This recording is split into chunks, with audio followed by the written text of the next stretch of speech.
All right, here we go. Here we go.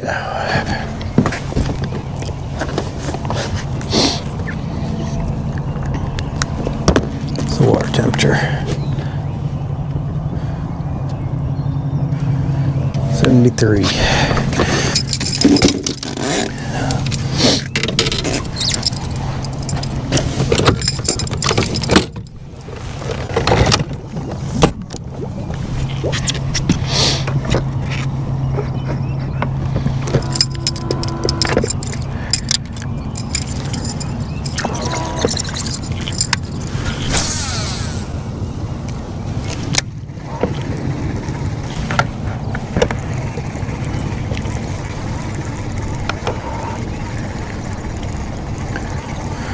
All right, starting off with a little top water this morning. I'm gonna work in the back of this pocket, see if we can get some. Just saw something blow up right there. Throw this buzzbait on that. I don't know if that bird spooked it or if it was something coming up.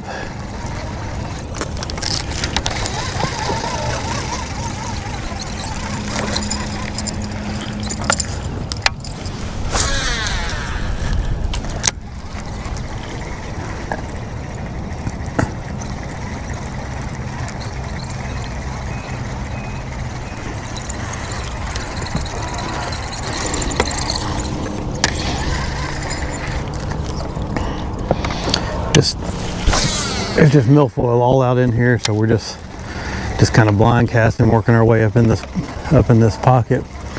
Hopefully when we get up in here we can see some grass, see some clumps that we can cast around a little bit better. Just running my usual MO, just covering water,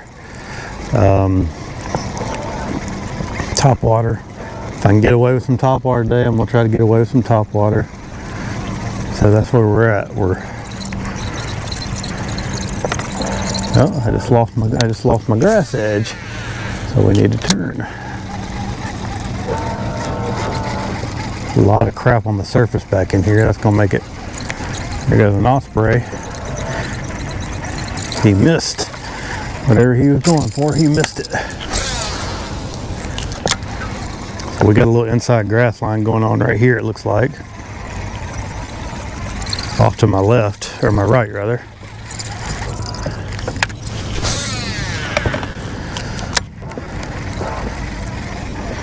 I'm just gonna kind of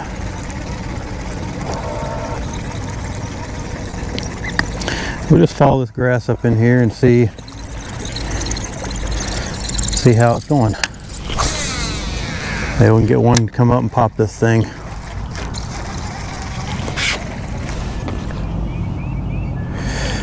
I'm after him, Jay. It's not gonna be quite as exciting as last week hooking into a big tarpon, I don't think, but we're gonna give him a shot.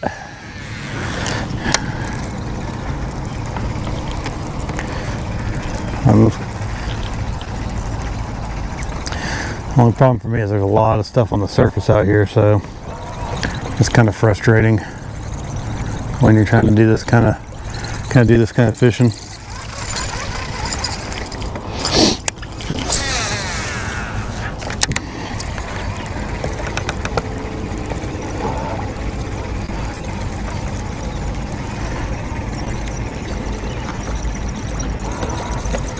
I need to go out here and mark this inside edge because I have a feeling that's where there'll be some fish, but maybe later. Right now we're just gonna do a bunch of blind casting, see some shad spawning, it looks like. Yeah, definitely a little shad spawn going on this morning.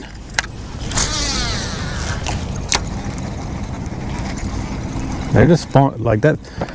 Those ones I was just looking at were just spawning on some dead grass on the surface. That's interesting. They're just flicking right up on some dead stuff. Get this backlash out. There we go.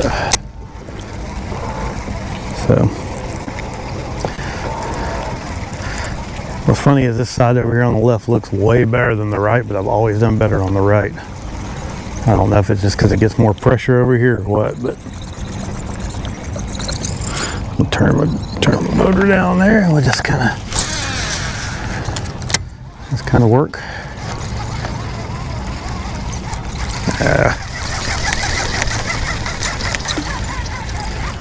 Get off there? Okay.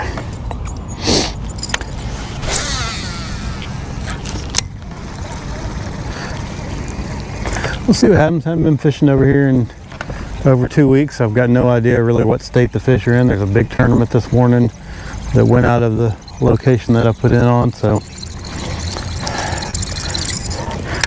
doesn't look like any of them are doing this. So this time of year on this lake, a lot of guys, they want to be out on those ledges when these fish first get done. Well, usually in May. It's been so cold and the water's low. May is typically when the fish go the deepest they'll go all year after they've spawned. So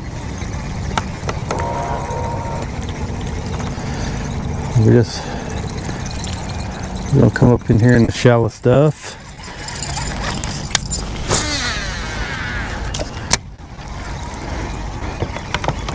Got some higher. Oh, there's one right there. Oh, there we go. Little buzzbait bite first thing in the morning. Not a biggie, but it's a start. All right, here we go. Not a biggie, but it's a start.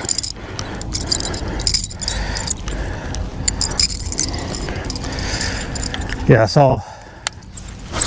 I talk about this sometimes, but whenever I see higher grass, I always want to fish the higher grass, and that's what I saw going off on my right side over here. Just a little bit higher than what it is off my left, so that's where I concentrate my efforts. I feel like they hang up in that stuff, and you get some getting close to the surface. That's where your fish usually are. So, and it's right in the middle of it's right in the gut of this pocket, which is how it usually does here. I used to hear guys always talking about fishing the ditches. That's what you want to do. You want to fish the ditches, but if they got grass in them, even better.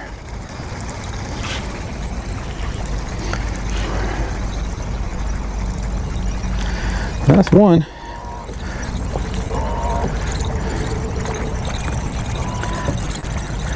And not all the fish move out on the ledges after they're done spawning either. A whole bunch of them stay shallow. So I leave the ledge fish to those guys, and they'll pile up out there and sit on top of each other and everything else. And I got this mostly to myself most of the time.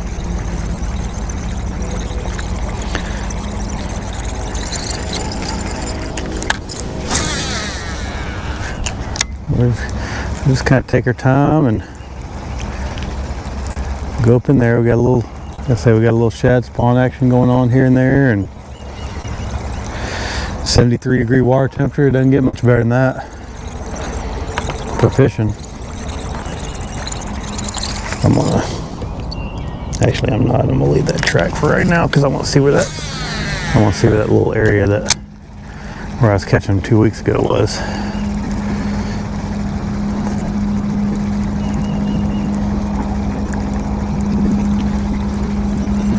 Still got some carp in here, it looks like, which is not a good thing, but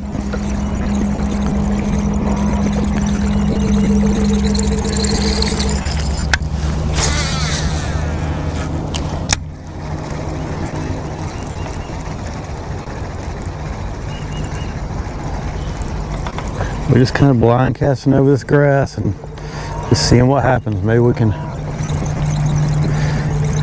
That's the one thing with grass. You can fish miles and miles and miles of it and not get a bite, and then hit one little spot and just load the boat.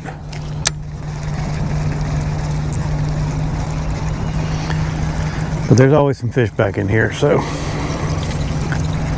I just come back here and flip this thing around a little ways, and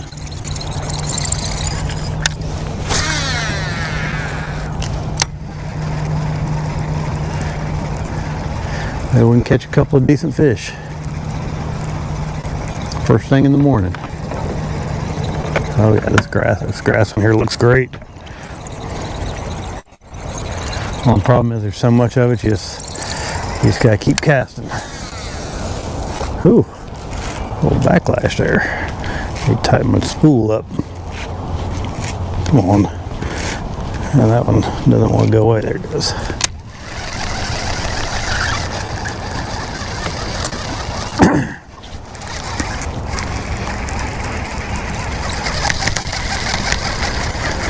Wow, this stuff's right underneath the surface. We're gonna put this down for a minute and just mess around with our popper for a bit. I want to try a little fat. Actually, let me fix this before I start. Yeah, we'll tighten that down just a touch. I'm gonna try a little fast popping with that big popper. See if we can get anything to come up. I'm working out the kinks on this thing.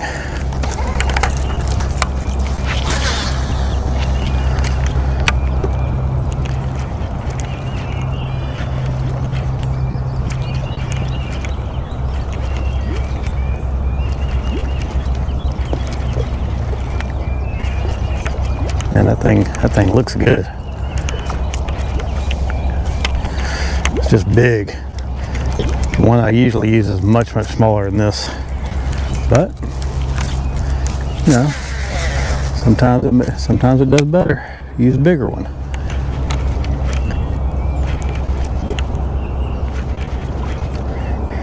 And this grass, I think, and it's clear too, so you'd think they would come up and hit that thing moving just a little bit faster.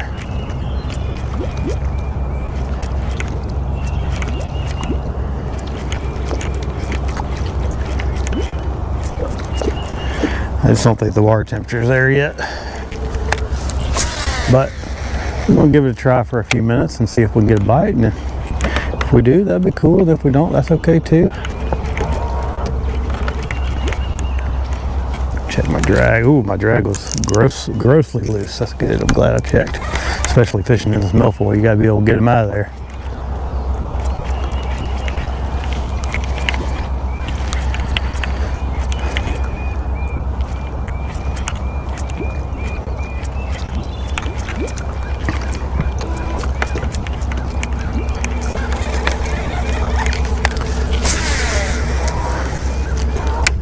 This is a heavily modified popper. I do a lot of sanding on it to get it to do what I want it to do. And I repainted it, put a different tail on it.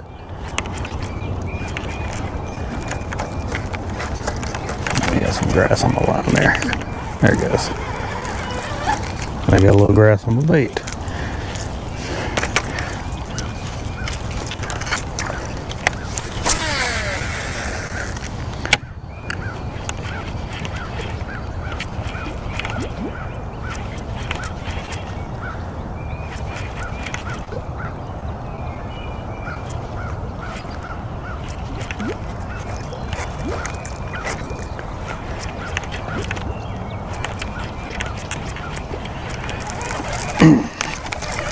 Oh, so much stuff on the surface out here, it's making it tough. Ooh.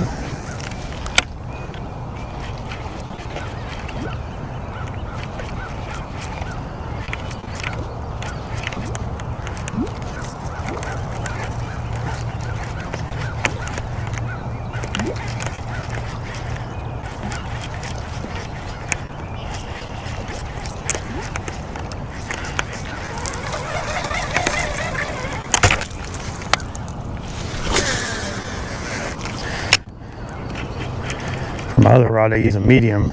This one's quite a bit bigger, so you need that little extra tip to get it to work right. But it looks like it's doing pretty good.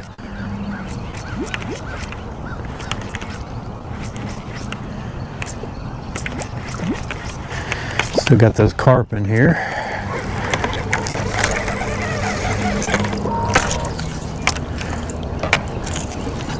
Go back to the buzzbait. I'm feeling that buzzbait right now. We've already caught a fish on it, so let's just stick with it for a little while. This water on this lake is super low. We're in drought conditions. It's kind of first time I've ever seen that on I've ever seen them keep the water low on this lake this time of year. So I'm actually excited about it because I just feel like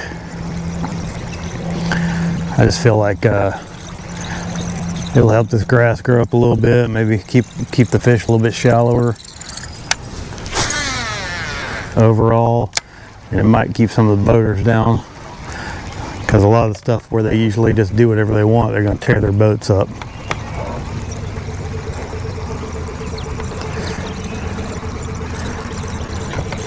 And this lake has a lot of boaters on it. Not as bad as some of those Atlanta lakes, but it's pretty busy in the when it gets warm like it is. It's pretty busy. Oh, there he is. Good fish. Good fish. Short line me. Yeah. All right, come on, baby. There we go. There we go. Ooh. Oh yeah. Nice one. Nice one. That was awesome. That was awesome. That was awesome. Look at that. There we go. Big old fat mama right there. That's probably 4.5, 5 pounder. I'm gonna get a quick weight to see what we got. That's a nice one.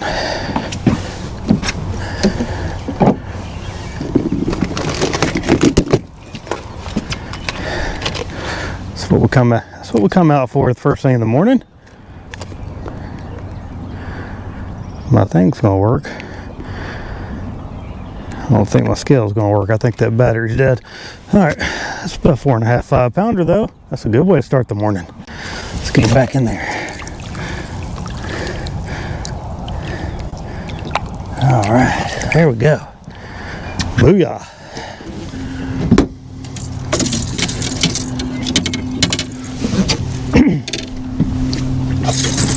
Oh.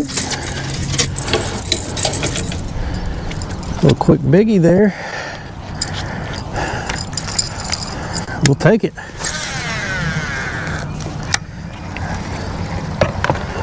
I'm glad he short-lined me, because if he'd been way out there, I'd had my hands full with all this grass. Yeah, that's a good way to start the morning.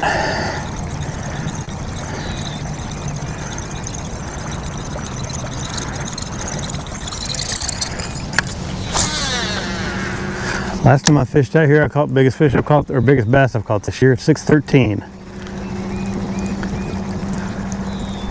So, there's another one. Oh, I got off. All right. Well, we chose well. Getting some bites out over this grass. This grass is just, it's only like a foot below the surface, so we're probably sitting in 3-4 feet deep. So I'm just gonna kind of take my time and just make a lot of casts. There's lots of little holes out here. Lots of places for them just to be roaming around. Fix my glove. So,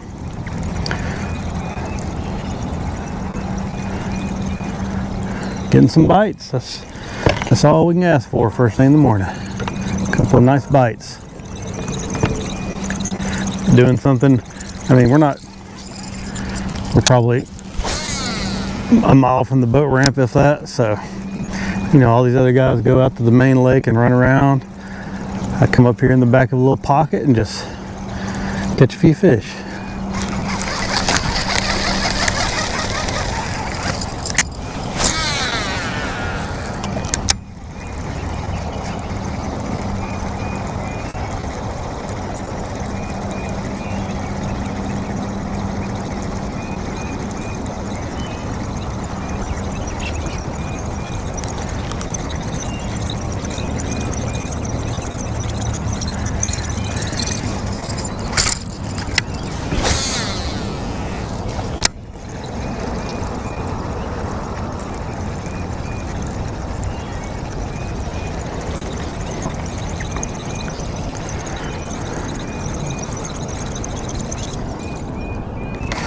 Tighten the thing up just a touch more. There we go. There we go. I don't feel like it's got a couple of backlashes earlier, and I didn't feel real good about it.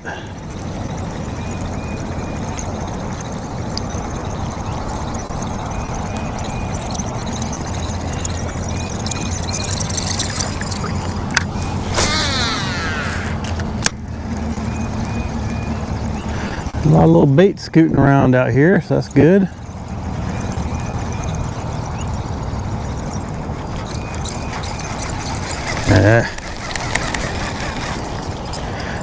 The big girl just came up and slurped it in. I've got some crap on the surface right through here, but I'm gonna just allow myself just to drift.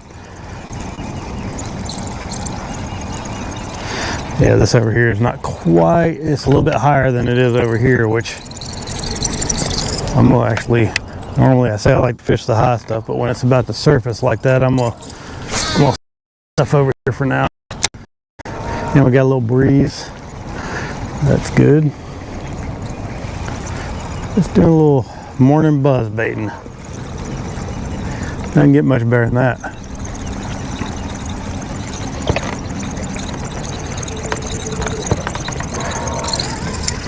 Catch a 4 or 5 pounder first thing in the morning. I like it. That fish was fat too. She's been feeding up good.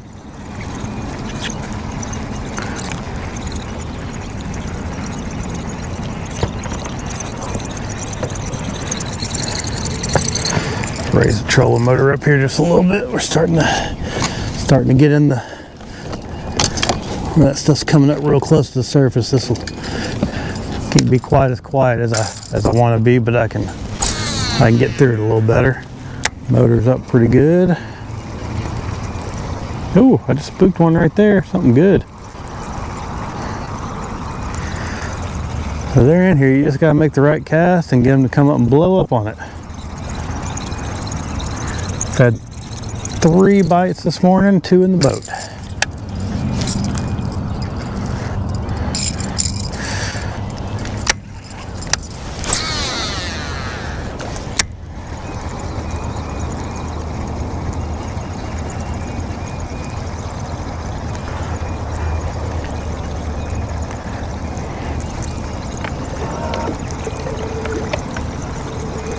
There's a lot of activity out here. I don't know how much of it's bass and how much of it's something else, because I did see some carp tailing earlier, but there's some fish in here.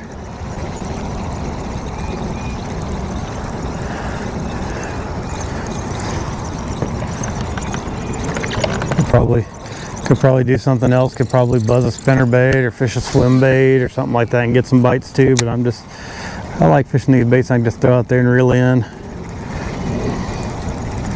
Swim jig probably work good through this stuff. When it gets a little bit more topped out, we'll start on some frog action maybe.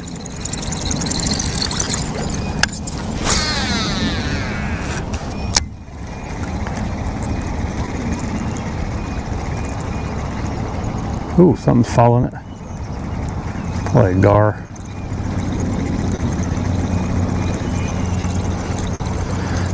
The way that fish was moving, I'm calling that one a gar.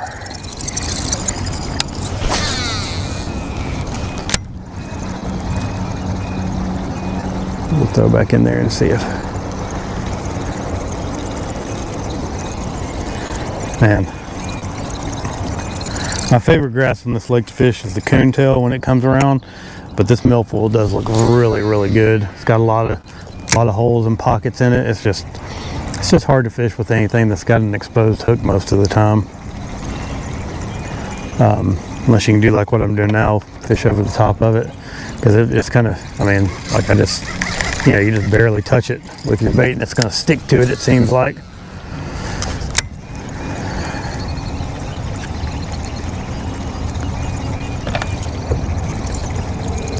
This was kind of the zone where I was catching them a couple weeks ago, right in here.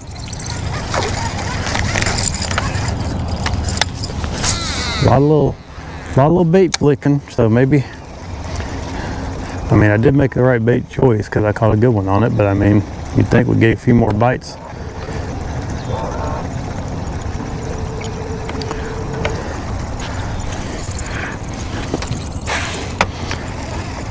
What's up down south? Oh yeah, it's pretty out here this morning. It's still cool. I kind of wish it was a little bit warmer, but we're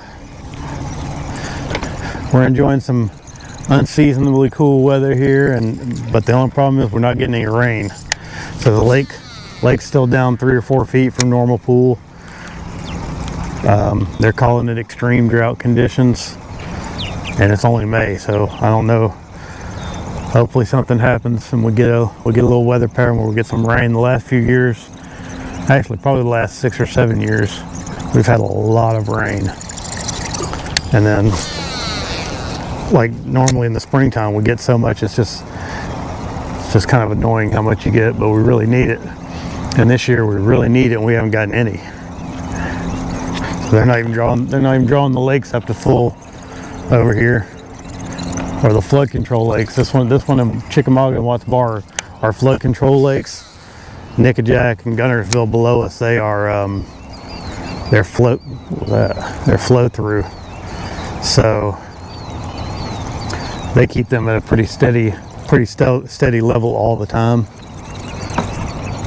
They only fluctuate maybe a foot to 2 feet, and that's usually in the wintertime when we have flood conditions and they're pushing water through there. So I don't know how it's going to play out if we don't get any rain all summer. It's going to be bad, I think, but we'll see what happens. But for what I'm doing this morning, it's got that grass just below the surface, just working this buzz bait over the top of that stuff. Just having a good day. Already put one about 4.5, 5 on the boat.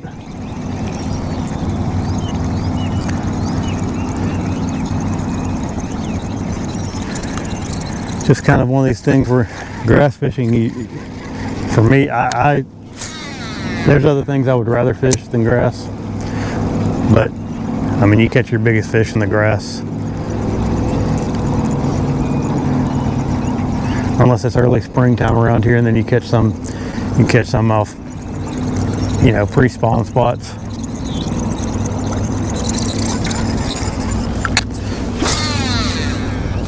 But at this time of year, basically, May's really good. Normally I really like June. June is when the grass normally starts getting up around here.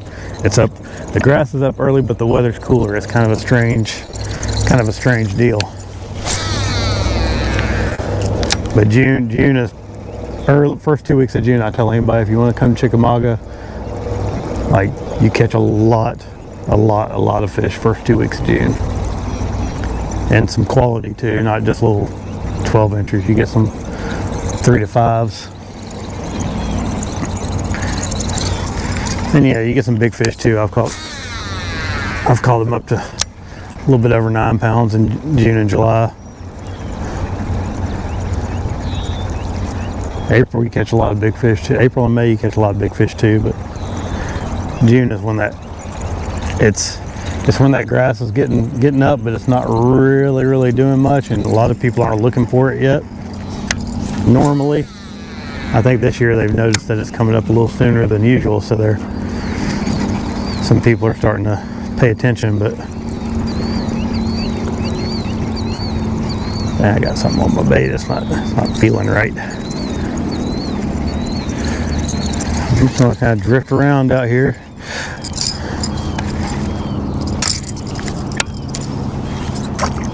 But that's what I don't like about this kind of grass fishing, where I'm just basically fishing over a grass flat.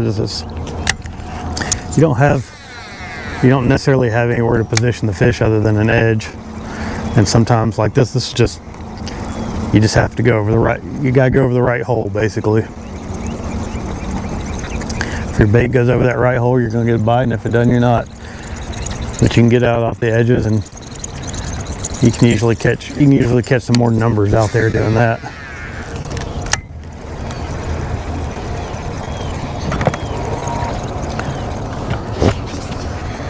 All right. Oh yeah. Man, this grass just looks so good. Got a nice sunrise.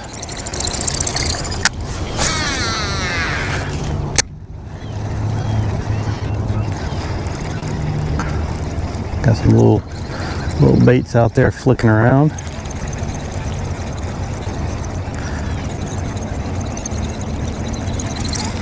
Wish I could get that pop R bite. I mean, I probably could if I really stuck with it, but I like fishing that pop R, man. But it's just, that's a bait that actually gets better as it gets hotter.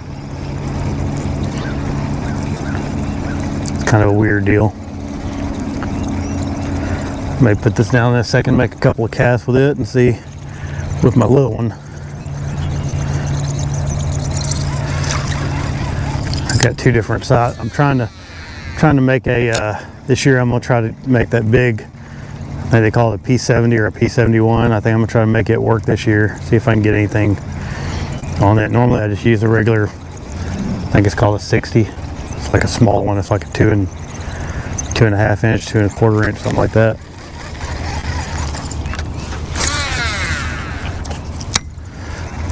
But that's the one that I catch most of my fish on, is that little bitty one. Oh, had a little bite there. So I had a bite. Let's follow that up with the little pop R, see if we can do something like that.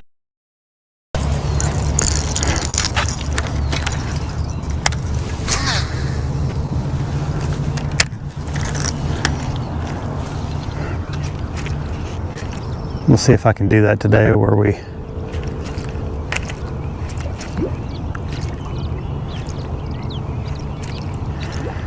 follow it up and can get one to come back, and because he didn't really get it. Try it one more time here.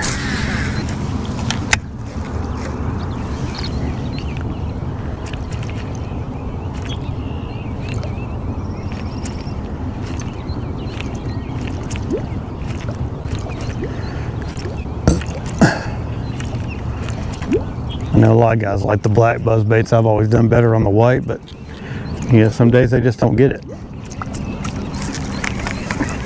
Oh, I got this. I'm gonna make a couple of casts and fast pop it out here.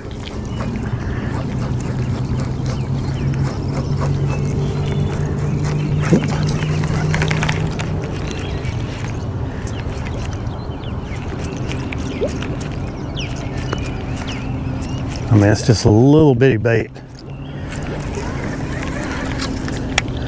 And the way I fish it pretty fast most of the time. This time of year though, normally I'll fish it slower in May. I'll just kind of give it a little 1 or 2 pops here and there. But normally I'm fishing a different kind of cover in May, so.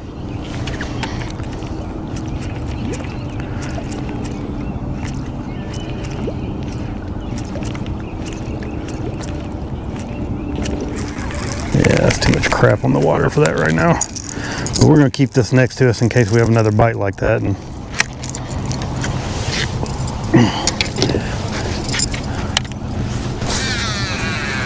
just keep working our buzz bait until I think it's done. A lot of people think top water is done when the sun gets up, and it very much is not. You can catch fish on top water all day. You may not get as many bites after the sun comes up, but usually when you get something, that's usually a good one.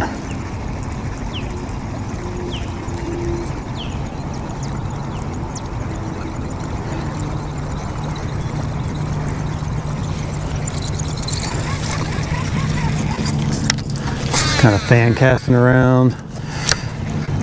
I mean, I can see where it kind of comes up.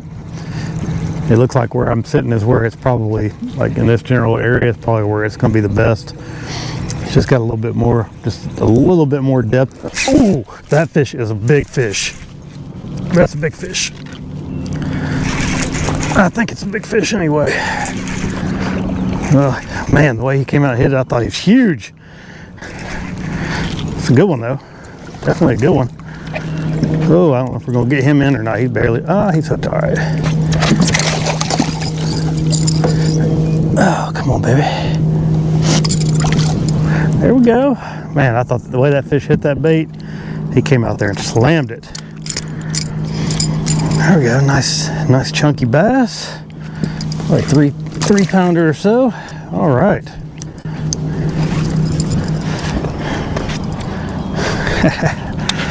That's great. That's great, getting some good bites. Should have fished that tournament today. Might have had a shot at getting a little bit of money back. There's a couple of guys that fish that Chattanooga Bass Association. They're really, really good. And they straight up catch them. They usually have 25 or 30 pounds just about every tournament. So that's part of why I quit fishing, because I don't want to buy forward-facing sonar. And those guys, it just feels like you're fishing for second place every week to me, or every month to me.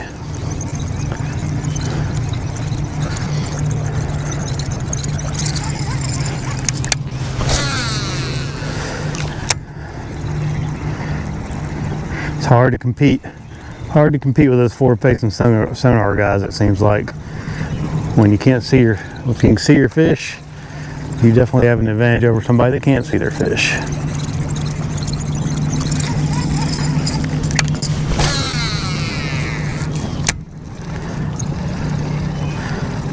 And I don't know if I've ever caught a 25-pound bag. I've caught some. I know for a fact I've caught some 24s, some 23s, and 24s.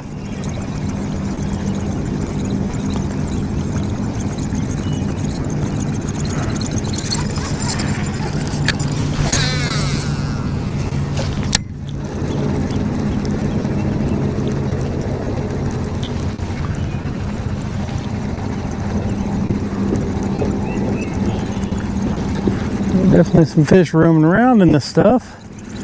I got it all to myself. I don't know if you can see, but I see 1, 2, 3, 4, 5. I see 5 or 6 boats out there, just out there fishing off the edges of stuff. And I'm just sneaking around over here doing this.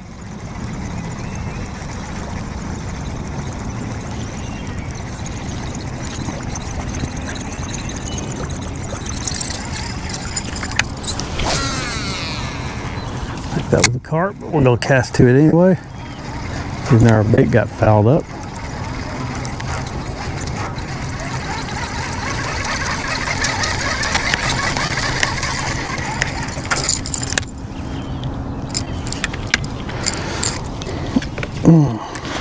I use when I'm buzzbait fishing, I use a 1/2 ounce buzzbait.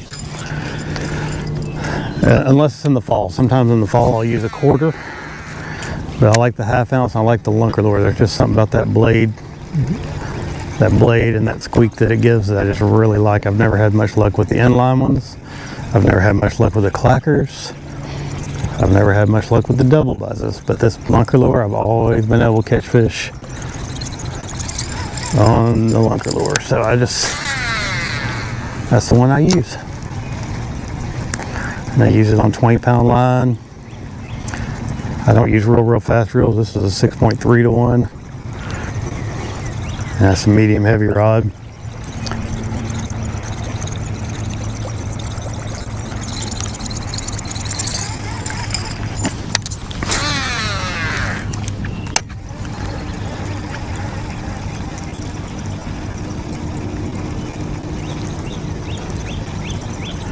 I'm just kind of letting the wind drift me. I'm not getting real hot on the trolling motor this morning and covering a lot of water. I'm just kind of fan casting around out here.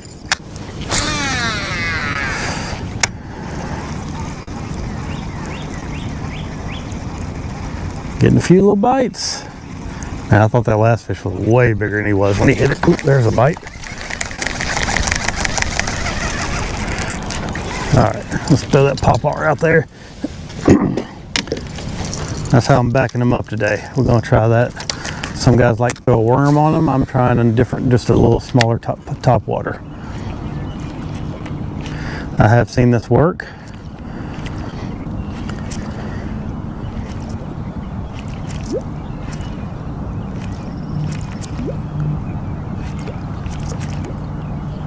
Doesn't always work, but sometimes it will.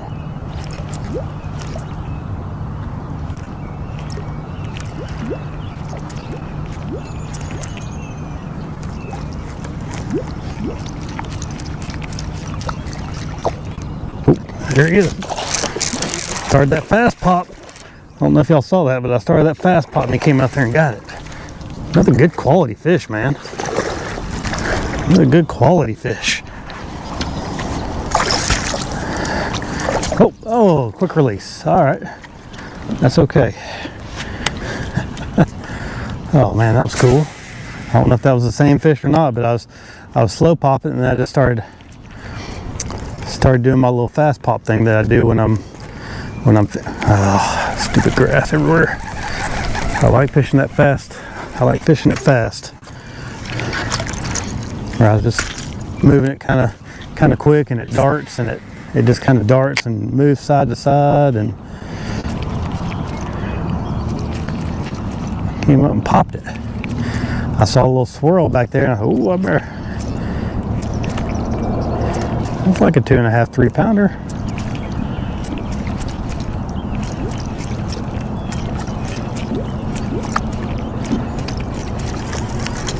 Make a few casts with this since we got a bite on it.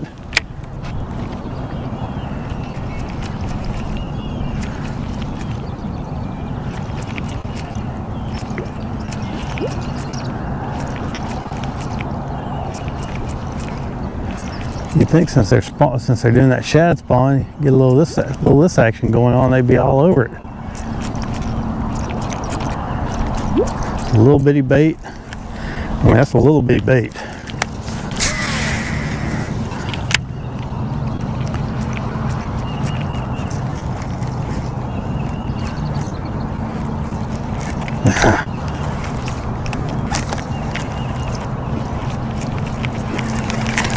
And keep the grass off of it, which I can't. We'll save that for our follow-up situations.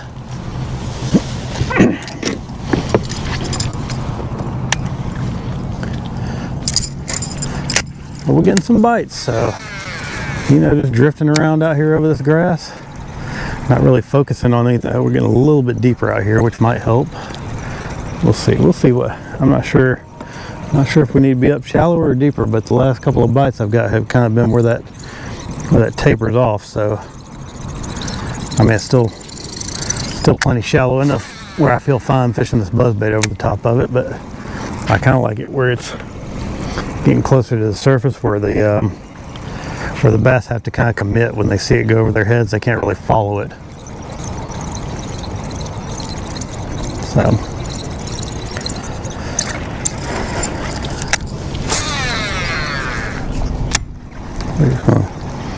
we'll keep running this, see what we got. We'll turn around and we'll do it again. I'm gonna get just a little bit closer till I kind of get that.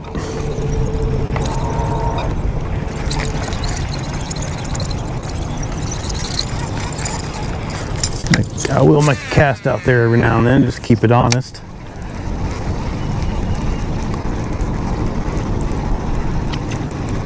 There may be some biggies sitting way out there just ready to blast. I don't know. But we've had some, I mean, we've already caught 3 quality fish. I'm calling that quick release caught, because if I'd have been with somebody, I'd have had a net man, we'd have got him.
Turn around here, make a couple casts behind us, see what we got.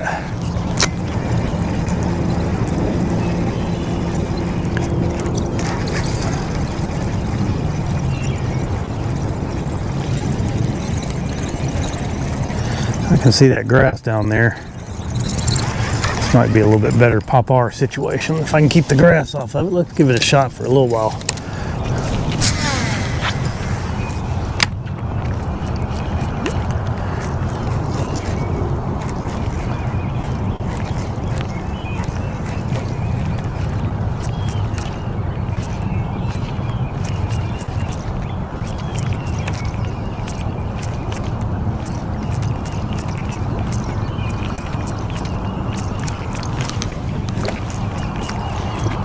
This technique right here, next month on Gunnersville, will be absolutely killer. It may be killer now, but like I say, it does a little bit better when the water gets just a little bit warmer.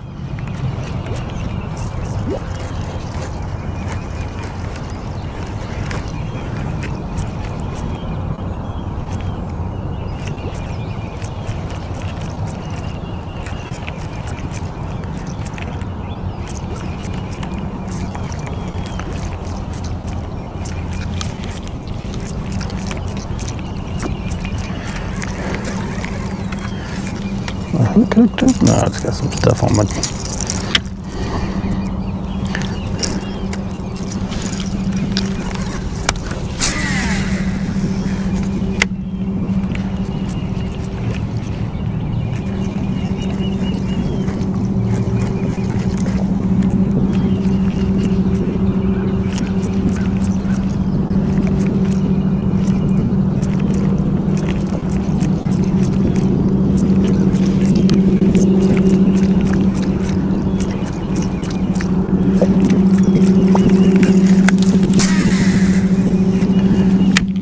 Turn around here in just a second. We'll go start back in there.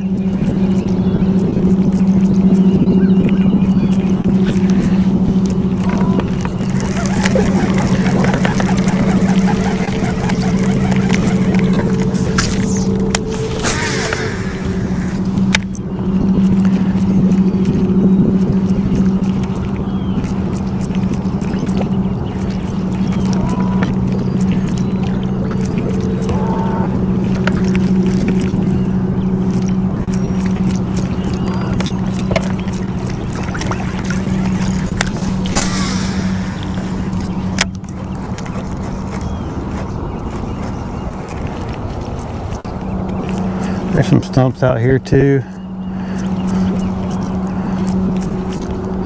I've never gotten on a bite where I've caught fish off the stumps, but I've heard of people catching them off of them in here.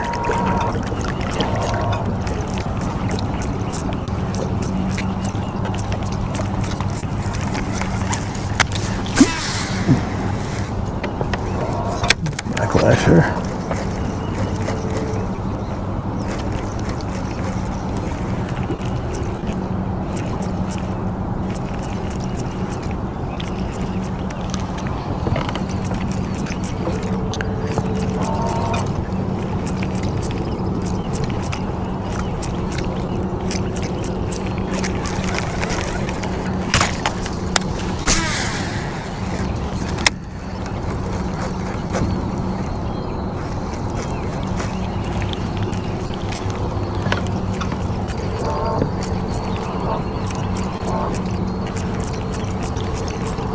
They seem to be up in there where it's a little bit heavier cover. Not getting quite as many bites out here, and that's okay. We'll get it dialed in.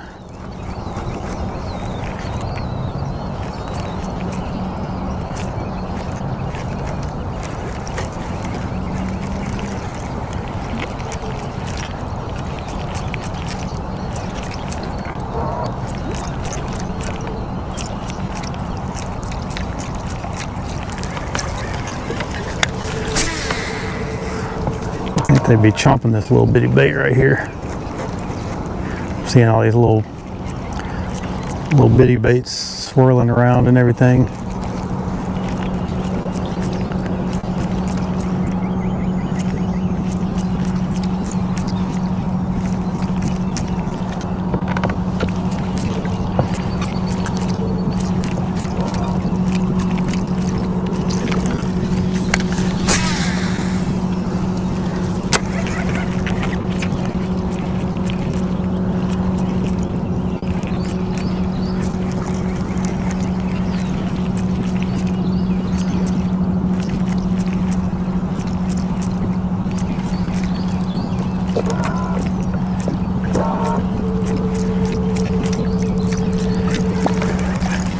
I mean, there's so many, this time of year in May, there's so many different types of baits you can do. Like I'm thinking, oh, maybe I could buzz a spinner bait through here and get some bites.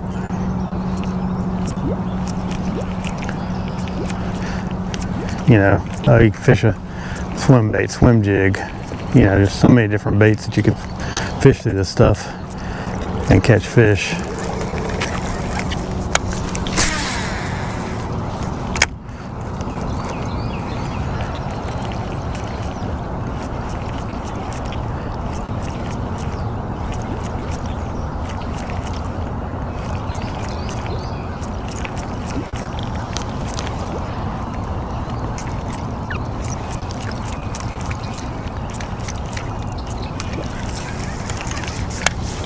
I like to fish the top water. This bait I use on my filament, I just use 17. It's kind of a small bait, but when you're fishing this heavy grass and everything, and I've caught some good ones on it.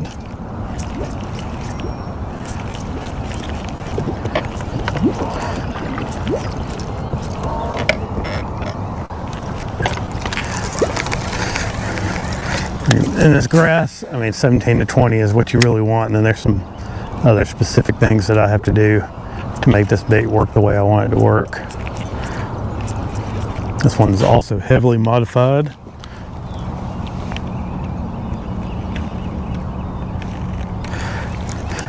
Yeah, Wendy, I think I can handle these smaller fish after all this saltwater fish last week. It's a struggle, but we're gonna make it work.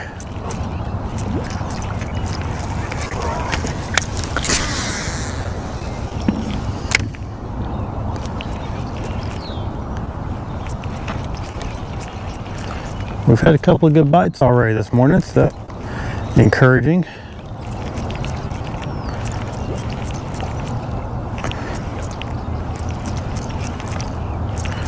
I'll go back to the buzz bait. I'll keep this as a backup for now.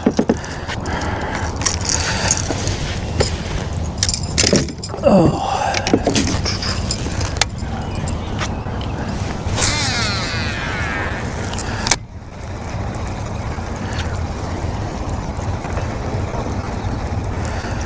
Let's keep running the buzz bait out here, see what we can conjure up.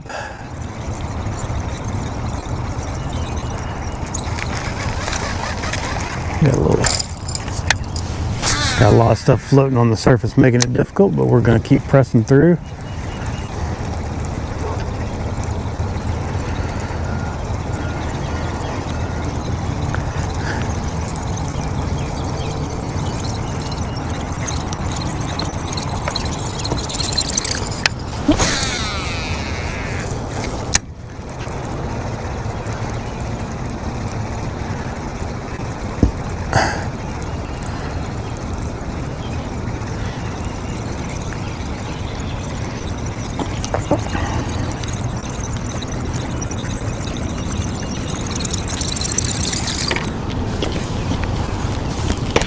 A little sunny out there, so we'll cover our neck up a little bit, lest we get yelled at when we get home.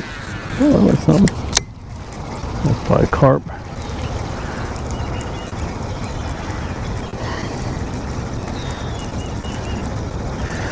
Yeah, I got a pretty good short out there from a tarpon that I hooked last week. Fought it for about 30 minutes and finally got the best of me, but I got a pretty good fight out of it. Got to see it a few times, so it was really fun. Also caught some inshore species. Got some trout and some redfish, a couple of snook. Brought a few fish home with me, so that was good. You know, they only cost about $300 or $400 a pound when you go down there and get them.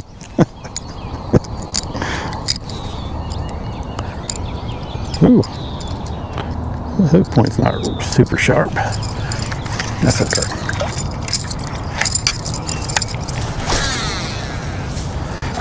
Just working our same little deal here, just kind of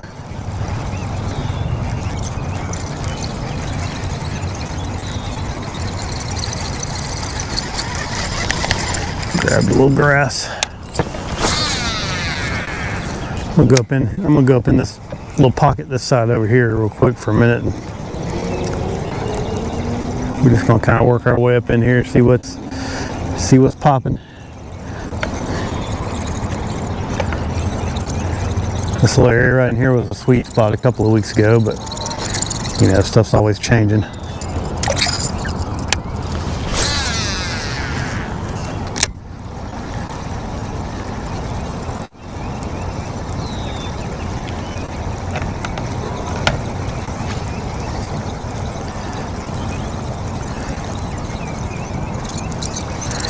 There's plenty of grass out here. They could be anywhere.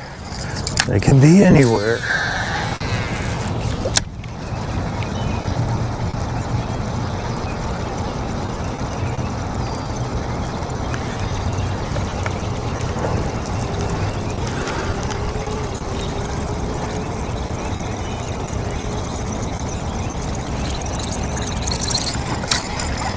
Oh, I can't see it on the camera. There's a big hole right there. That's a good place for a good fish. Just kind of sit down and hang out and wait for an easy meal.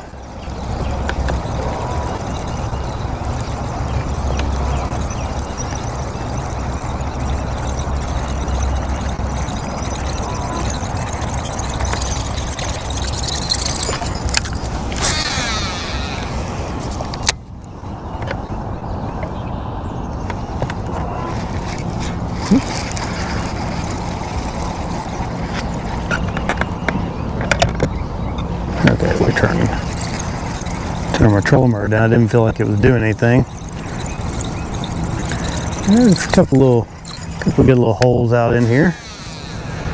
We just gotta get lucky and go across a couple of them and get something to come up and blast this buzzer.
We got a little bit more tint to it right in here.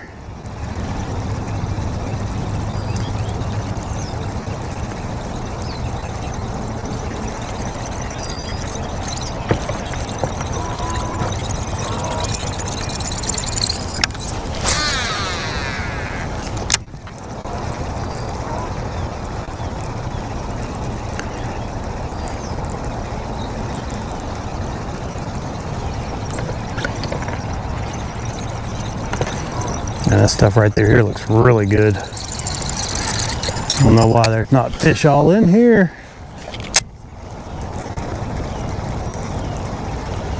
Slightly deeper, got a little bit more space in the grass.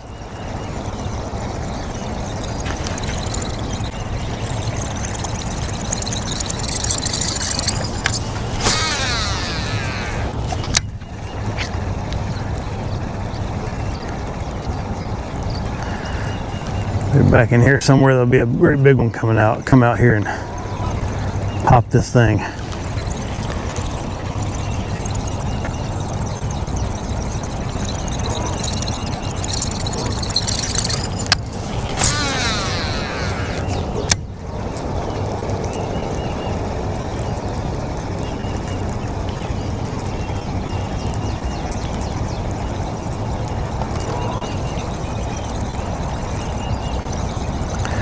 For the fun of it, I'm gonna go up in here a pretty good ways. Just for the fun of it, I'm gonna toss a spinnerbait when I get back.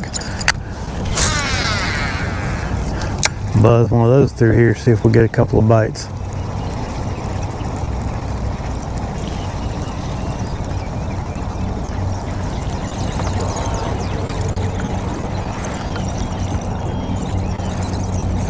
I don't know if that sun coming up got them, or if it's just they're just not in here like they are out there.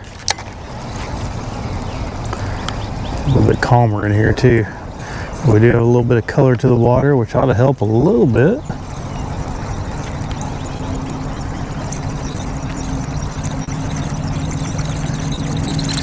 I mean, it's not real dirty, but it's not real clear either. I mean, it's a good color. It's a real good color.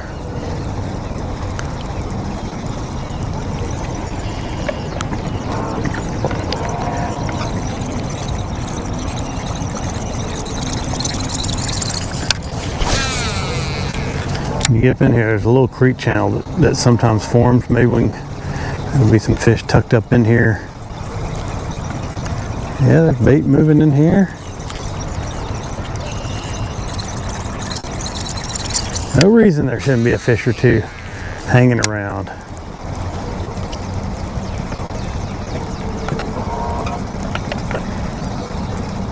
Aside from they just don't want to be back here. Sometimes that happens. Ooh. It's a big old carp.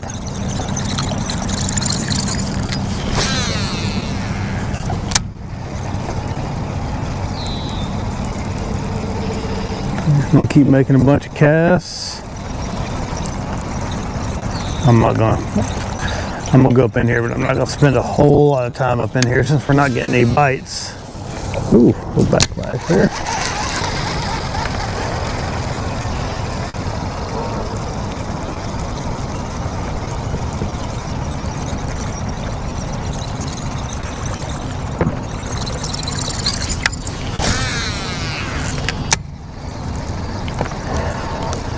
Maybe they'll do a little better over in the shadier area. We'll kind of work our way towards the shade, even though that's where all the stuff's resting on the surface.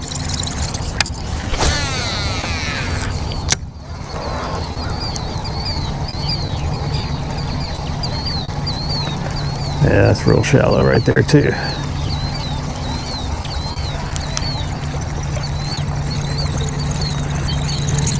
Oh yeah, we're starting to get just that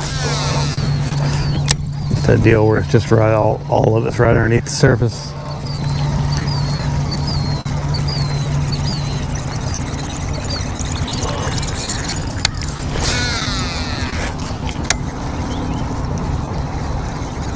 Starting to top out right in here a little bit. Yeah. This is not looking as good as I hoped. We'll kind of start making our way out. Not saying there's not some fish in here. It's just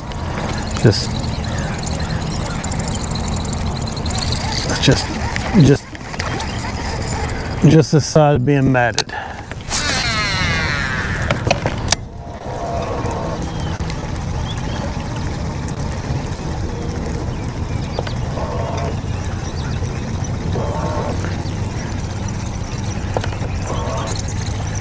Stuff out there looks a lot better. It's got a lot more kind of holes and stuff in it. I'm gonna pick that spinnerbait up here for just a minute and mess around with it. I did catch a 613 in here on it last time I was here. A little bit, conditions weren't that much different. Oh, come on now, I'm all stuck. There we go. It's just a little 3/8 ounce. I'm just going to kind of buzz it too. I'm going to kind of keep it up high in the water column. I'm just going to see what happens. Maybe we'll get them to hit something besides the buzz bait, even though I would rather them hit the buzz bait. It's a lot more fun for me.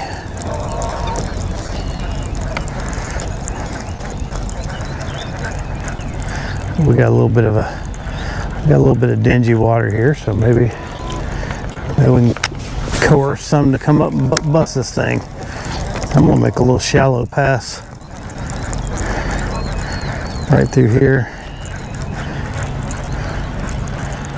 Thing just goes right over the top of that grass.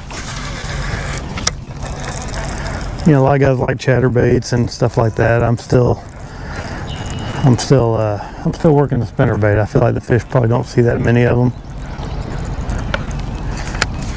and it's just a fun bait for me to fish.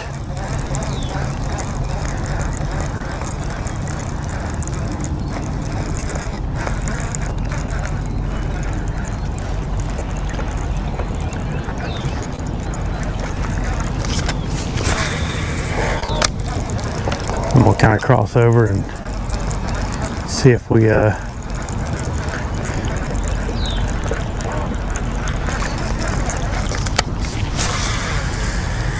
get anything real shallow up in here. There's another little creek that comes in on this side, so we're just going to kind of work our way over that way, and maybe we can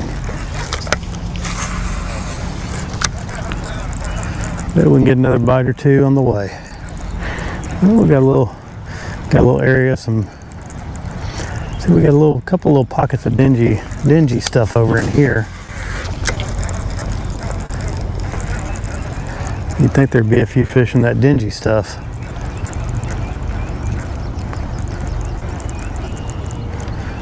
Just waiting for my delicious spinnerbait to come in their face where they can feed up. Ooh, there's a big old stump right in front of me. Let's go around that guy.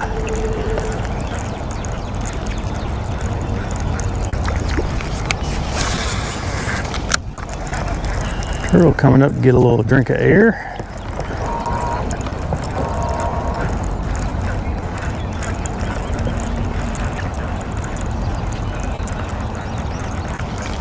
I don't know, it's calm, clear skies may not be the right thing for a spinnerbait.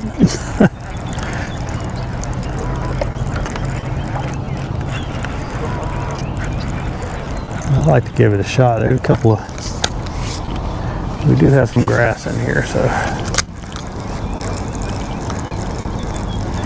just never know what you're gonna get out here messing around.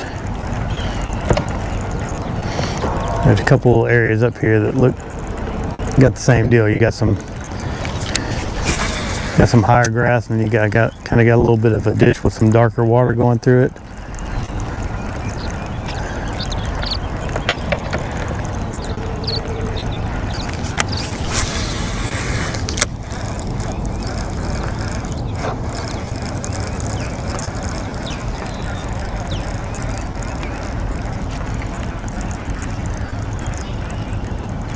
Not really getting the bites up in this stuff though.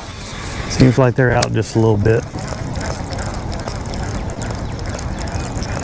We'll keep working it. We got a little bit more. I want to work up in here where it's kind of trying to start topping out a little bit. Just because we got some dingy water. When I got some dingy water, I like to fish it.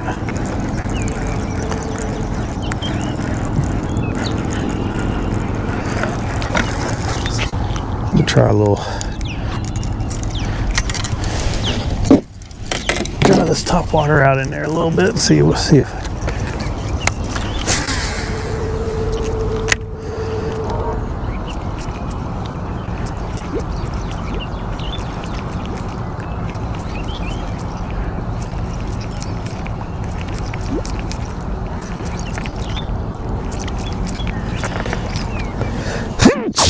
excuse me.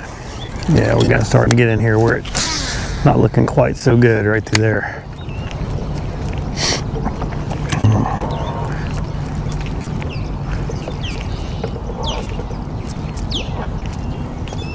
It's interesting that there's just little pockets of dirty water in here mixed in, and then you go out a little bit and it clears up pretty good.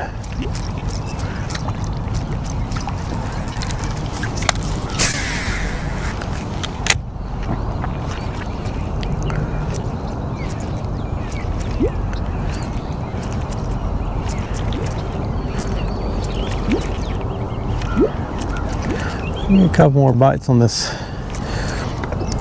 I'd like to get a couple more bites on this top water. That would be encouraging.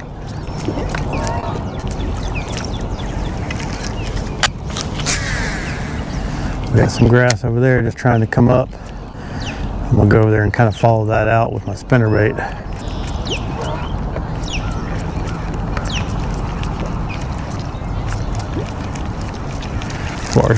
Water's not clear enough for this, I can tell you that. Not for the way I'm fishing it anyway. Ooh, spooking up some stuff.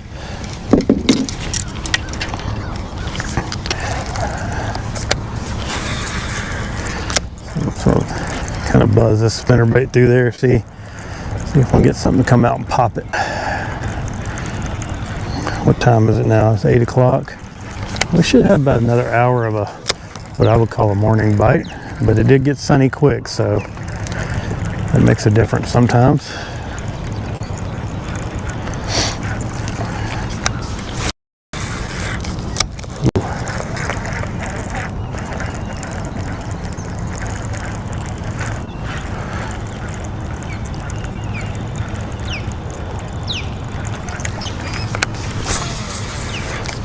Yeah, we got some stuff over here that's trying to top out, and then we got some little clumps.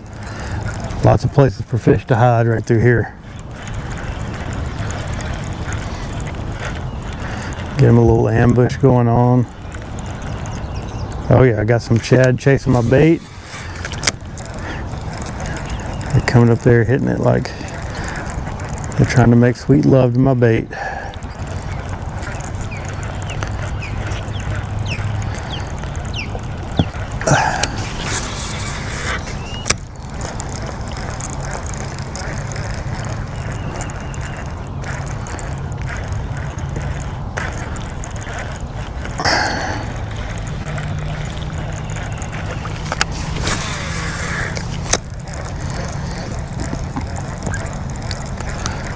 Find another big girl out here, ready to pop that thing. We really need a little bit of wind, I think, for this to work well. You don't have to, but it helps. And it's just slicked right off.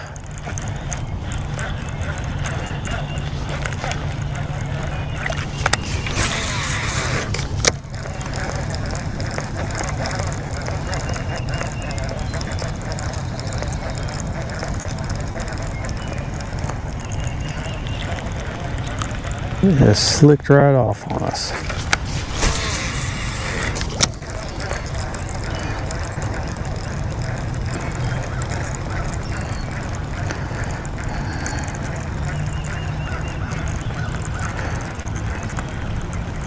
One thing about this is it's weird. Like when we get water like this, I don't really like a spinnerbait, but I do like a buzzbait. I like it in calm water.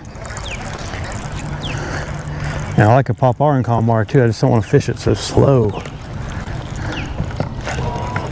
I like fishing that popper a little bit faster when I can get away with it.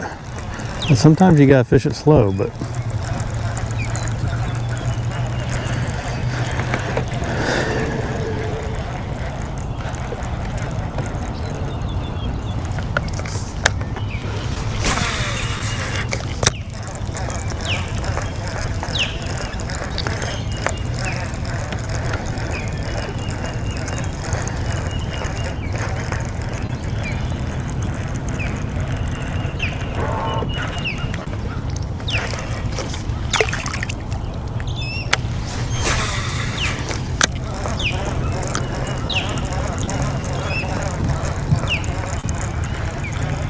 all right, we're clearing back up enough to where I can put the buzzbait back.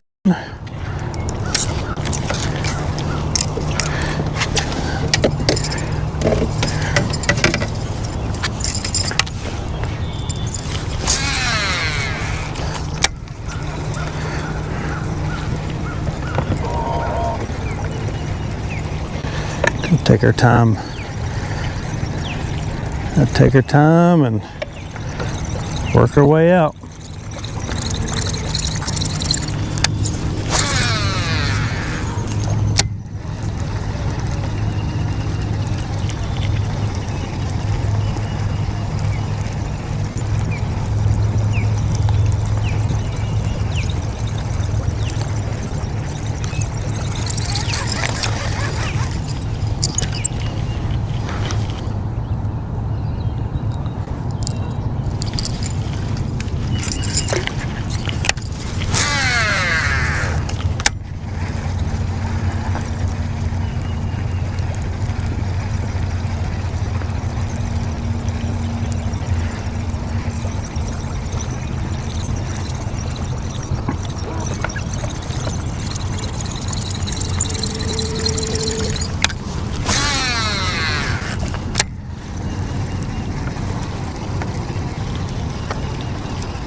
couple of good bites this morning anyway.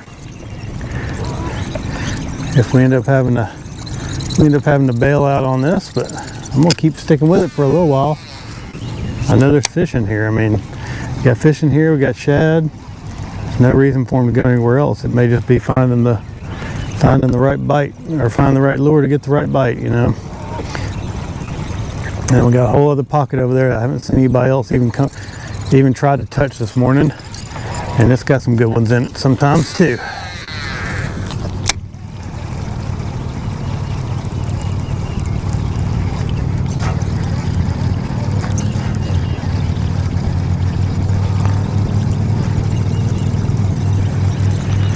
I could do with another big old huge bass explosion though.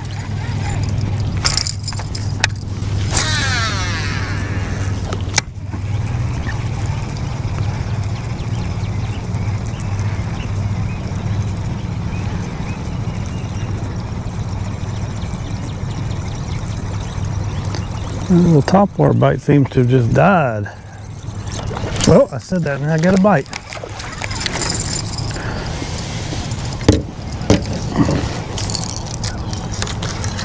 Real close to the boat.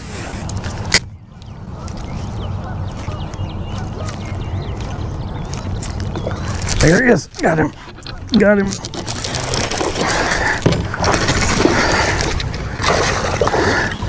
Followed it up with that pop R. Good fish. Swallowed it too, man. Good gracious. She came back and got it. There we go. Not a monster, but that's a good fish. I guarantee there are a bunch of guys out there fishing that tournament right now that would like to have that joker. Come on, there we go. There's one.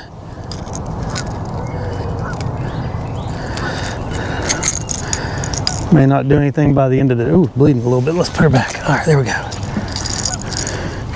I don't know if you saw what I did there. Fish came up and hit a buzzbait. I immediately dropped down, picked that little popper up and threw it in there, and she came up and popped it. That's what I was talking about earlier.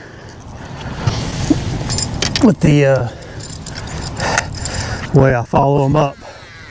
That's how it works sometimes.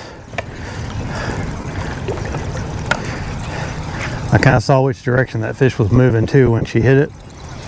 So that's why I threw off just a little bit to the right where she was and came up and got it. That was cool. That's super cool when you can do that. And she didn't just slap at that popper either. She engulfed that thing. So I guess we fished ourselves back into our productive zone.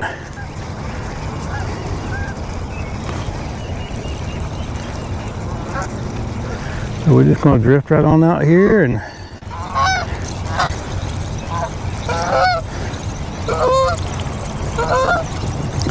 I got enough of a breeze where the boat's moving, but it's not really for whatever reason it's not really affecting the surface, not giving me a little ripple or anything.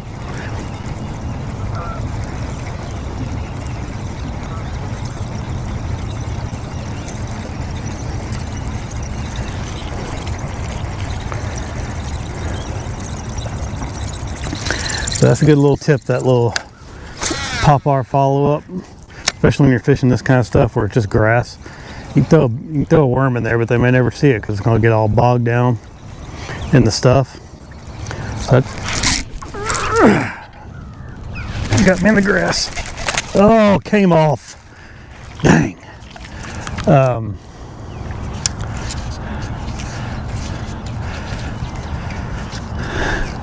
So that might have been a good fish. I couldn't really tell.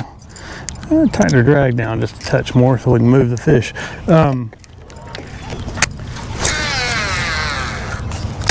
Yeah, I like that pop R for a follow-up because they're already kind of looking up. They say, "Oh, I hit something on the surface. Where'd it go?" And then you throw that thing in there, and it's just kind of looking injured on the surface. They come back and hit it a lot of times. It's a good bait. It's a good little Oh, there's one that hit it right on the surf, right when it hit the water.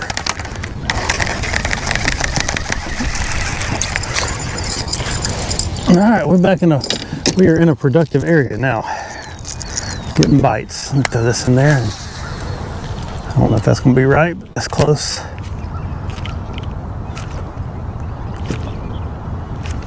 I got some grass.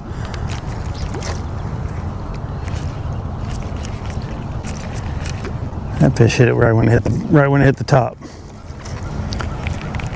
and it got fouled up. That'll happen sometimes. All right, back to our buzzer. Throw it back in there, but we'll get a bite again.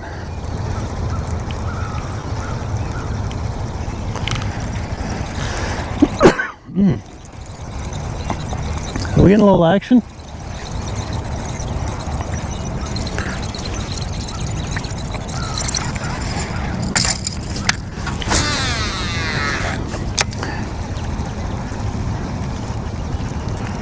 There seems to be a sweet spot out here where these fish are hanging out too. I went up real shallow, didn't get any bites, and I went out just a little bit deeper, didn't get any bites. So everything I've been catching has been right in this zone. It seems in a certain zone. I can tell by looking at the grass and seeing how far underneath the water the grass is. I think it's more that than it is the actual depth of the water.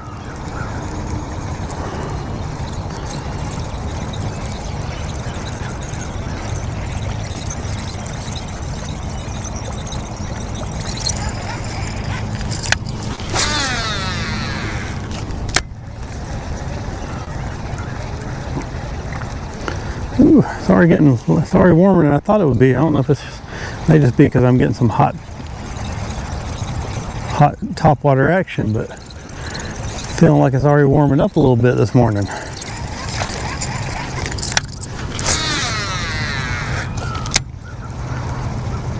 If we keep just a little bit of cloud cover, that would be nice.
One thing about this buzzbait, you can cover a lot of water. You can make a long cast with it, and it's with this grass, it's kind of working the whole time. It's not anything where you have a zone where you might not catch fish. It's out there, and it can get a bite from at the very end all the way back to the boat. Can't say that for all baits. You know, crankbaits sometimes have a productive depth range that they work best in, and things like that. And talking about worms and jigs earlier, where you could fish them in this stuff, you'd be 5 feet to the right of a bass, and you may never see it and not even know it's there. But ooh, that was a good bite. Missed it. They're not getting it.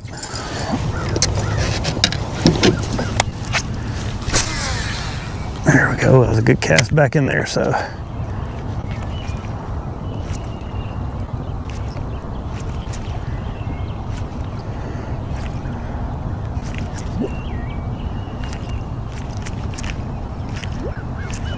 yeah,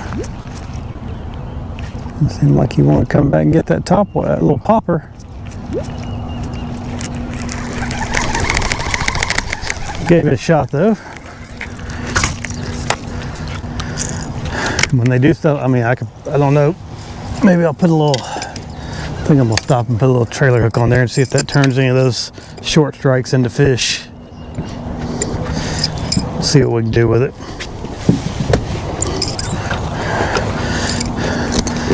I carry some of those. I don't really like to use them on buzzbaits very much, but you know, it's just sometimes you just gotta do what you gotta do.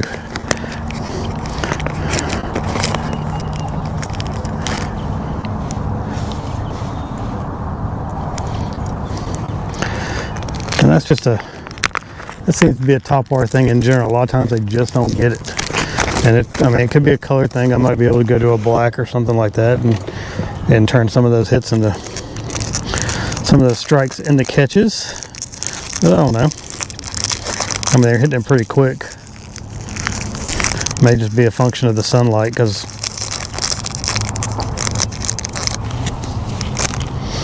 I had some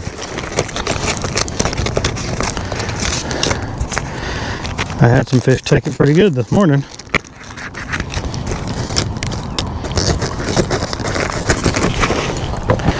Well, it takes a second to do that, you know. Maybe it'll add another fish or two. Usually I do this and then every fish I get thereafter is all caught on the main hook. But we'll see. Just a little number, not a real, I don't use a real big trailer hook, it's just a little number 2. But you know, maybe they're, you know, that may be a problem too if that trailer hook's catching grass.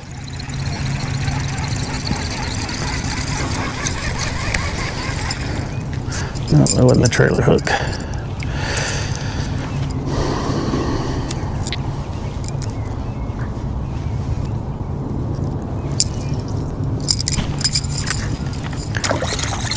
There we go. All right, back at it.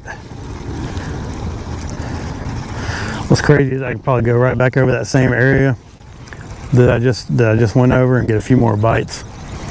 I mean, you know, that's just the weird thing about grass is you could just miss them.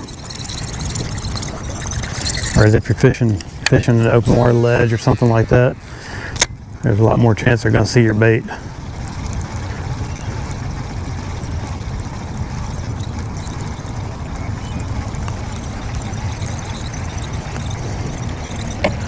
But I'm gonna, at least for the moment,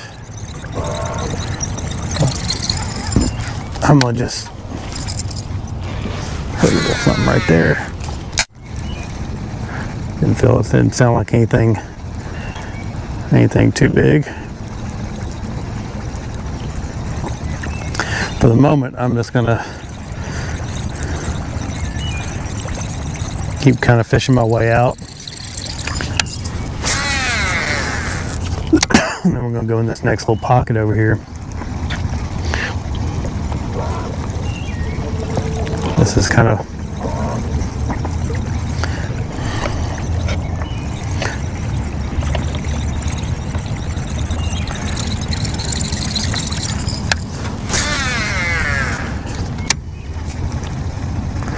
who knows where they're at.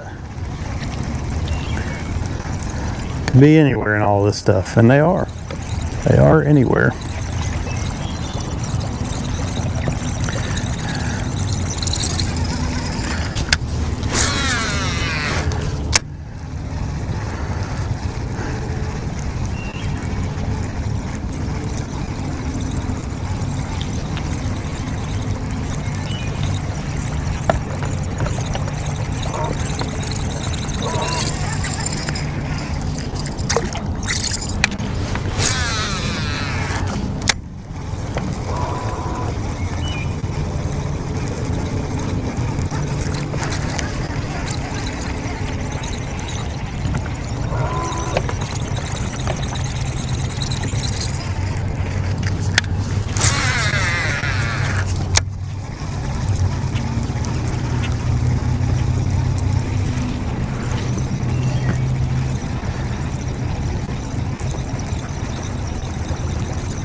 Yeah, see, it seems like we kind of fished ourselves out of that zone again. There's like a,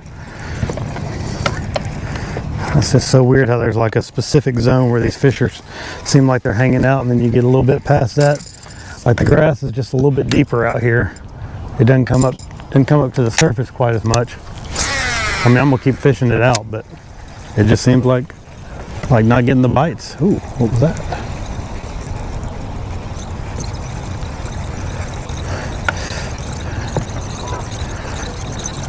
It's like a little specific area we got bites in there, and then like I say, I'm gonna keep making a few casts out here over this little bit deeper stuff, but first pass through here I didn't get anything, and then actually when I came in I didn't get anything until I got in that one area, and then when I went out that way I didn't get anything after I got there. So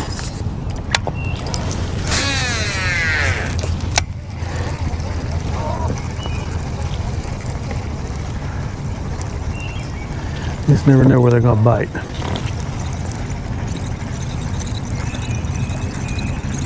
I mean, you might be able to take a different lure out there here where it's a little bit deeper and just really rack up. Might be able to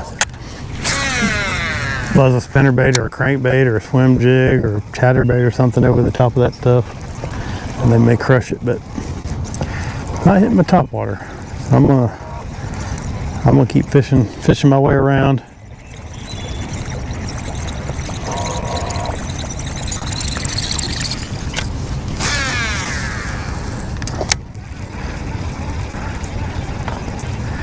I like that. I like it where I can kind of see that grass just a little bit, and out here it's just out of sight.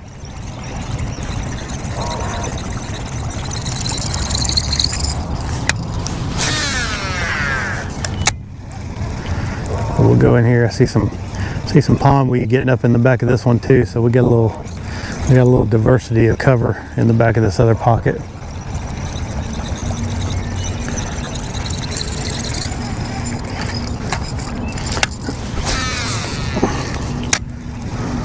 This other pocket's got some little points and stuff in it too that are a little bit, that just look like they ought to be a little bit more a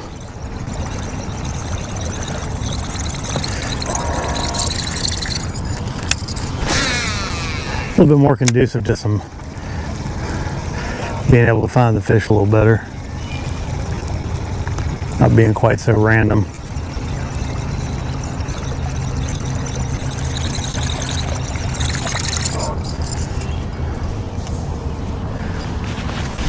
Oh, I think I'm gonna change hats. Put my little adventure hat on. We don't have to wear that buff. That buff's hot.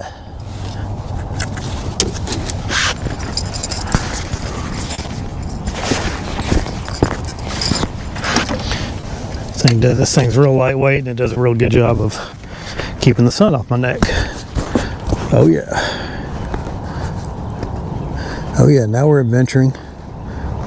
What is up? Well, there we go. There we go. Tighten it up a little bit so it feels like it's there.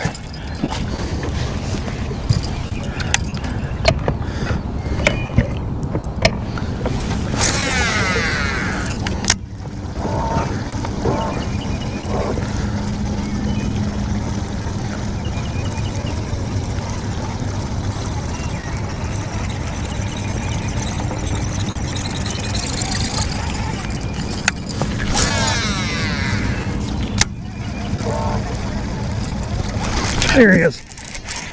That's a good one. Not a monster, but we'll take it. Yeah. All right. Oh, he's pulling good. And guess what? All that got him was the stinger. And just barely got him too. How about that? All right. All that got that fish was that stinger hook. That would not have been a caught fish otherwise. So maybe they're just nipping right at the back end of that thing.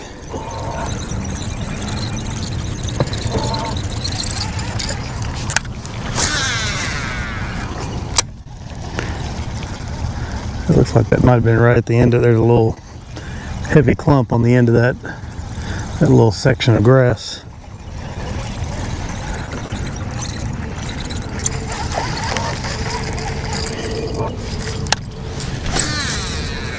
Seeing a little bit of activity up on this point. We're gonna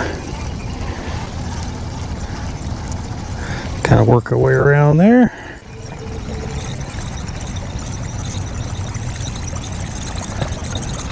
Good morning so far. We caught some quality fish. Yeah, sometimes you come out here and all you catch are little bitty guys, but got some good quality bites this morning. All right.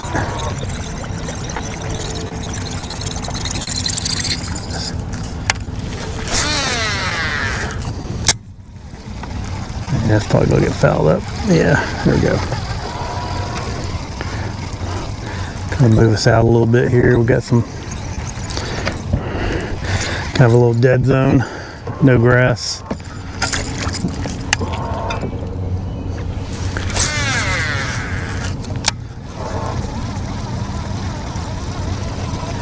I'm not exactly sure where it starts back in front of us, so we're just gonna keep on casting.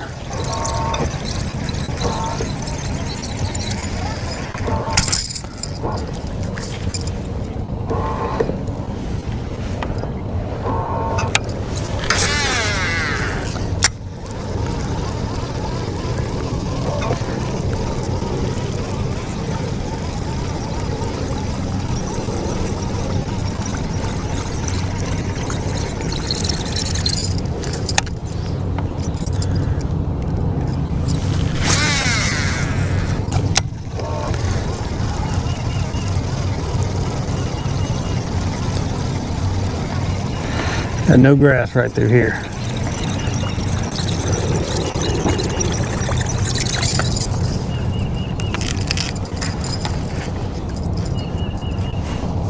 All right, we got it starting back. It's starting back.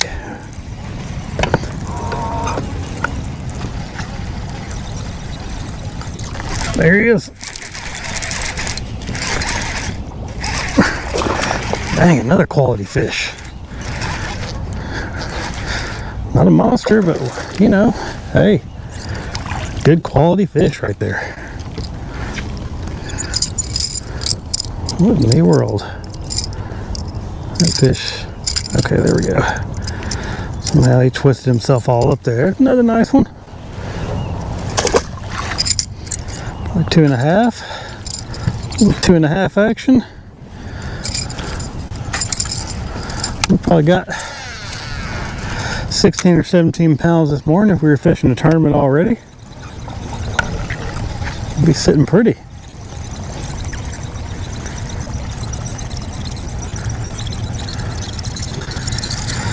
Will that be enough for a check today? I doubt it.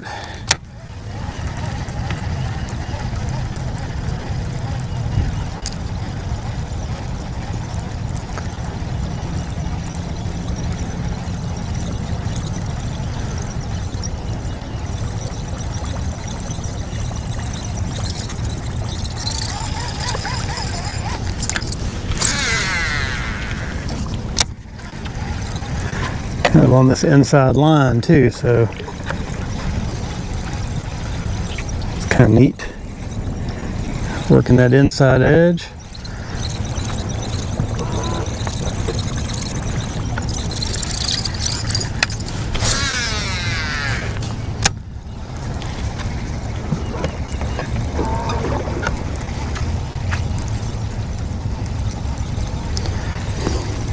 Getting some bites though, that's good. Getting some, everything we've been catching on this buzzbait this morning has been quality.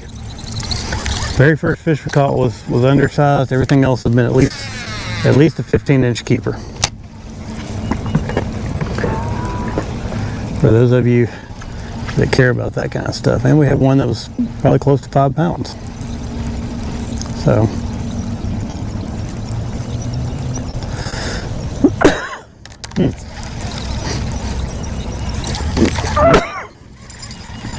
I got that a little bit.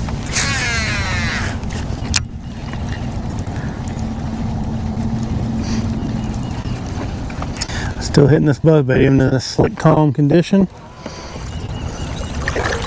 Ooh.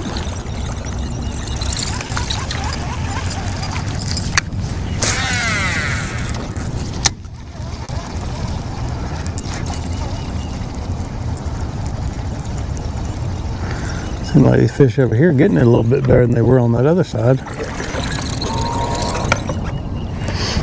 Alright, that little grass patch is done. I see what I think is some pondweed over here. We'll go over there and try that. And I know there's a couple of patches right out in there somewhere. So, just going to keep casting while we're moving.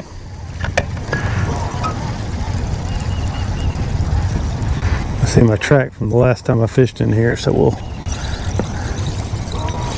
just kind of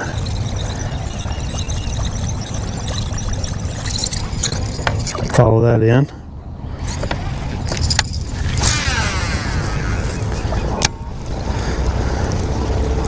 A lot of people, when they fish this kind of grass and stuff, they just want to focus on the edges, or they want to focus on the just the really big patches. I have always done really good just focusing on the small stuff, fishing it almost like a stump. You come up on stuff that's just a little bitty, almost nothing there, and you can work it. A lot of times, I haven't seen it this year so much since the water's low, but get on a little pond we bite where you may find you may find a little place that's just as big as the front of my deck, and it'll be out there and it'll just be touching the surface. It'll just be one little spot, but it'll be in the right place, and there'll be 2 or 3 fish on that sometimes.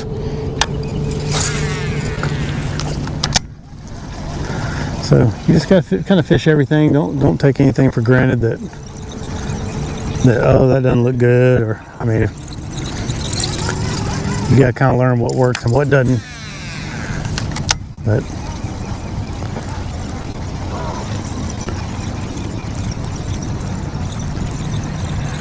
that's how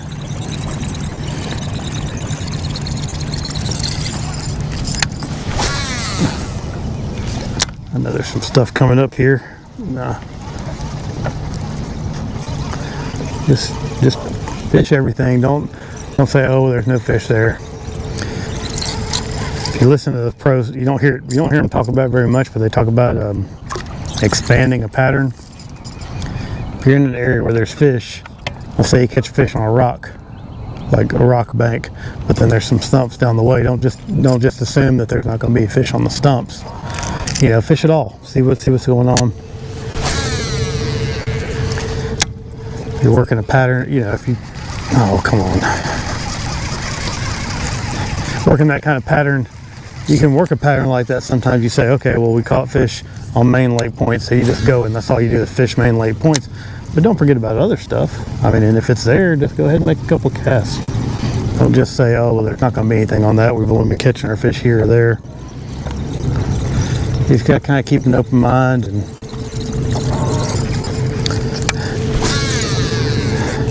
just see what else is going on out there. It's not always what you think.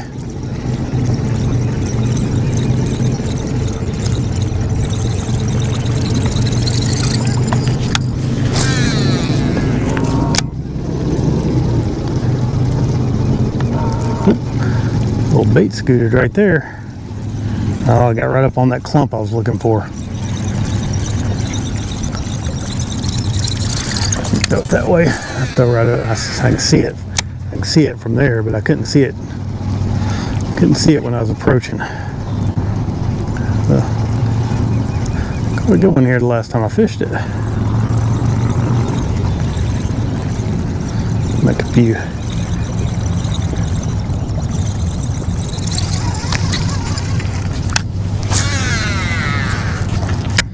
Few casts over that stuff, see if there's anything working. I mean, I did that earlier. I went in there and I said, oh, this stuff, you know, there was some stuff up in that shallow water, and I gave it a shot. It didn't work out. Sometimes it works out. That's how I found that stuff to begin with. I did that a couple of weeks ago and caught some good fish in there. So that little area right there, until it tops out, there's not going to be a whole lot of people that are going to fish that. it's gonna be left alone by a lot of folks, I think. There may be some people that come in and out of there throughout the day, but that kind of stuff right there where it's just large expanses of grass, people don't want to have to, especially forward-facing sonar guys, they don't want to have to try to sift through all that and find where the fish are located and everything. They want to be able to go straight to the fish. So they don't want to make a lot of casts. They want their casts to be a little bit more concentrated. That's why they sit out in the open water a little bit more. So in a way, it's really helped out shallow fishermen like me, because they're out there fishing all that open water stuff that used to be, and that stuff for me used to be the deal. If you could find a spot before GPS, before all this other stuff, you could find a spot and you could consistently go back to it, you had a chance to legitimately find a mother lode. I just don't think that's, I mean, you'll get guys that'll get out there and they'll catch a whole bunch of fish schooling or something, but there's so many guys doing that, and this is way more fun for me.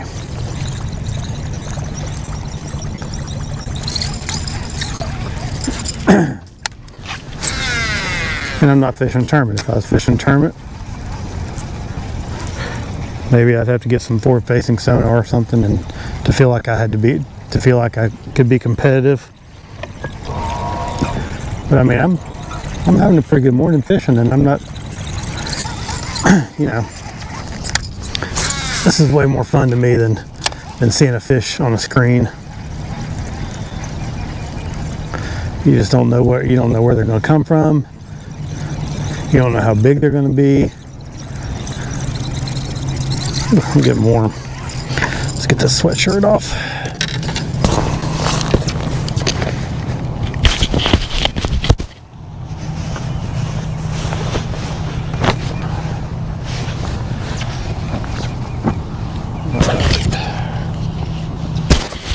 Everything hooked back up here. All right, there we go.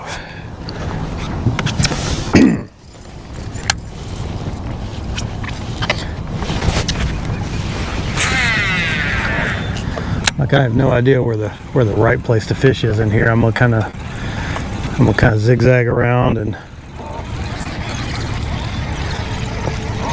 I'm just looking. What I'm doing is I'm looking in the water, and I'm looking for the grass to be at a certain level. And if I see that grass at that level, that's where I think I can catch the fish. So that's where I'm focusing, and that's how I'm focusing. Right now I'm not seeing it. I know there's grass down there because I see it on the side imaging, but I don't see any.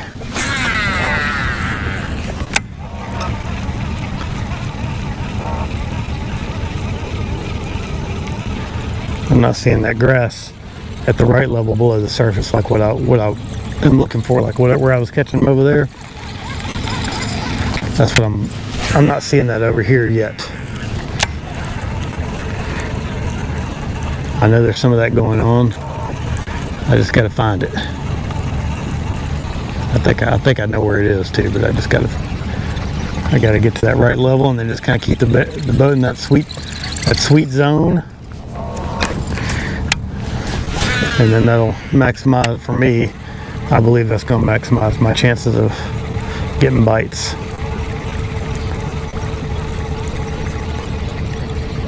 I'm just there's a creek straight in front of me. There's stumps in there. There's a ditch that comes out straight in front of me, so I'm just kind of working straight back until I see that. And I know it's going to get shallower, so I'm just waiting until I see that. Okay, so now I'm in that condition. I see that grass is around that depth that I want to target. It's a little bit dingy in here too. Could help.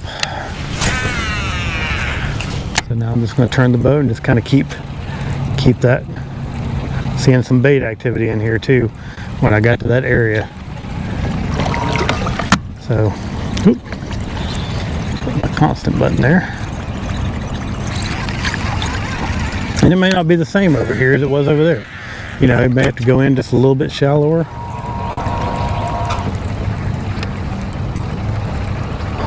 Or there may not, or there may be more fish, may not be as many on this side, you know. This is a little bit bigger bay over on this side.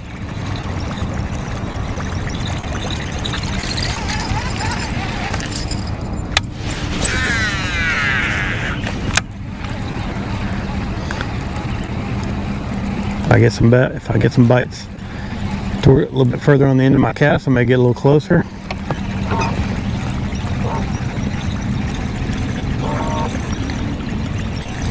And if they come out, maybe they'll come out here and bust it way out close to me. Who knows? But for now, we're just going to stick with this buzz bait and just keep working what's been working, because we were getting bites.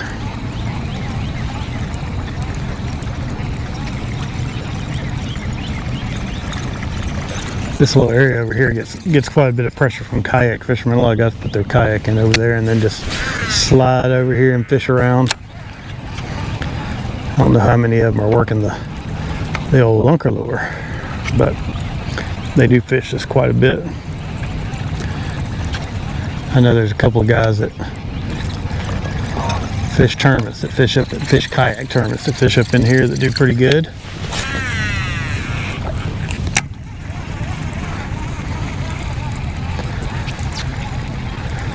Not getting the bites.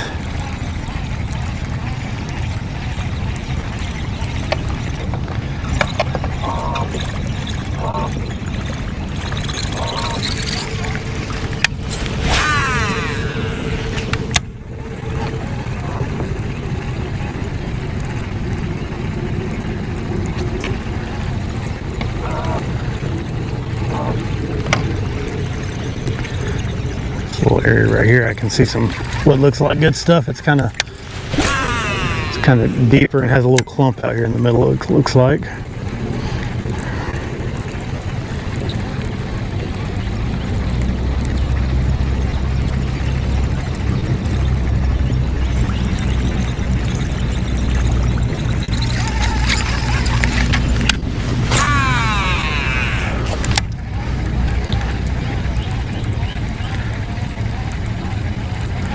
Quite as much stuff on the surface right through here, so that's good.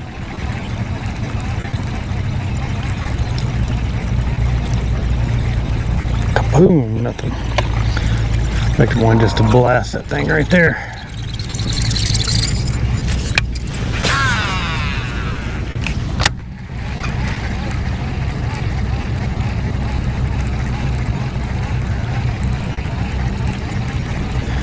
I see some other another good looking grass line up here, so I'm gonna kind of fish my way towards it.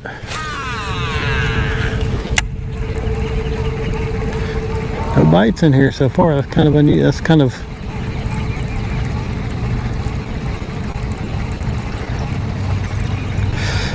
not what I would have thought. I would have thought we got a couple bites way up in here, but it is just a big old flat area with some grass, so maybe we're just not in the right zone yet. And the water's got a little color to it. It may need to be clearer. Who knows? You can definitely see a grass edge in front of us over there. So I'm gonna when we get over there, I'm gonna kind of go up in there and fish it. I can't tell if looks like it might be on the verge of topping out. It's hard to tell from here. It's a little bit more of a defined edge, whereas we've been just kind of catching them just out over the flats all morning. That looked like a little clump right there that should have held. I've seen a lot of little bait fish activity out here on this side, this little spot. I'm gonna work my way into this, and then we'll kind of turn around and work our way out. Looks like there may be another little ditch in there too. We might go in that. I don't know. Just playing it by ear right now.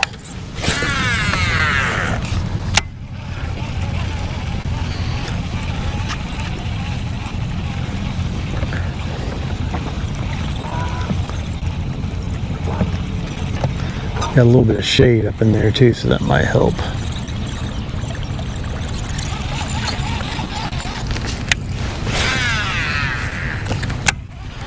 Of course, this is where this boat's sitting super shallow, so it may not be the right deal. But sometimes I get on a little shallow grass line.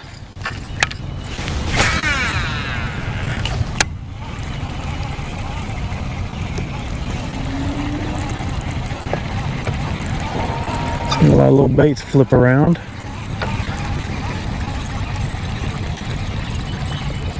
Yeah, I think I'm gonna kind of cross through this stuff. There's a little bit of a mud line over there. If I can get through it, it's pretty tall. Now let's just stay out on the end.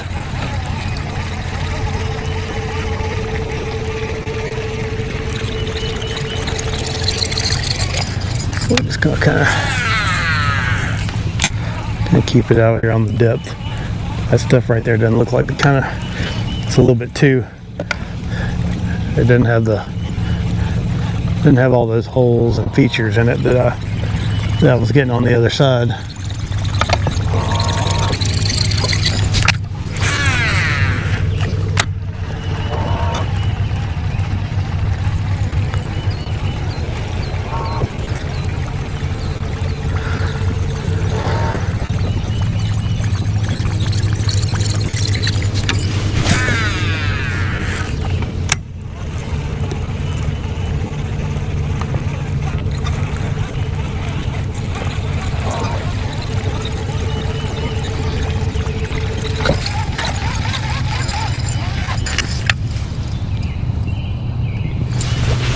Thought I had a little grass on my bait.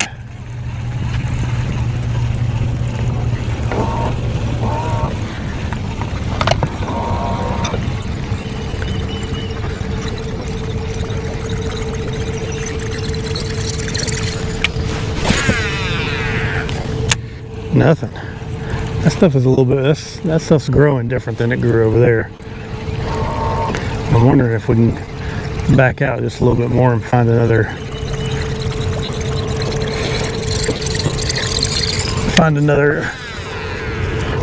set of clumps that are a little bit deeper that maybe are growing up the way we need them.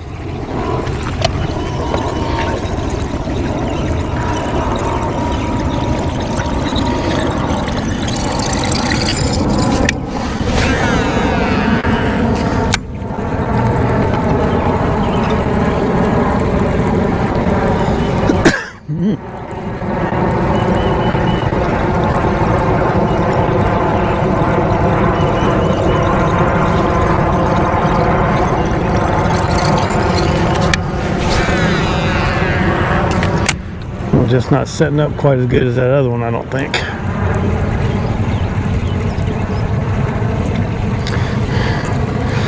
These are the kind of places where you go through them though, and then sometimes you get a really, really big bite. You may only get one bite out of them. Oh, something chased it right up to the boat.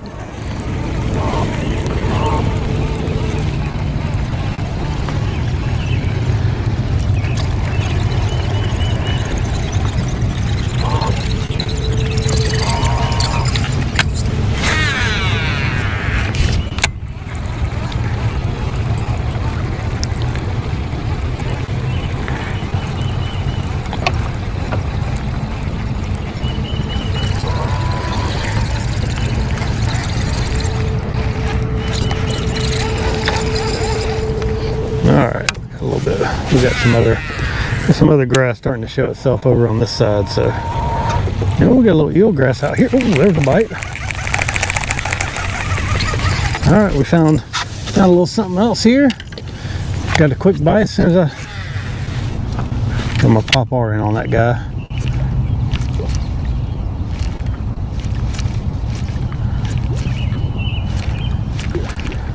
Well, doesn't work every time, but it does work. Yeah, 60% of the time it works every time. Ooh, that's a good fish right there. That's a good fish right there. Yeah, there we go. Alright, we found a little something here. I'm gonna mark this. That's good fish. Oh, that was cool. Man, that fish is pretty too. Got a mouthful of popar. There we go. All right. Pretty fish. We'll change hands here. Can't do anything with my left hand, it seems like sometimes. All right, nice one. Look at that nice color on that fish too. All right, let's put her back. There she goes. Fish came up and slapped that thing. Saw her come out of the water. I thought she was a little bit bigger than that, but still a good fish.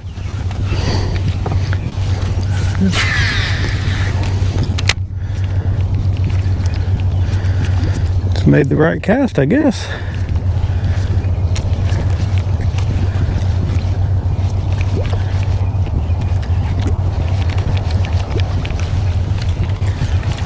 That's the kind of stuff I always wonder too, is like, would that fish have hit a buzzbait?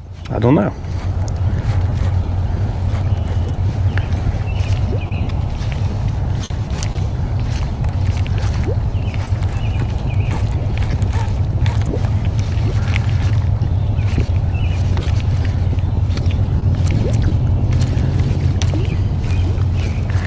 We got a little eelgrass mixed in back in here.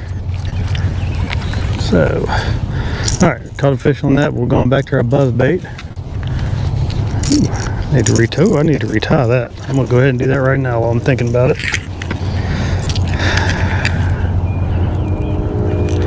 You think you need to retie? Retie. That's my 2 cents on that. Ooh, got a little kink right there too.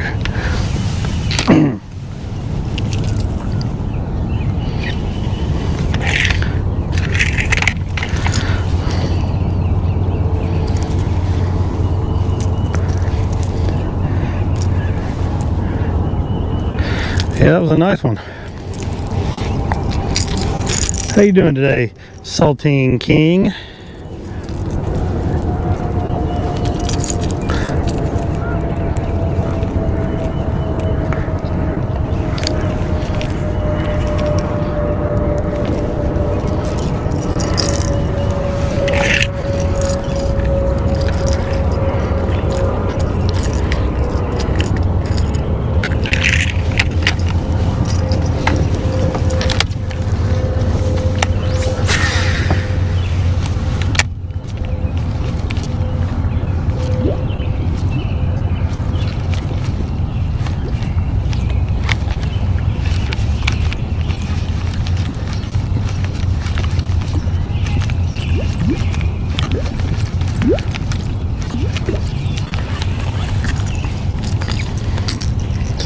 Right there. There we'll get it right.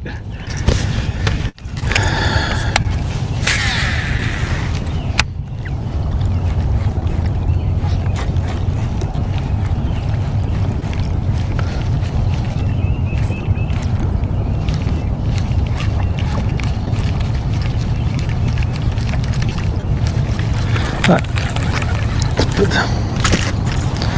that on back and we'll get back on the buzzer.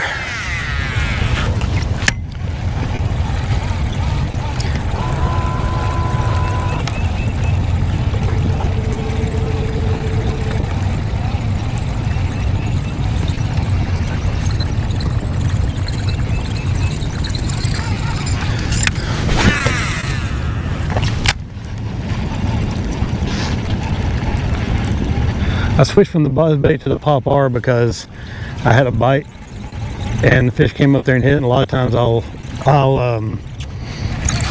if I miss a fish, I'll follow it up, like some people followed up with a worm, but I followed up with it just to sometimes I'll just follow it up with a popar. Sometimes that works pretty good. It worked earlier. I caught one doing that.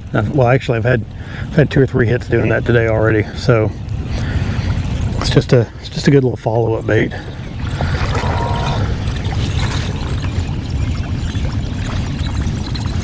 Hey, If you just woke up, just get out there and go fishing, man. It's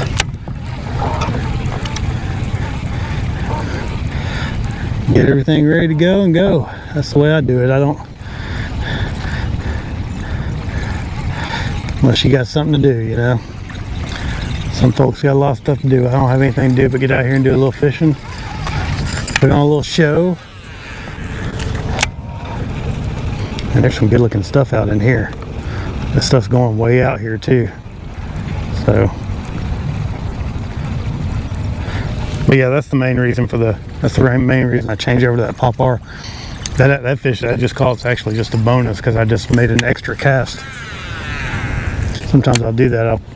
I'll miss a fish, I'll throw the Pop-R in, I'll make a couple more casts with Pop-R before I put it back down, and that was just one of the couple extra casts.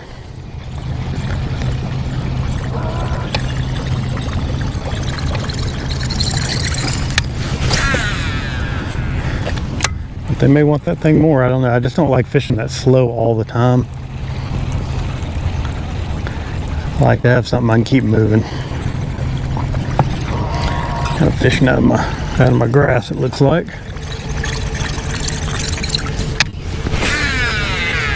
Trying to see if I can find some other clumps a little bit deeper out here, but that are still growing up.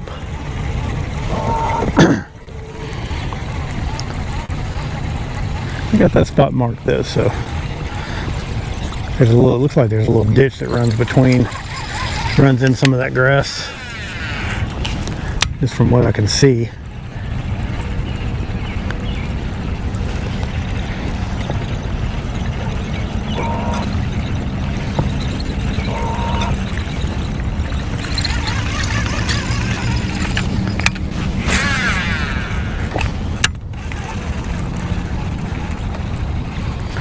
Maybe it's time to swap over too. I don't know, sometimes you get when you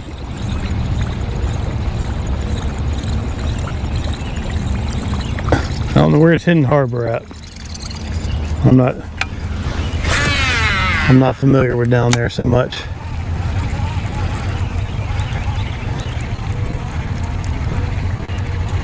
Although I was just in Florida doing some salt water.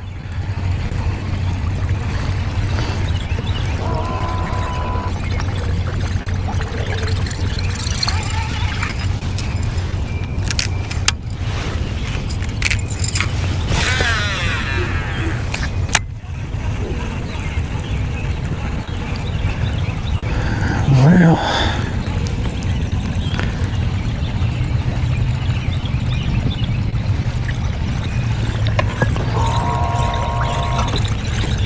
I don't see anything in here out a little bit deeper. I thought maybe there might be some deeper grass out here, but once you get out to that 3-foot zone, it's pretty much gone.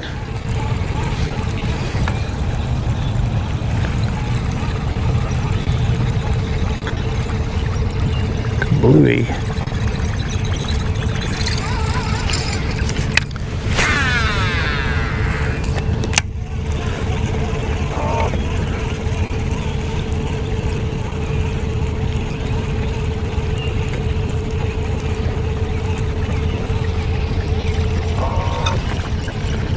Alright, now we got some more coming off of our left over here, so I'm just trying to. This grass over here is growing a little bit weird, but alright. Now we got a big clump coming off of this side, so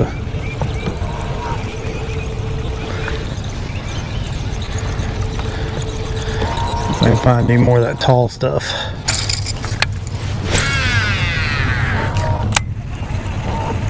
I know there's some pretty good looking stuff in that bay in front of me. That's where we're gonna head next, I think. Oh yeah, we got some stuff coming up out here that looks good. Stuff out here just a little bit deeper.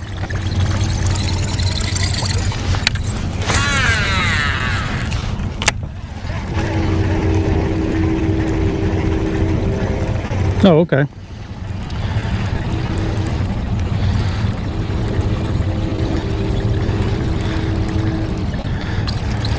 Yeah, get out there and cast the line a little bit. There's some There's some good bank fishing to be had around here. I don't do a whole lot of it, but you got a bunch of grass right here, so I'm just gonna kind of, well,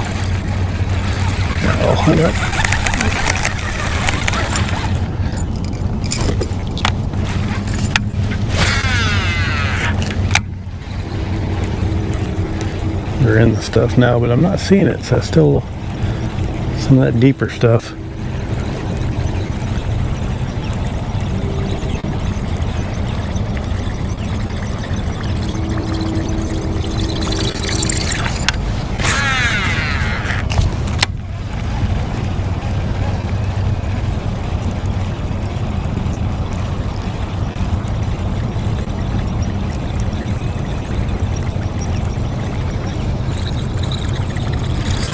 Turn around and try the other side for a minute. Maybe they're just a little bit on the shallower end. We're sitting in about 5 feet of water. That stuff's not really coming up like it did on the other side though. Maybe I need to go in a little shallower until I see the grass at the height I want to see it, or it may just disappear again. I don't know.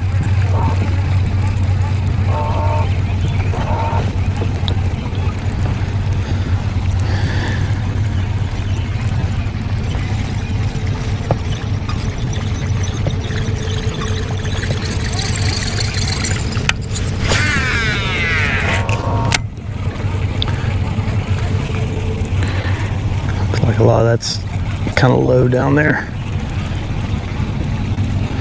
We'll kind of work our way up in this little bay and we'll get another bite or two.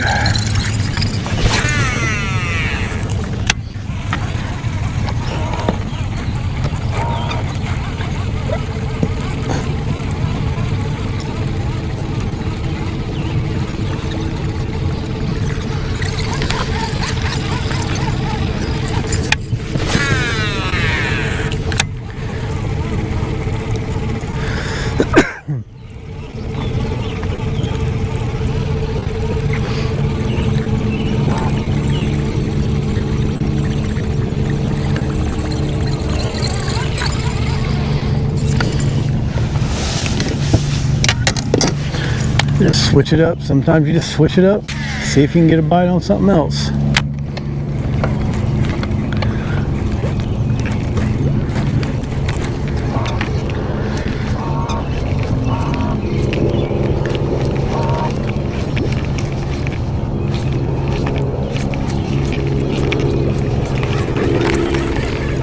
This doesn't look like it's doing right.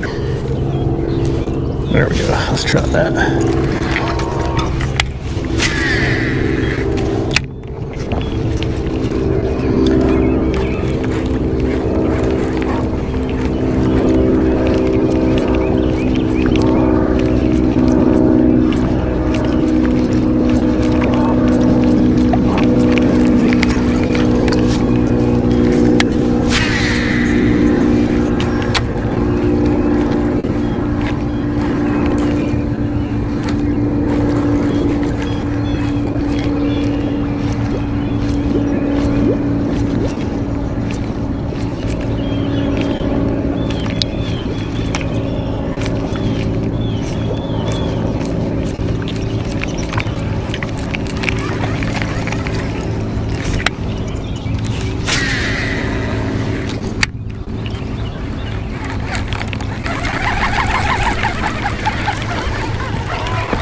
Yeah, let's say you go with the fishing boat. You can get a lot more use out of it than you can a wakeboard boat around here. especially if this water is going to be low all season, which right now it's looking like it will be unless we get some really weird weather patterns and we start getting some rain.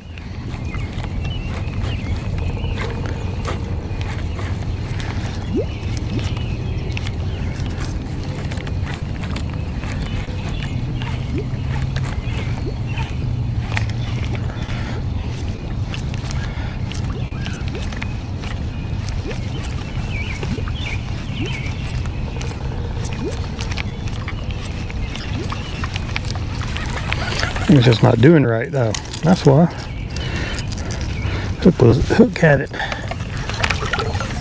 Couldn't understand why it wasn't doing right, but my hook had it all.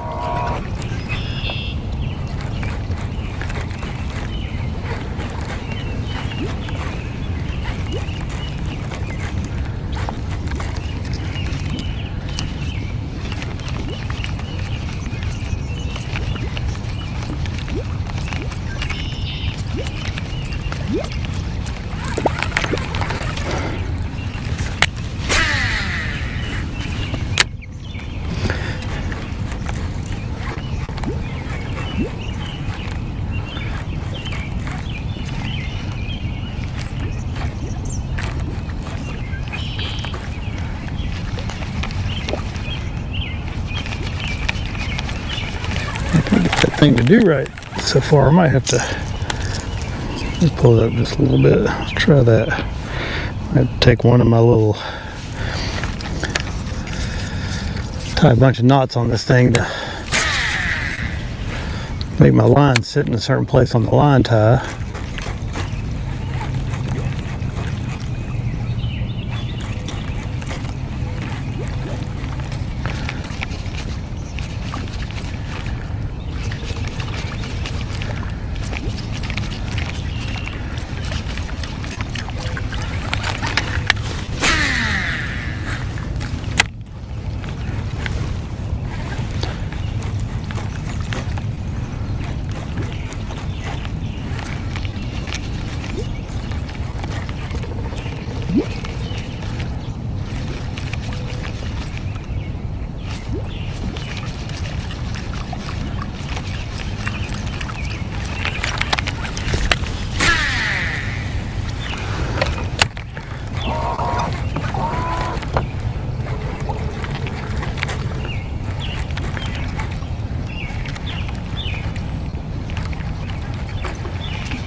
This boat is called a Bass Cat Felix. It's just a little skiff. They're kind of hard to find. They quit making them in 2020, I think. So if you find one, you got to find a used one. There's some good ones out there. They're just, like I said, they're just kind of hard to find, especially in this area. I had to go to Bristol, Virginia to get this one. And I did all this rigging myself. It was basically just a boat and motor when I got it.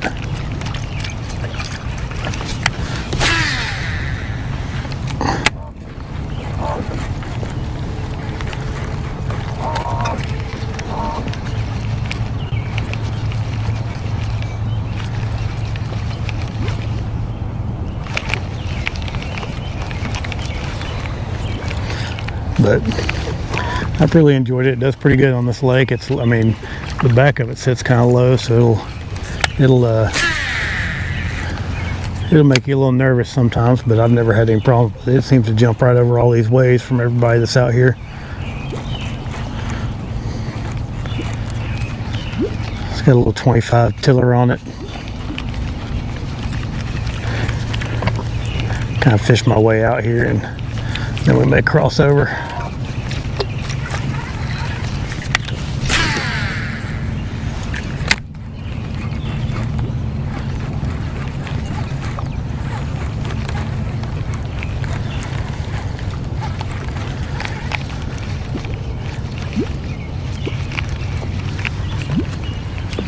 yeah, I'm gonna do a video on this boat at some point. I just haven't done it yet. Get a lot of people asking about it. It's a neat little boat, and you'll see, as far as I can tell, there's nothing else on the market like it. That I like it because it's open. I fish by myself a lot. It's open. I can get around. Really miserly on gas.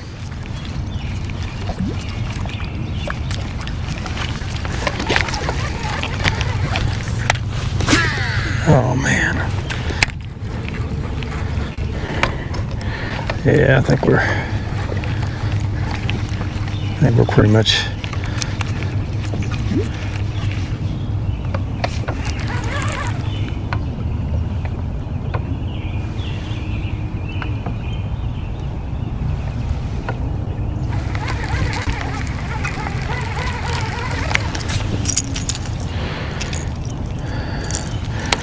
yep, let's make a little quick move here.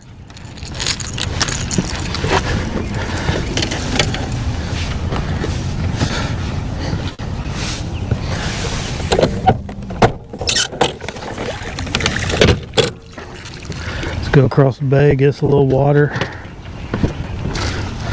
Gotta stay hydrated out here. Yeah.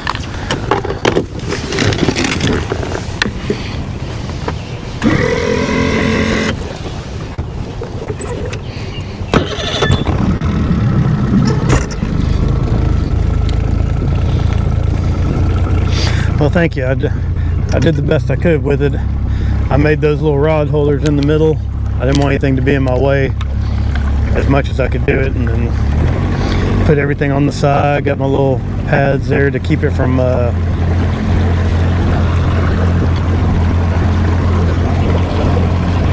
keep them from scratching the sides of the boat up and everything. I thought about this boat for a really long time before I actually bought it. I was looking for something small. This is a 17 footer, so it's not real short. But I wanted something that would be easy to fish out of by myself. And and this was the best thing I could find that kind of had everything going for it that I wanted. I looked at some regular skiffs. I wanted fiberglass. I didn't want an aluminum boat. There's some good aluminum boats out there too. But this one just kind of fit what I needed.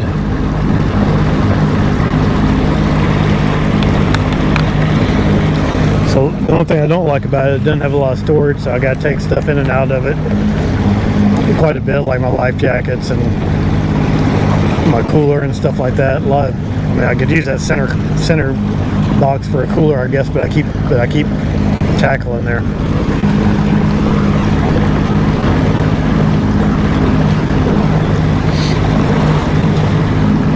But the guy that had it took real good care of it. I've tried to take pretty good care of it. I've dinged it up a little bit. What's gonna happen?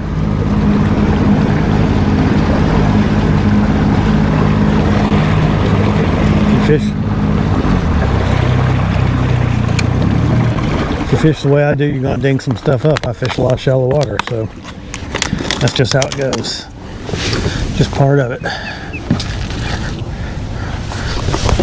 I'm doing better on this one than I did on my bass boat. I dinged it all up. Alright.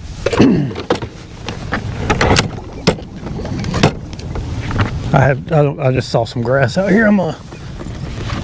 I don't know if there's, this is just like looks like a little hump out here. I'm just gonna kind of fish through it, and I'm just gonna keep buzzing, feeling the buzz bait. We got a bunch of, oh yeah, we got some good grass out here. If we got any fish on it. Ooh. Now we had a little bit of good grass out here, and then it kind of went away. I'm just gonna kind of fish through this area. It's just there's a hump to my right. Oh, got some pondweed out here too. I like pondweed a lot.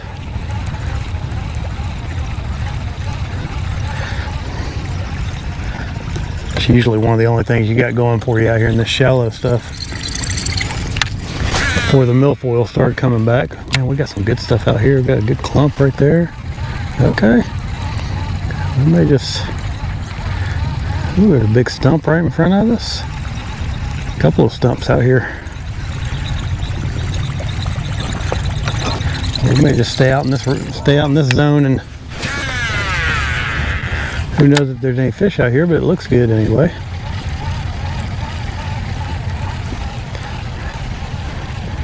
I like some stump. We got some stumps. We got some pondweed. We got some milfoil mixed in. Doesn't get much better than that. Oh, I lost my...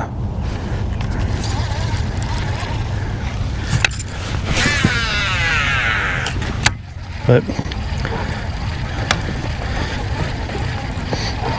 yeah, if you like to do it yourself and you want something exactly the way you want it, this is a good boat to have. You can do a lot. I mean, you can do a lot with it. The only mistake I made was when I bought this trolling motor. It was a 60-inch shaft, and I didn't want it that long, so I had them trim it off. And it got trimmed off a little shorter than I would have liked. I should have left it at 50. I had them cut it down to 45, but I should have left it at 50. Because the bow sits up quite a bit higher than a bass boat bow does.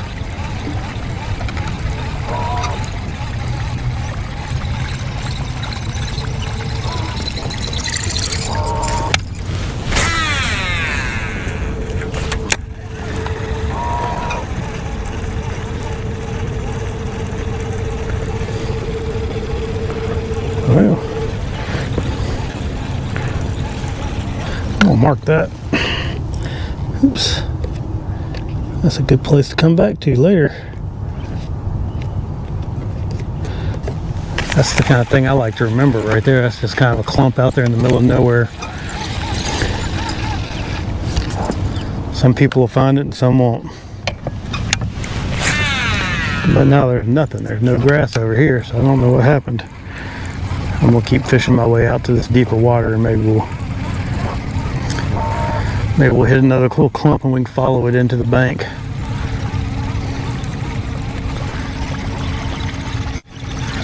Never really fished right out in here, so I have no idea what's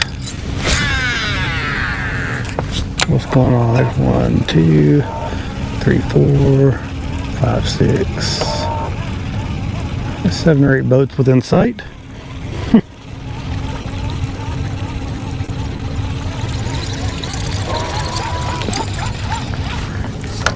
I'm gonna kick this in high and kind of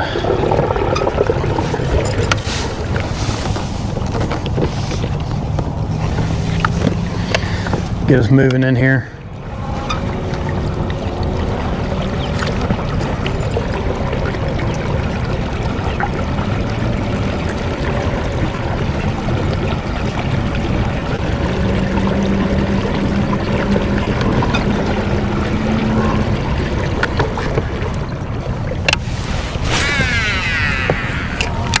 Start working our way out a little deeper now.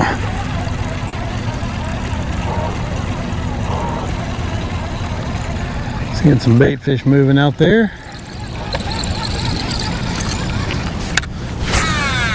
I believe we didn't catch a fish in that. Well, yeah, we did. We caught some. We caught a couple of good ones out on the end there.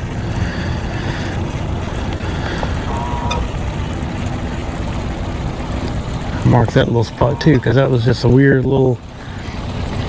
There wasn't much going on, and then there was some eelgrass in there, and that's where the fish was. When I see some stuff, I'll mark it, and you don't do very good marking like coontail and hydrilla and stuff because it grows in a lot of different places. But it seems like the pondweed kind of comes back in the same spot just about every year.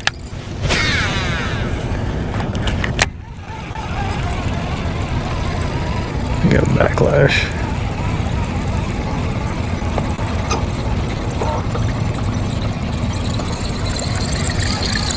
Get that backlash out. There we go.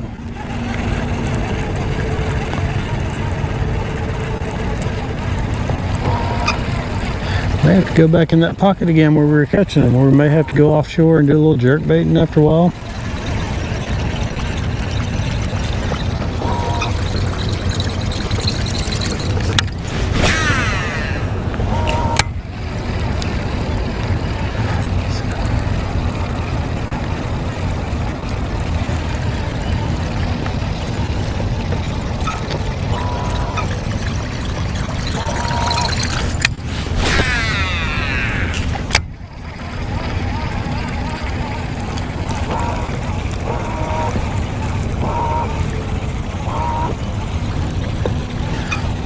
Supposed to be one right there.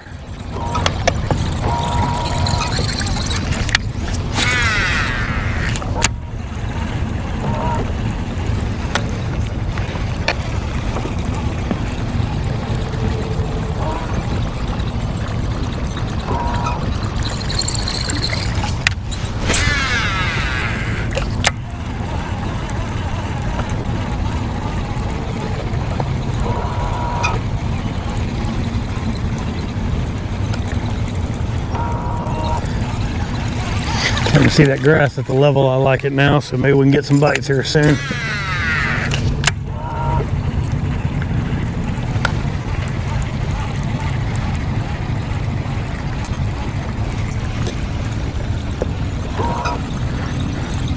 We'll fish around these two back pockets and see if we can, if we don't do any good. I got a couple of areas we can go try something different on.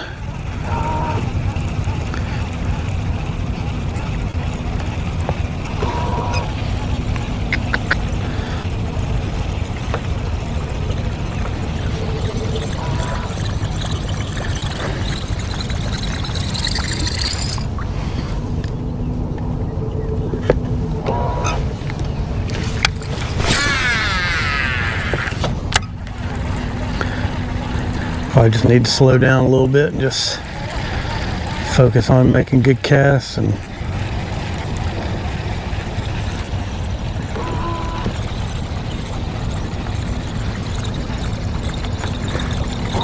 seems like there's kind of an inside grass edge here, and then there's one behind us too, so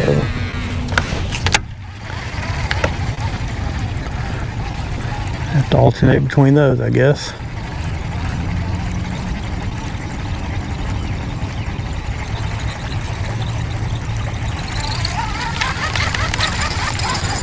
I'm gonna stick with the shallow one for now. Now we got some stuff right in front of us.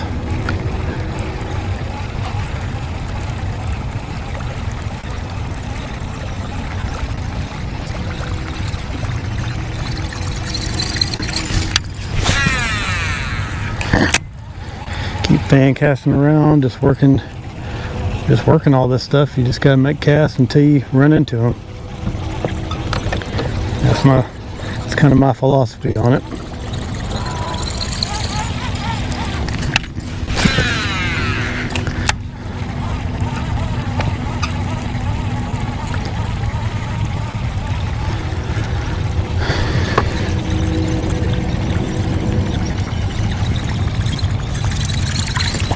Of course, this topwater bite. Topwater may be tough going forward now that the sun's getting high. They'll still hit it all day, but it does slow down once that sun gets up good.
They keep making lots and lots of casts, I guess.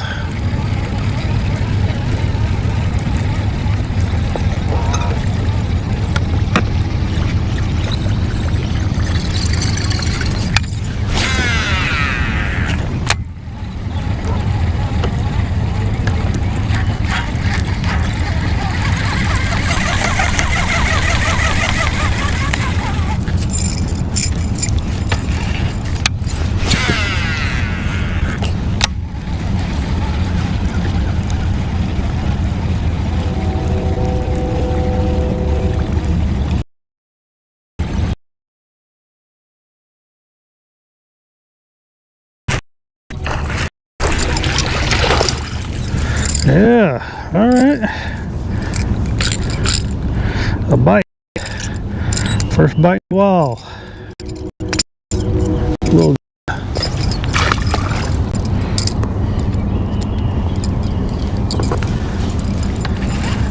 All right. Yeah. There's at least one in here.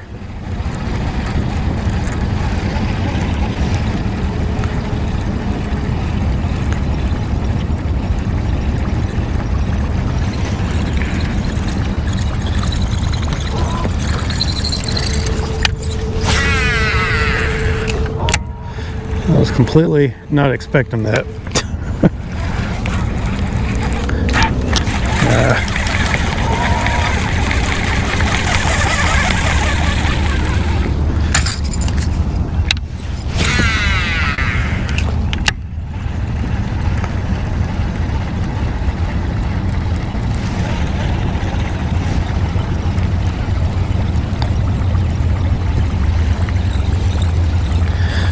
Or at least around something.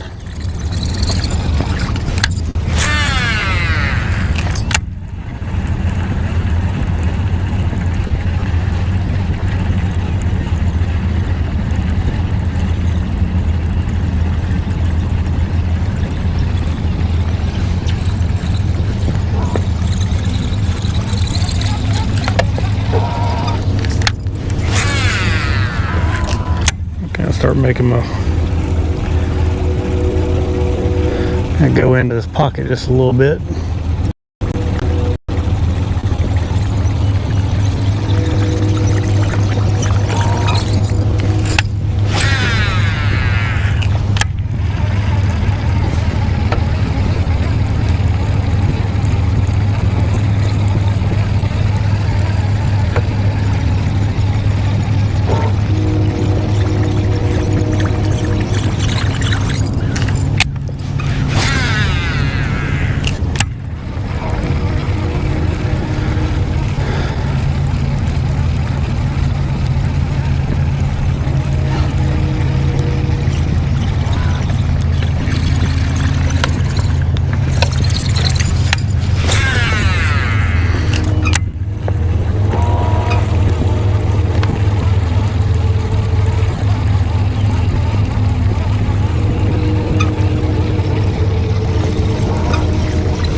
That grass at the point just yet, so I'm just going back in here until I see what I'm looking for.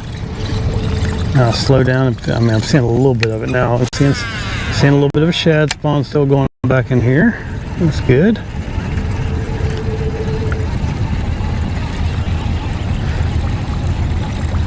It may not have been shad. That may have been something else. Whatever it is, they're working.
get us up, kind of do a little bit faster moving up here until I see what I'm looking for. If I ever even see it.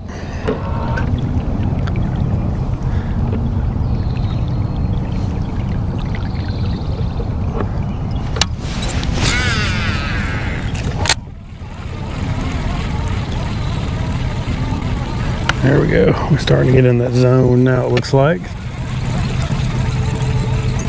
At least for the moment we are.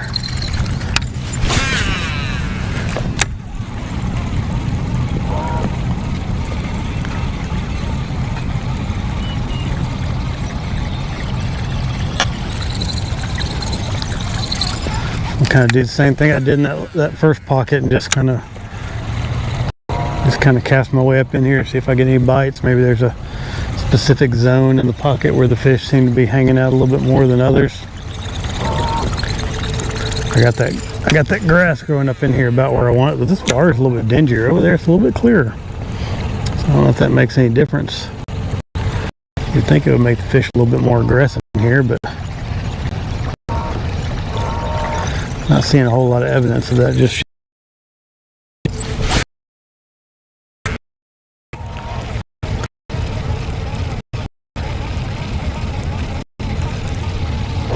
Seeing some carp up in here.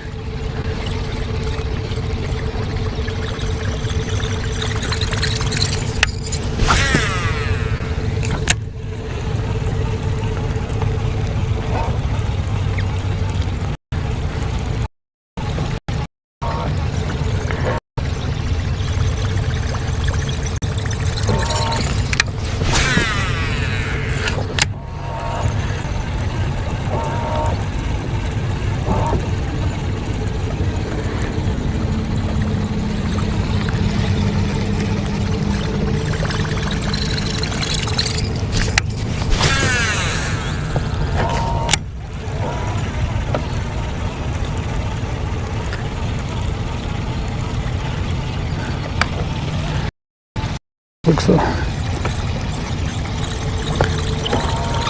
Alright, now we're starting to get into that height, but this grass doesn't look healthy. They've killed this grass in here. I guarantee you they have sprayed this in here. Dang. That just sucks. That's why it looks like crap.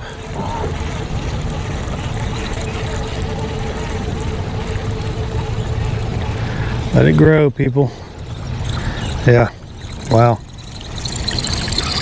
That's why we're not getting any bites in here, because they killed it.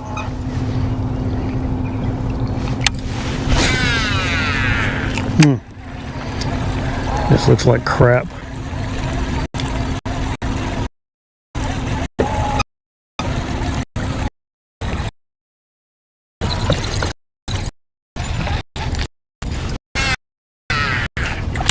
Putting all that poison in your drinking water, people.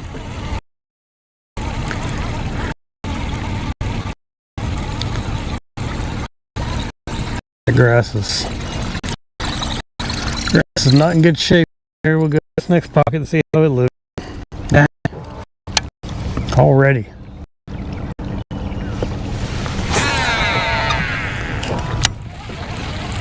Shouldn't be allowed to do that. They should get them some mechanical harvesters and make the boating lanes where they want them. That's my 2 cents.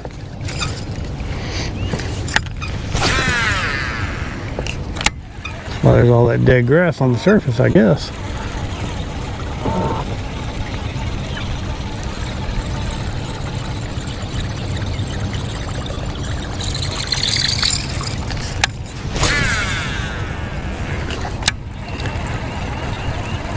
See if it looks any better over here. That's probably why that other one looked bad. I didn't really even think about that when I was over there, but it did. The first pocket I fished this morning, that grass looks so healthy. And here it looks like crap.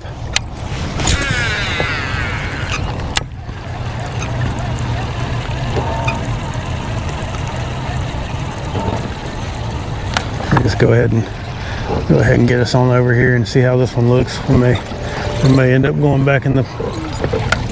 There's not a boat in where we started. That's why it looks so bad. Didn't understand it was dingy either because we haven't had any rain. That's why when you kill it all, it releases all that sediment and all that nitrogen. People don't understand how good grass is for your water.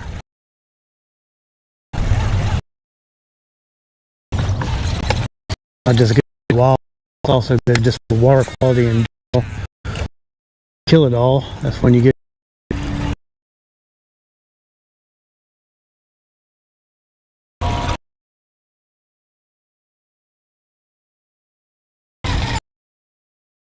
fish. I'm not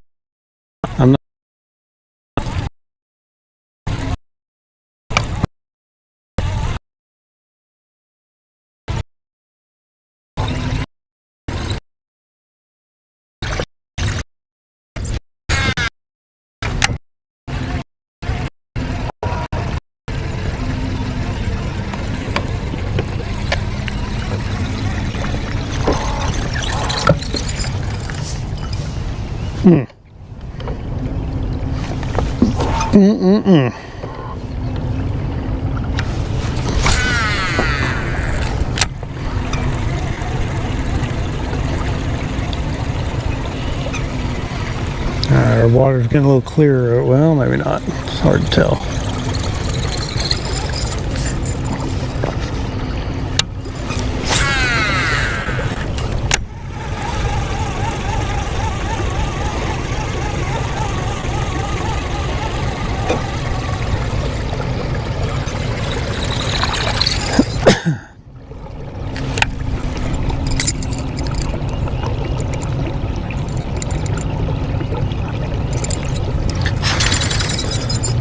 That's the way you want your buzzbait to sound right there.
I didn't catch it right out in the middle of this one, but we'll see how I'm going to go up in here a little bit further and see how the grass is looking.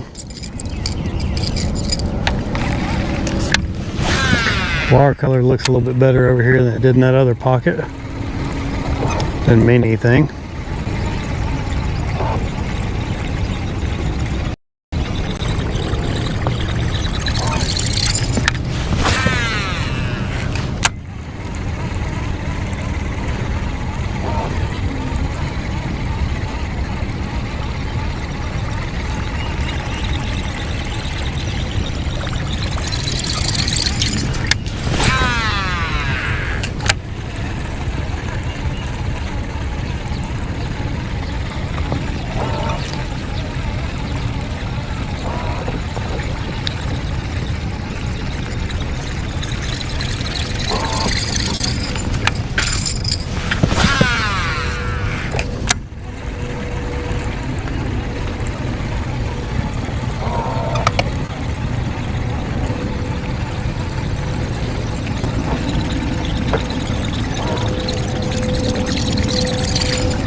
might be about. Stick with it longer.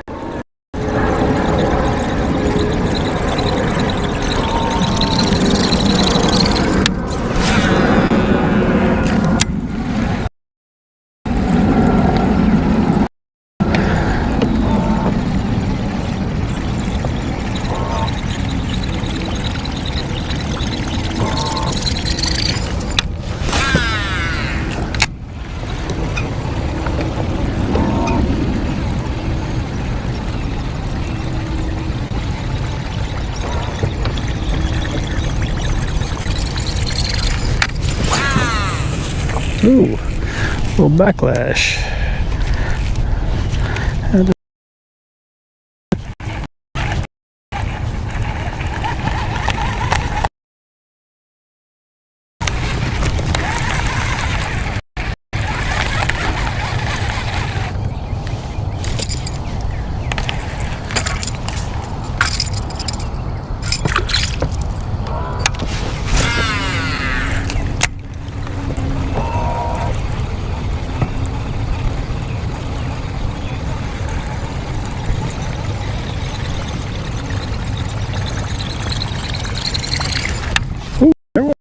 I saw one.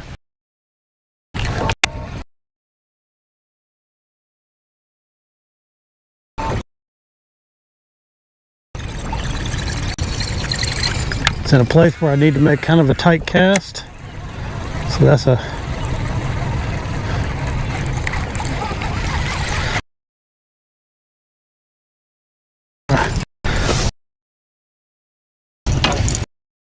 get that bad boy to come up there. I don't think he's very big, but let's see if. Ooh, that was an awful cast.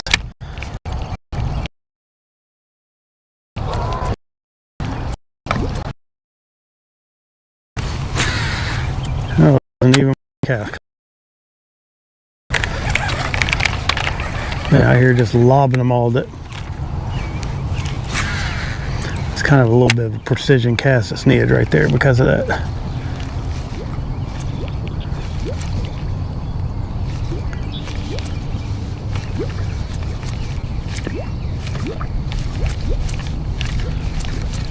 Yeah. He showed himself, and I got a little piece of.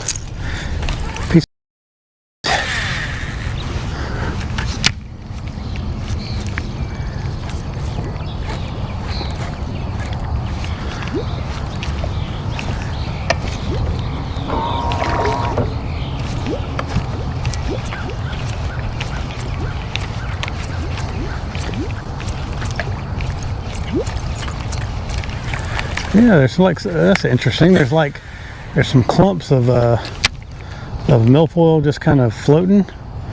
So far, I've seen a couple of spots where the bass are kind of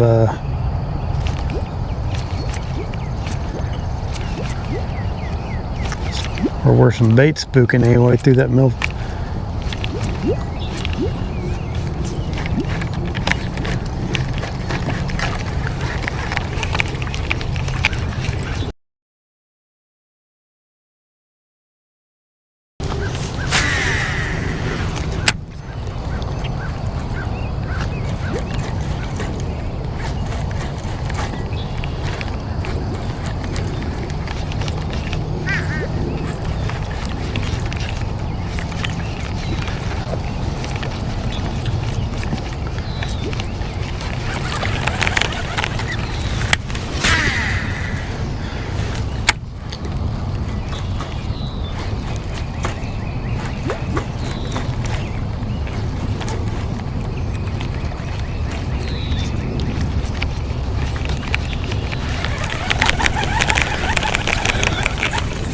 I'm gonna cut one of those.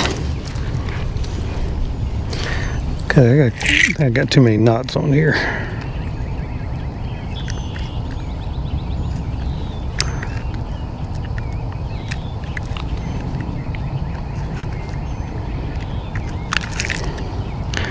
There we go. Let's try that. Let's try that.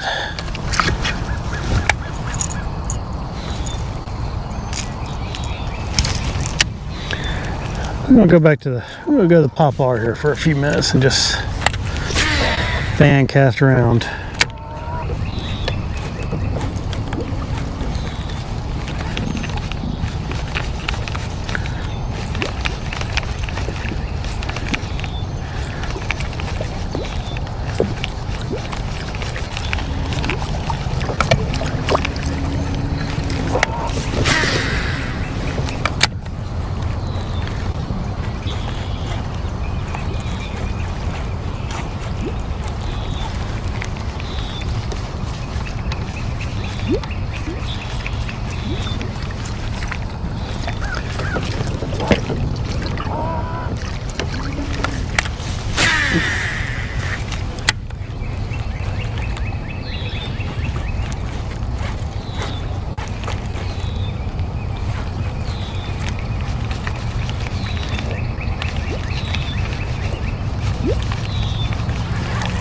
I'm not doing it right.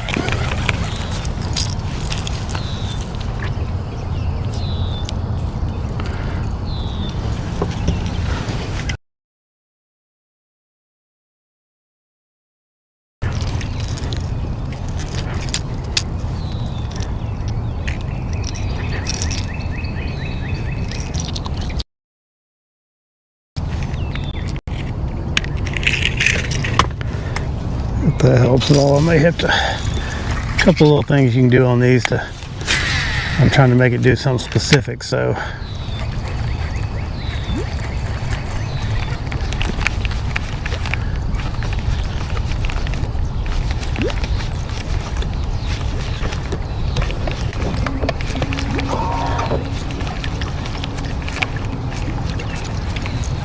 Might not be the right one either. I had two of these made up. Oh, there he goes. You see that eagle? Man.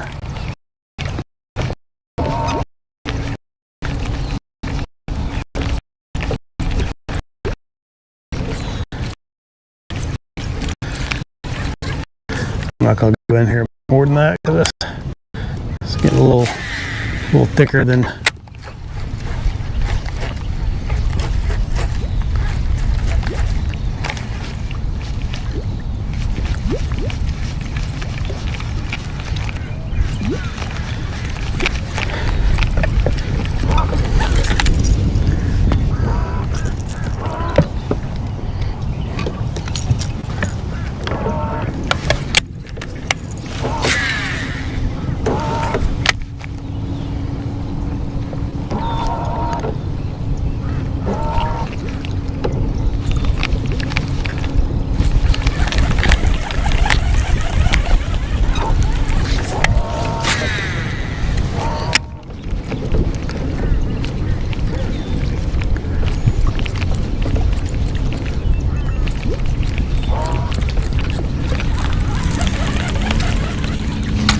All right, back to the buzz bait. I'm not feeling this.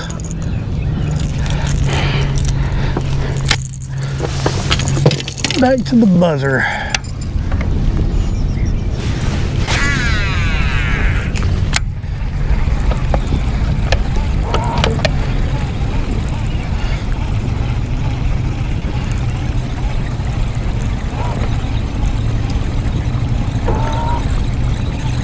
Not time for the Poplar yet, in my opinion. Still a little cool.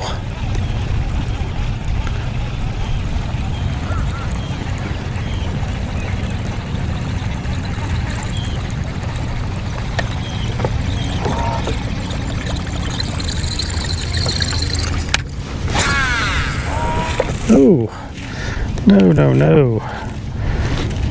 So careful casting into the wind. Let's tighten it up just a touch.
Oh, there he was.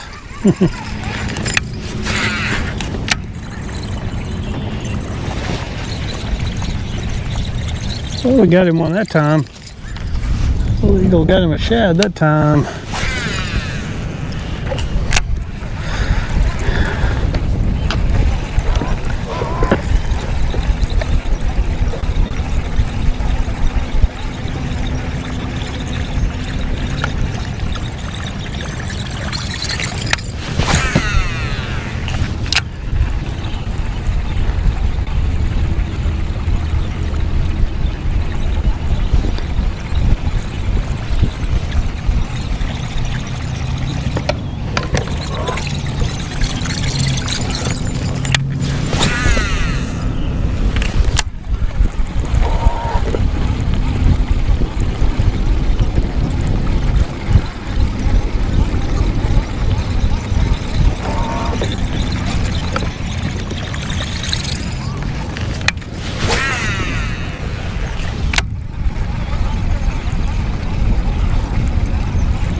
This grass right there here looks pretty good.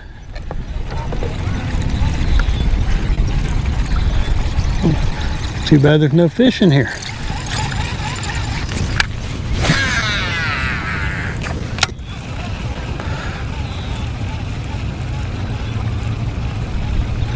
One little bite out there a little bit deeper.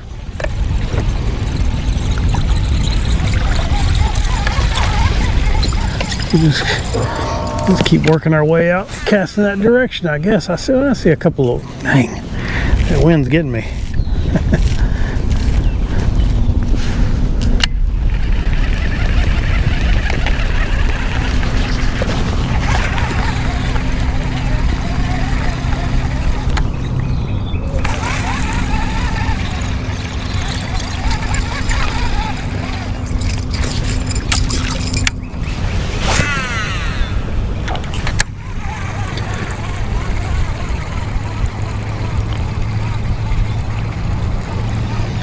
Not a good time to fish a spook or something like that. They just wear me out using them.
Mess around with this big poplar for just a little while.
Get a little confidence in this bigger poplar for a little later in the season. See if I can. Might bet they come up and hit that thing.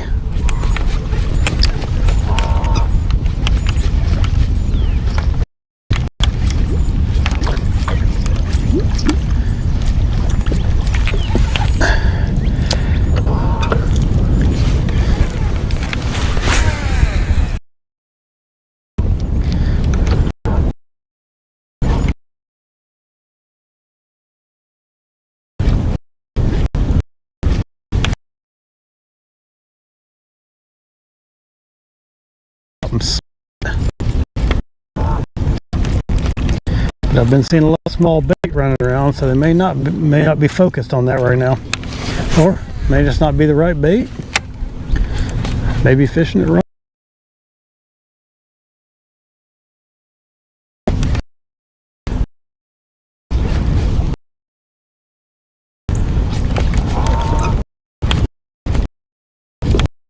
It is a big bait, a bit bigger than the other one I used. We're just trying to get something going.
me.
Put that big old thing down for a little while. We're just mixing it up, trying a few different things here. Let's go to our little guy for a few minutes.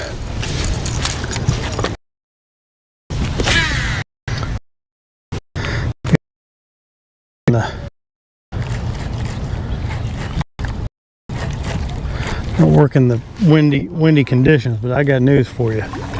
They will work in some windy conditions.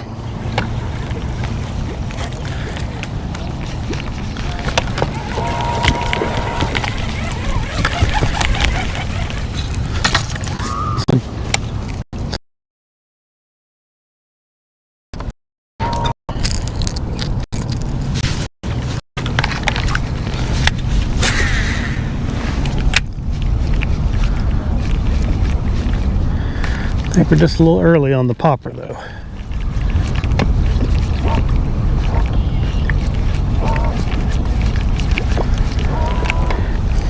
Tell you what though, when they get on that little bit of a bite on gunnersel, if you hit that thing just right, you can crush some good ones on it. Especially if you get like a good little overcast day when it's like trying to rain.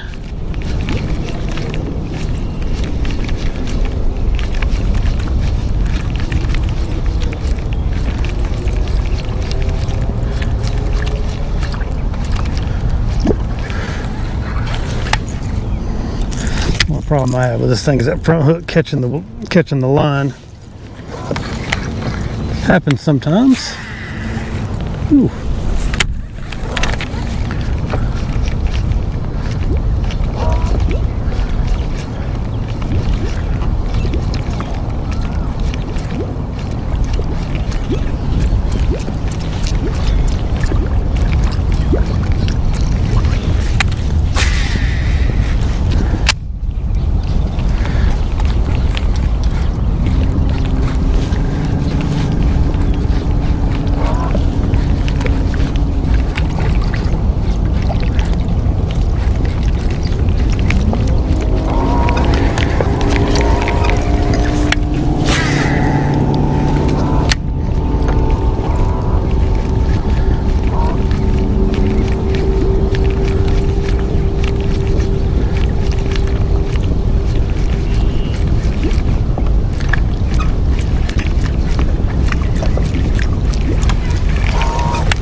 Ooh, almost caught something behind me.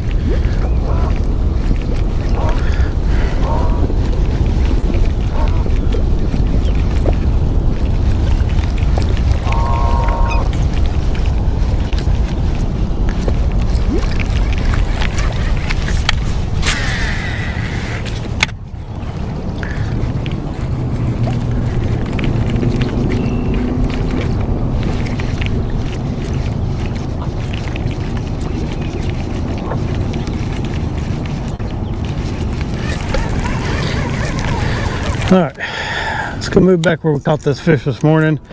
We'll give that a little bit of a try, and then we'll figure out what we're going to do next.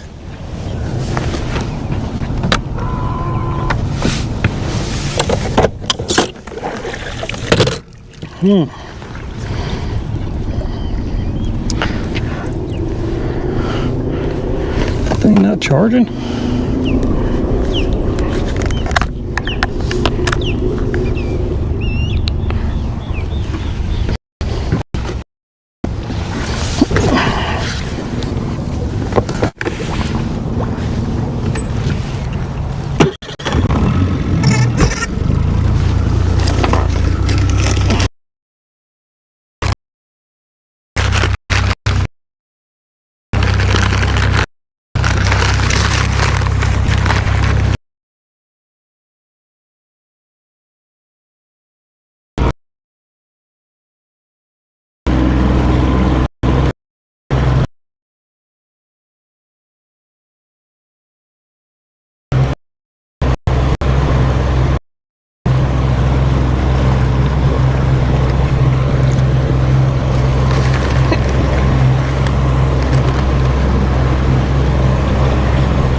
I want to hit this hump again because it looked good. It looked real good to me first time around.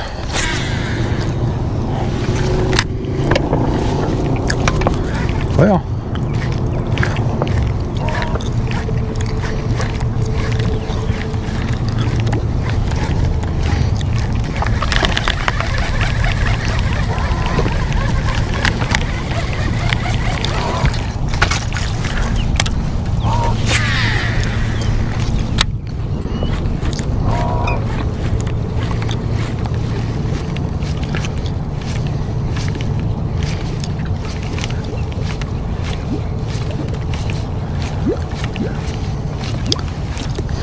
I'm changing to the popper because I know there's some pondweed on this. For some reason, I always do really good around pondweed with a popper.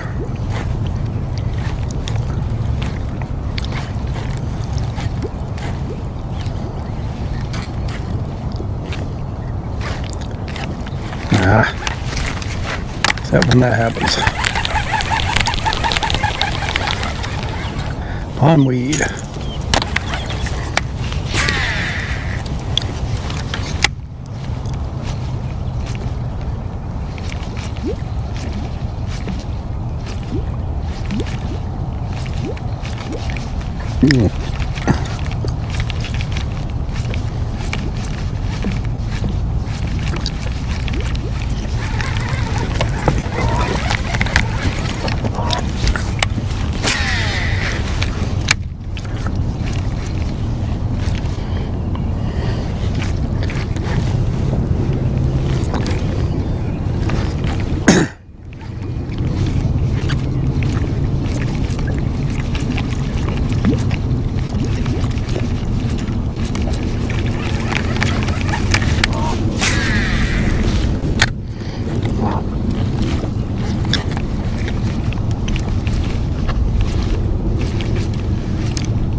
Ooh, that stuff's right there is topped out. I'm not going to get through that. Well, try the buzz bait right there real quick. It's real hard to get a popper through topped out grass.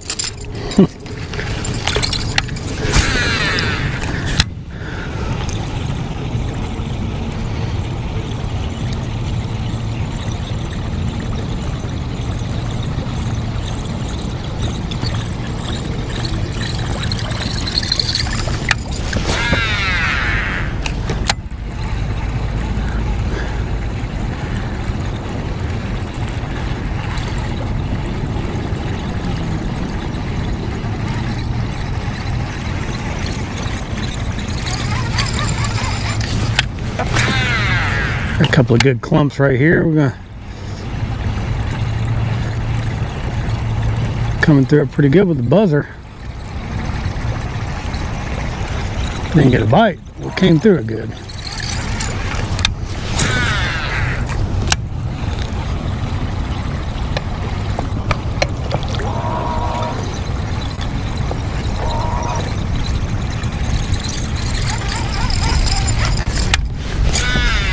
You know, when you're fishing, it's not whether or not you get a bite, it's how good you look fishing.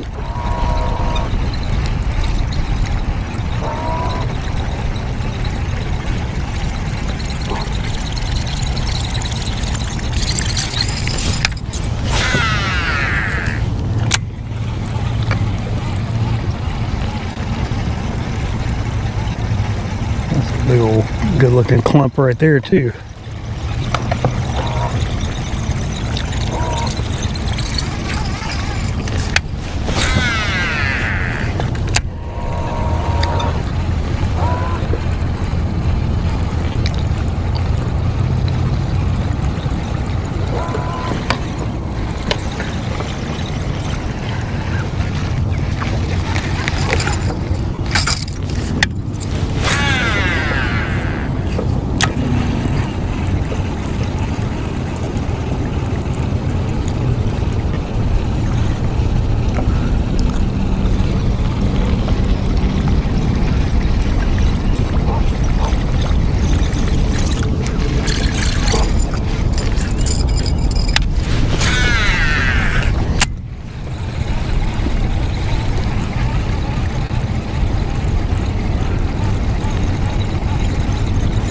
Kablooey, no kablooey. Go get my phone back there in case anybody wants to talk to me.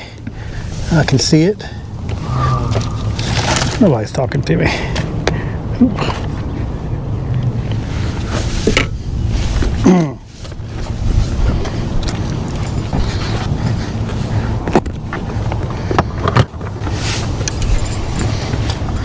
All right. Not seeing any more of that good stuff, so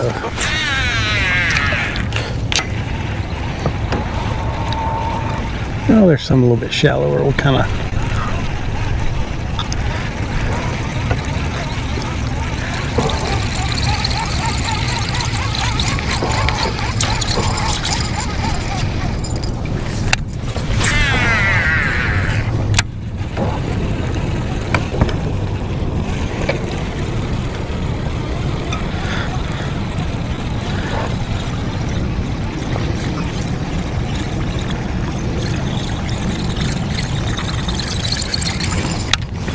think if I don't get any more bites on this buzz bait anytime soon, I'm gonna put a swim bait on.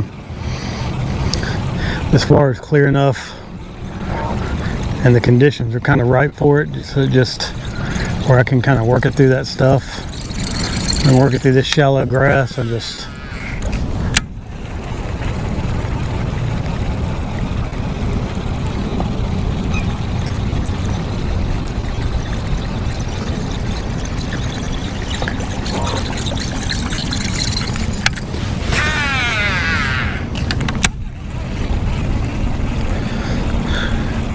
kind of like to use it kind of like you would a spinner bait, just in clear water, fishing it through grass and stuff like that. And it comes through grass a lot better than a spinner bait does too. So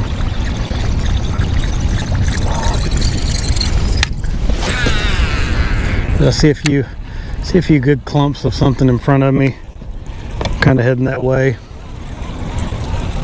Just fishing my way up there. I think I'm gonna go ahead and I'm gonna put a couple of things away here and pull that out. Buzzbait staying. But you know, you gotta make some adjustments throughout the day. I'm gonna put this pop R up. I'm just gonna set it back here for now. And then where's that? Which rod has it? It's one of these. I think it's this guy right here.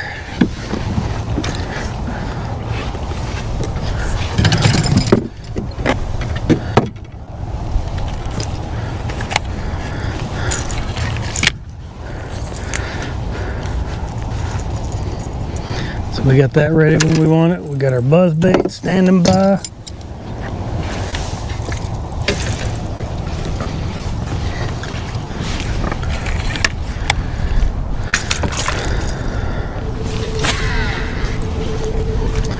Just gonna pop. I'm gonna pop a little while.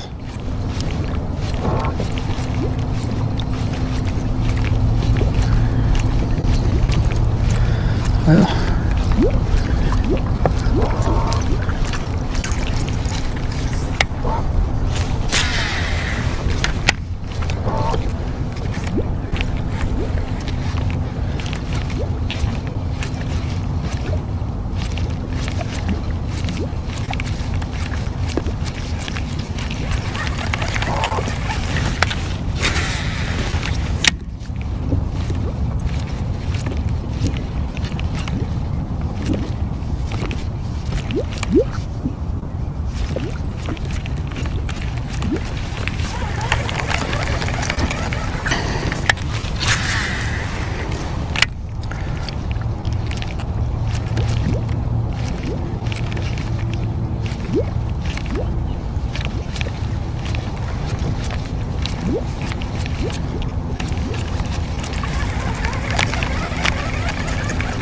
Got the oddball stick up.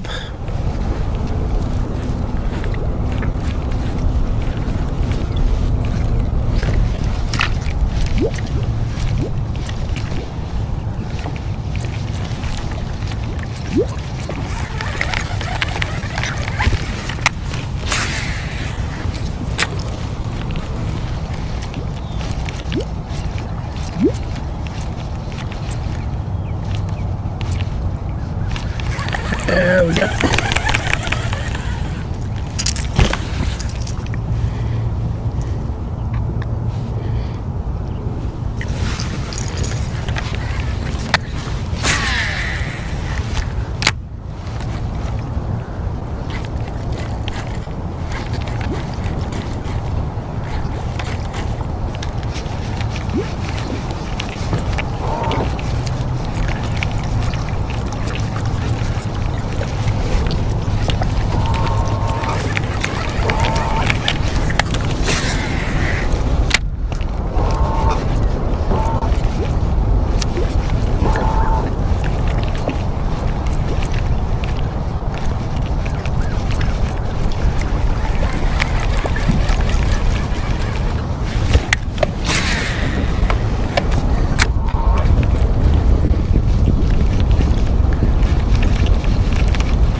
Oh, there we go.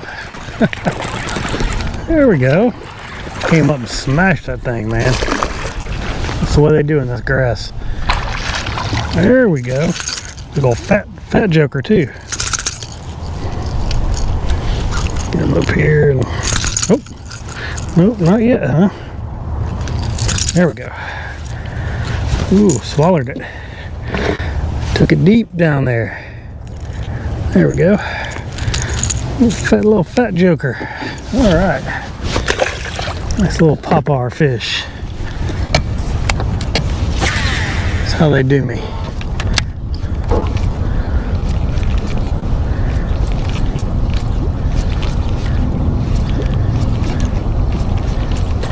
Oh, there's another one. Dang. All right, we got our cadence working now.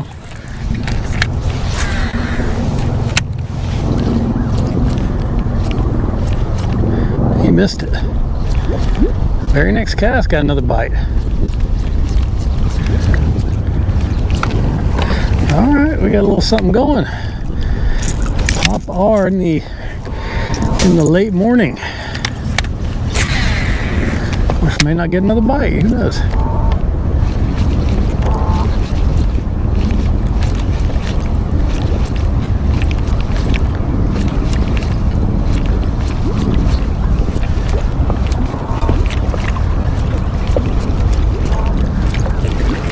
Couple of there we just fished ourselves back into our zone again. Who knows?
Line's doing pretty good here.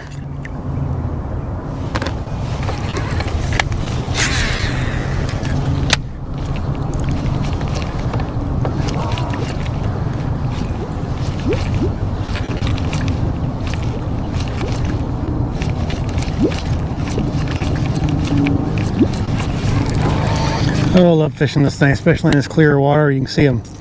Sometimes you can see them just blast it.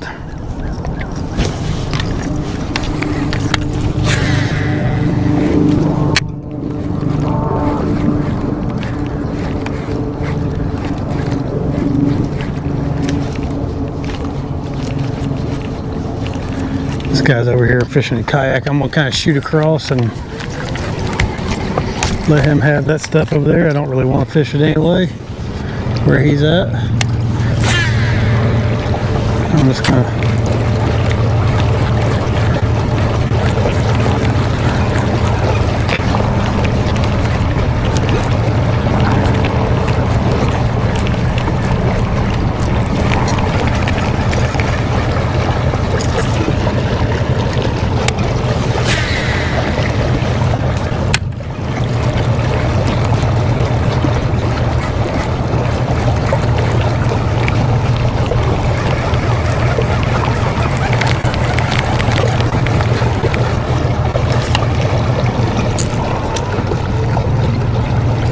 making a few half-hearted casts as we cross over here. Ooh, I got a really bad spot in my line.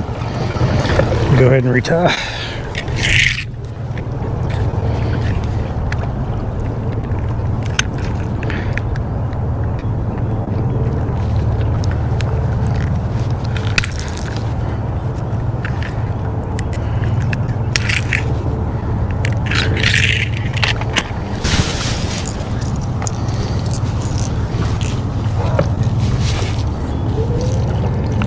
Yeah, nice roughage going on there.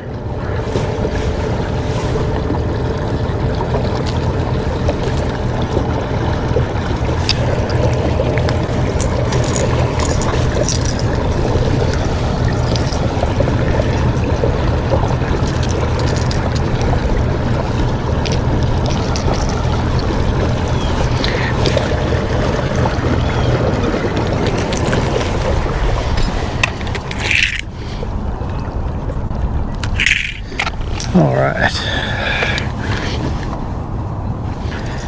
Now we're ready for some. Now we're ready for some action. Where's the action? I'm ready.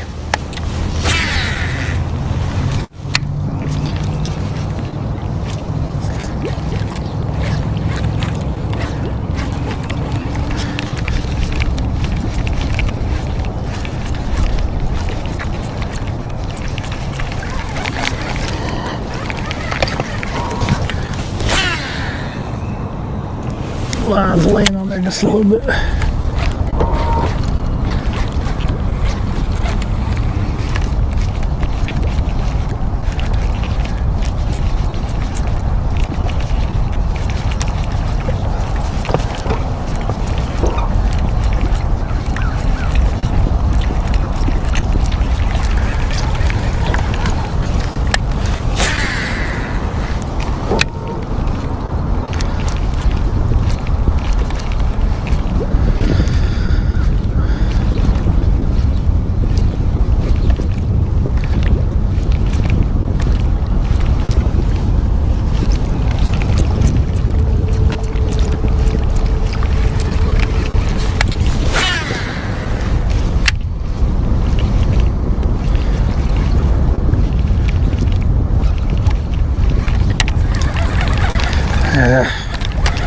You gotta deal with that frustration out here.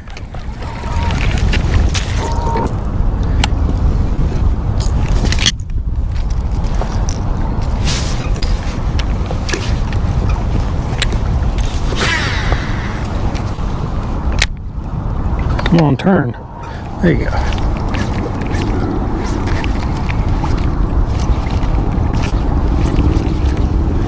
A little bit of wind might have got him fired up.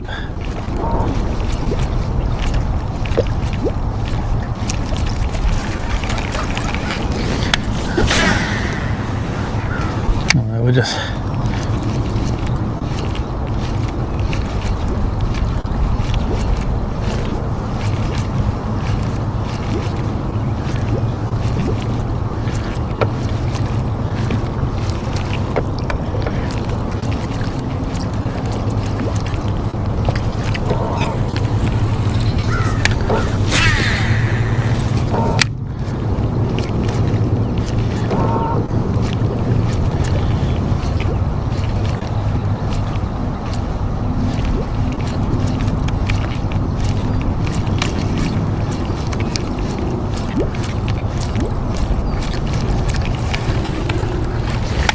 oh me, that front hook's getting me.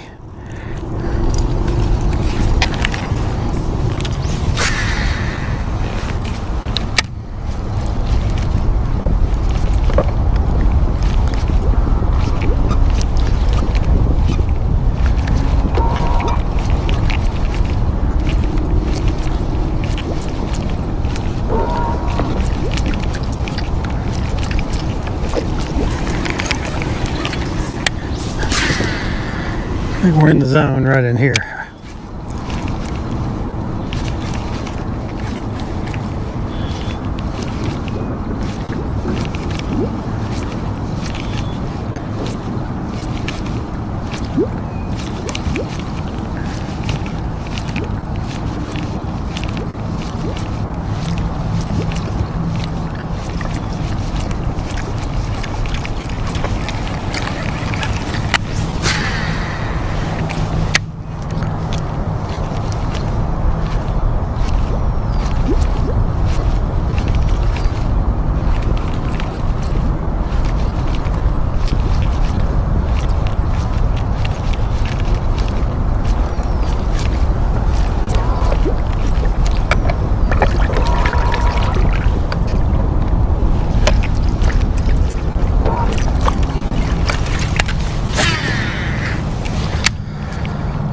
Oh, come on.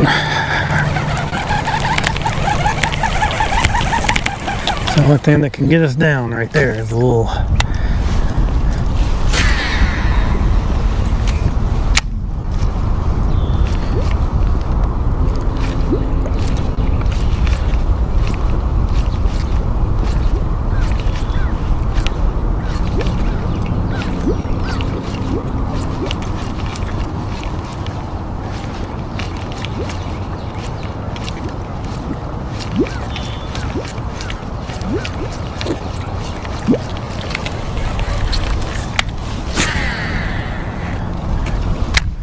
all that crap on the top. Kind of makes it a little tougher.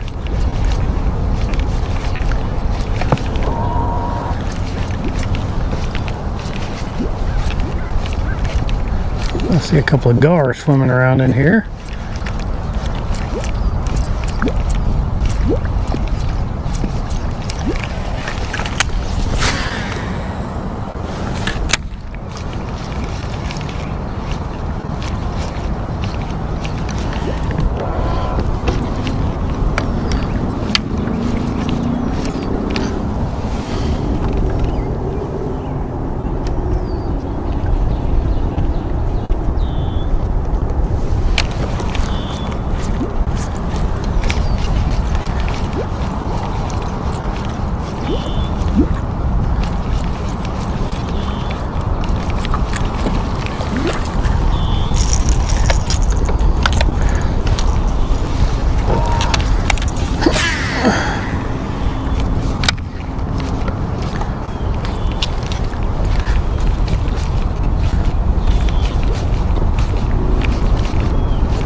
All right.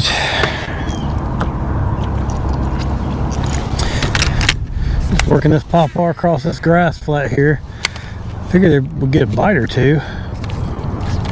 Caught a bunch of fish in here this morning on buzzbait. Well, if we keep that grass off of it, maybe we can get a bite or two on it. Maybe make some little shorter casts, but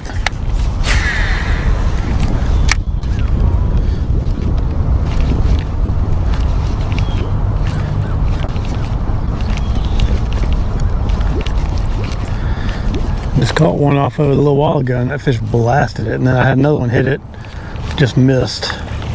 Didn't come back for round 2. So I feel like this is where they were this morning, but they may have moved out a little bit deeper, or they may have hunkered down in the grass. I don't know. Figure you get this delicious morsel going over their head, they come up and pop it. Of course, it might have just been a morning bite deal. You know that happens.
We're going to work up in here just a little bit, and then we're going to work our way out with a swim bait till we get about back to this point.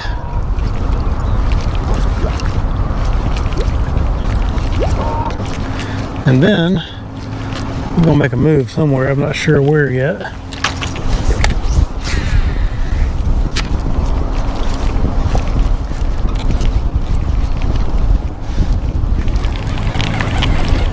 Ooh.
Just seeing some decent looking stuff out there, so I'm gonna fish my way in.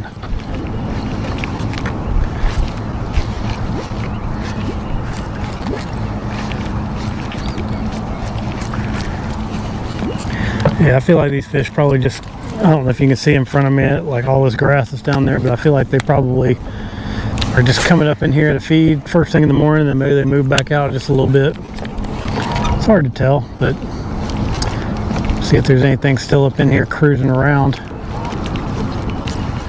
Only problem with this is these things have little bitty tiny hooks on them, and this milfoil, they will go down in it and just dig you in good, and it's hard to get them out. Had a couple of them already lost today because of that.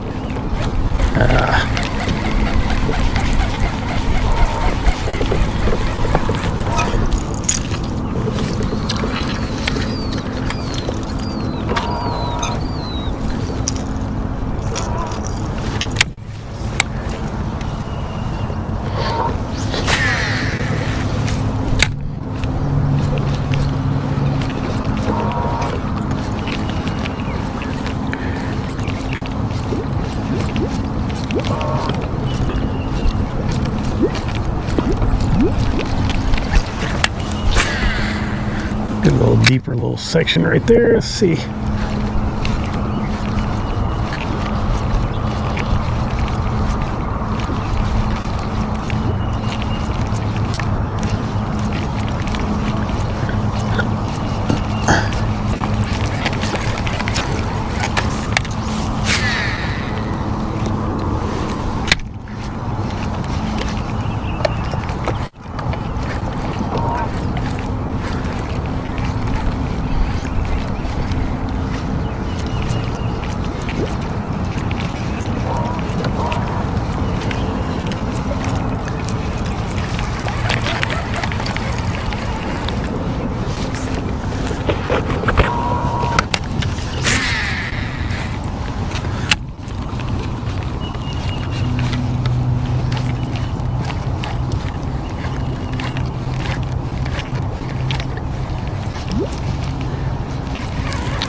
Well, not having the success we had this morning doing this. That's to be expected. This big high sun.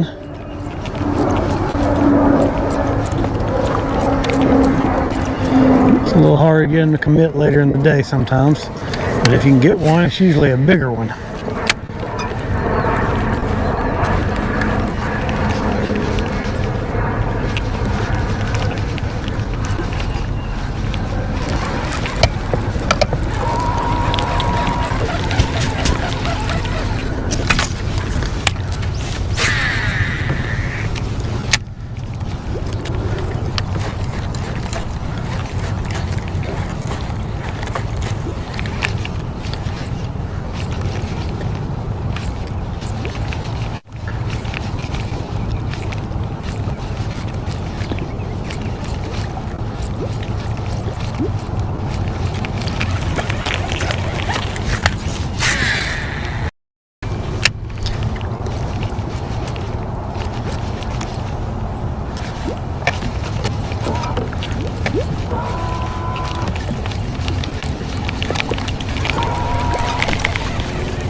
Man, had some high hopes, had a couple of quick bites there a little while ago on this thing, and then nothing since.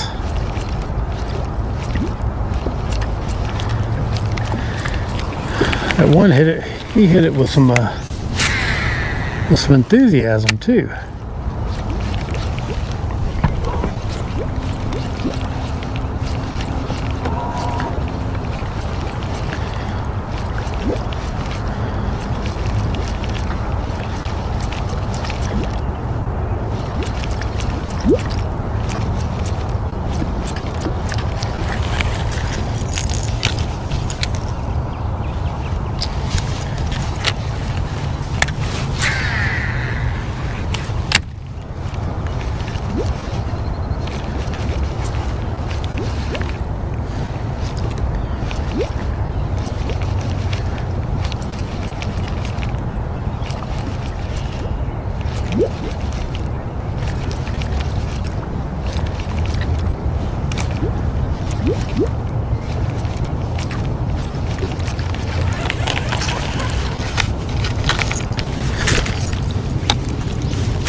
There he is.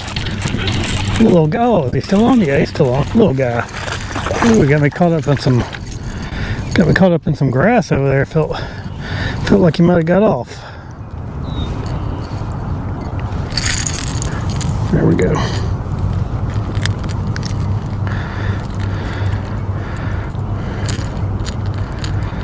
Those are the ones that stick the hook in me, that size. He didn't get it though, did he? Little bite.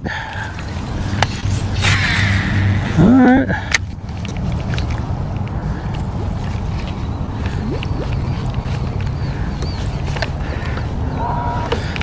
Well, maybe we're around him a little better now.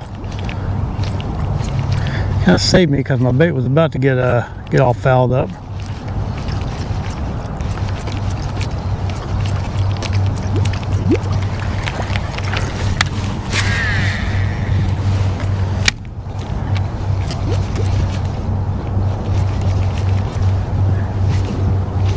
Oh man, we got somebody skiing in here. Are they skiing?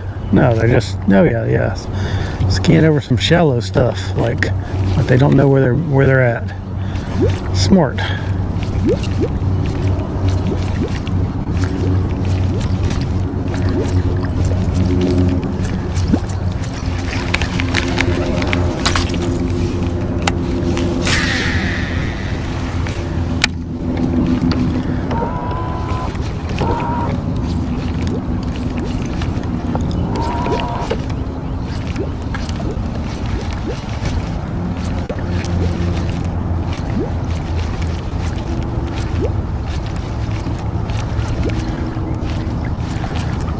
Thing is, usually when they come up and grab this thing, they're not shy about it. Some of these fish, especially down at Garnersville, they will completely jump out of the water and grab that thing. They will totally commit when they get it.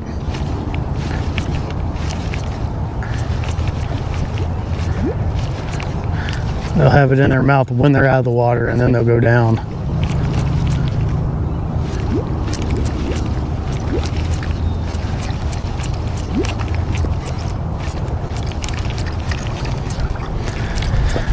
Not seeing that kind of commitment here today so much, but well, one of them hit it pretty good.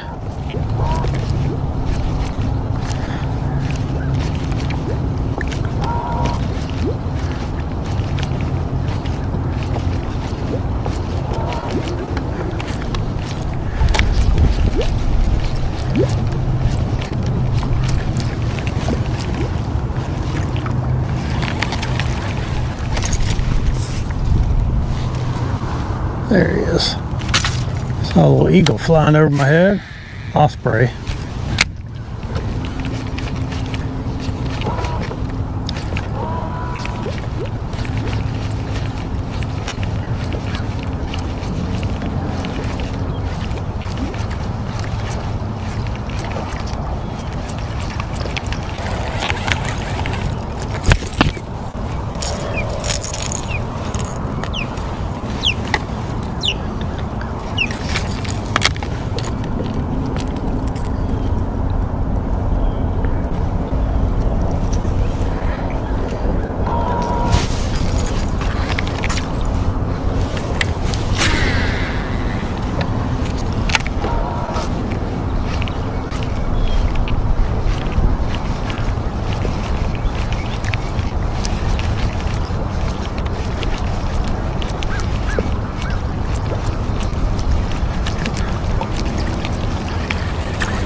Oh, well, we're gonna fish back out to where we started when we came in here, and then we're gonna go out and do a little jerkbait fishing.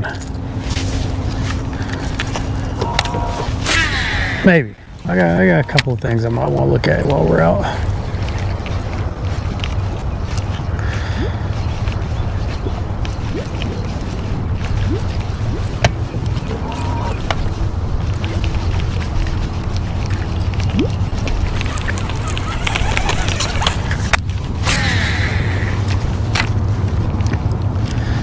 Oh, I hit that clump of grass.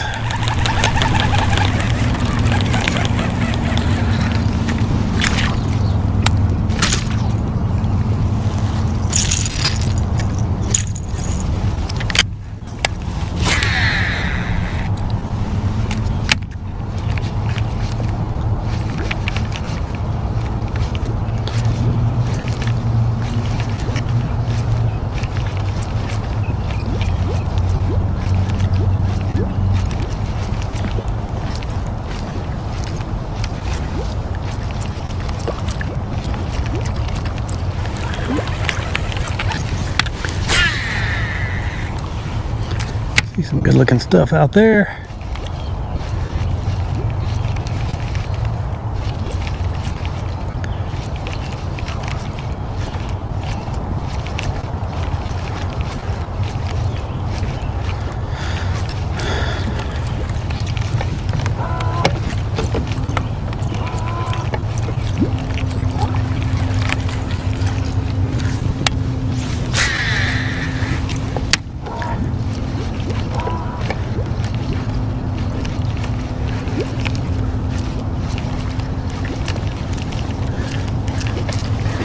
Well, I think this bite's just about.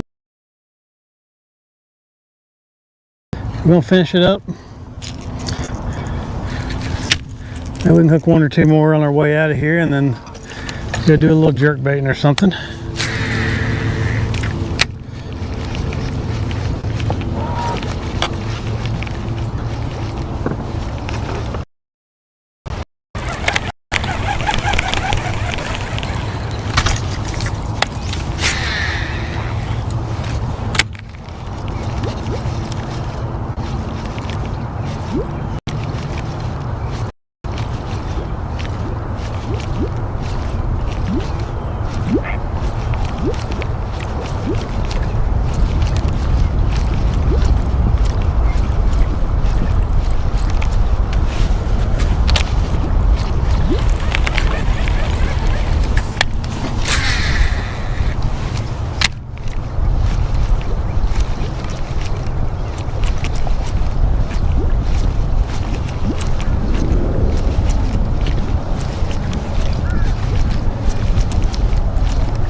Ooh, it's definitely slowing down a little bit here.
See that swim bait for a few minutes here. Let's try that guy out around some of this pond weed, see if we get a good bite.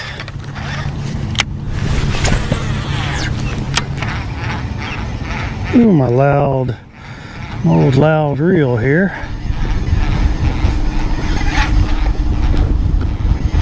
I'm not sure that's even pondweed. I think that might just be some floatsome. Yeah, it looks like just some floating stuff over there.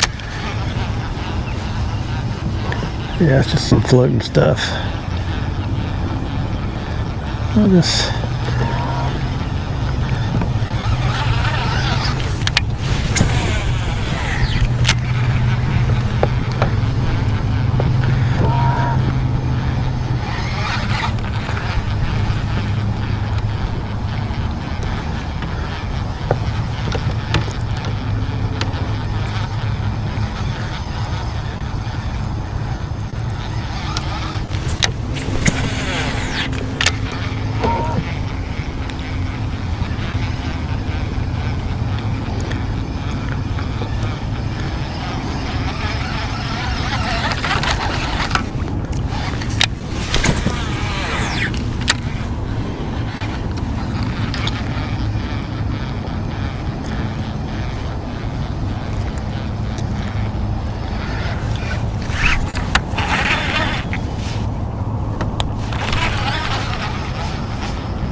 Fishing a couple of these little clumps out here, and then we're out of here.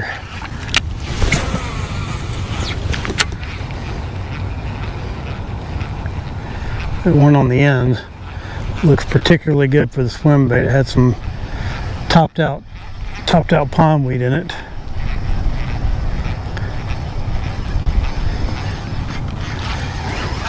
Maybe we can get a hit. That'd be nice. Something gets a little confidence in something. I think these fish just know when it's the weekend, and when the ski boats come out, they just clamor up.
Oh me, let's go back to our top water here.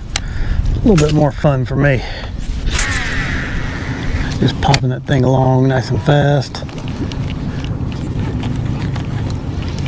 When I get up here around that pondweed where I can't use it, I'll throw that swim bait back on.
Alright, let's see what we can do with this thing. See if this will do anything through here. I like me some good pondweed.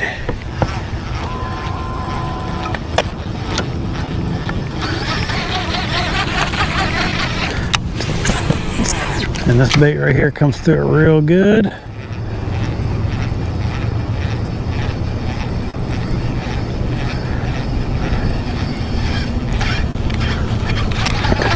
Most of the time.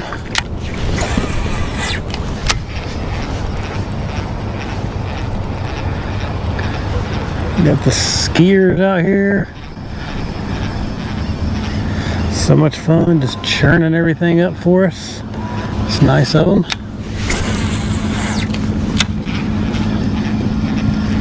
And it is nice of them.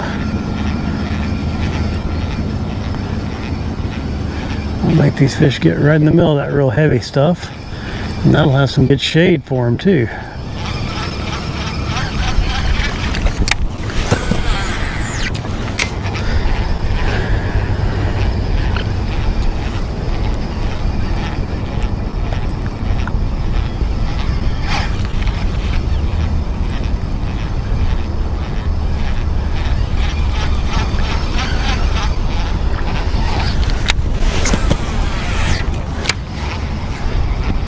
They bounce me all over this cove.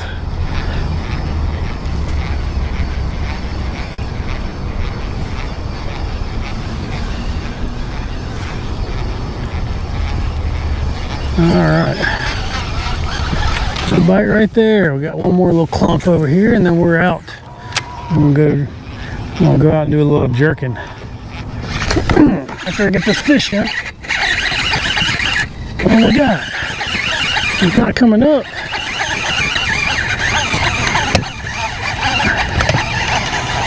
No, he's not that big, but he's not that big, but we'll take him. A little swim baiter. A little swim baiter in the pondweed.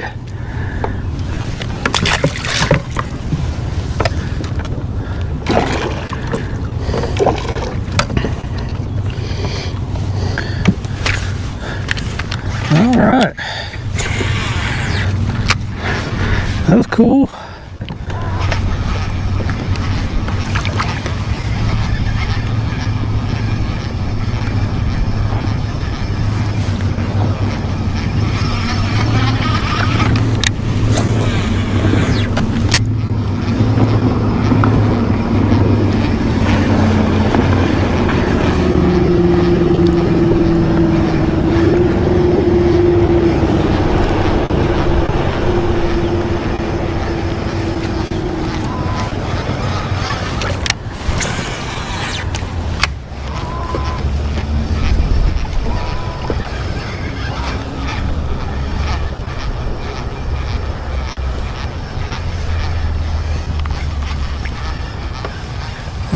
We've got some other places we can try that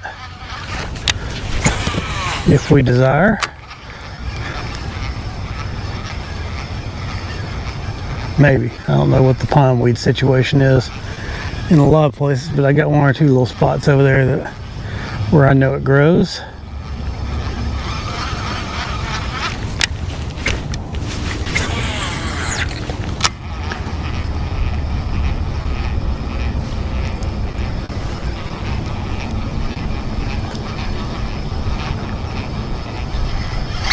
I think that was a gar. We'll toss right back in there anyway and see if we get another little bite. Nah. Did not hit like a bass.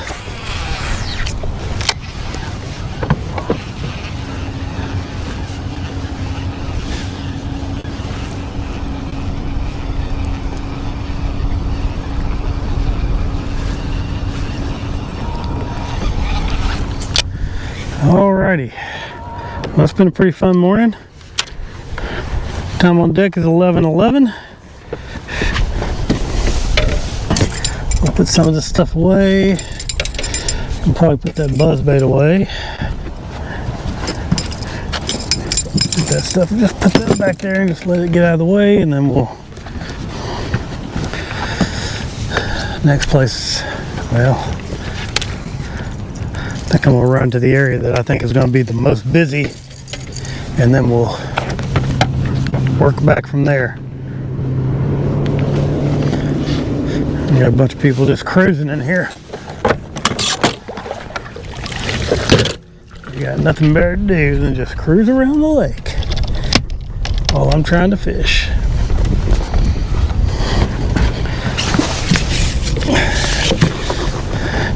I'm gonna do a little jerk and see if we can get a couple little baby bites.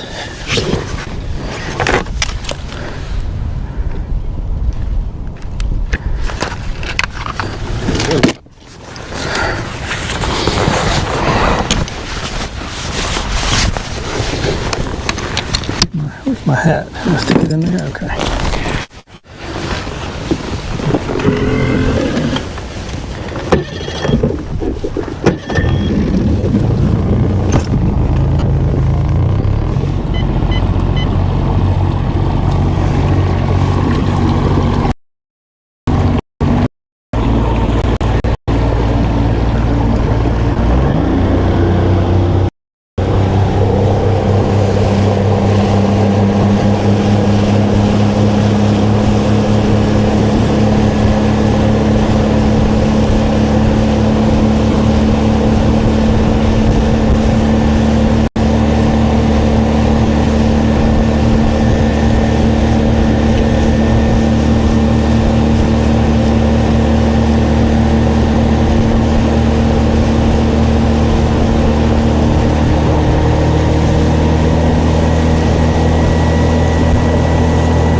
All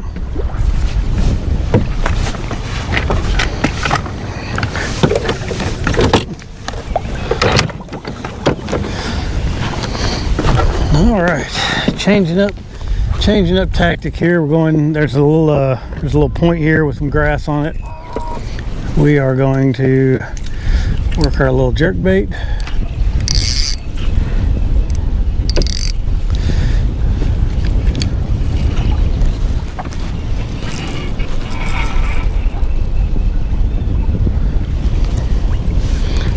After we retie, of course.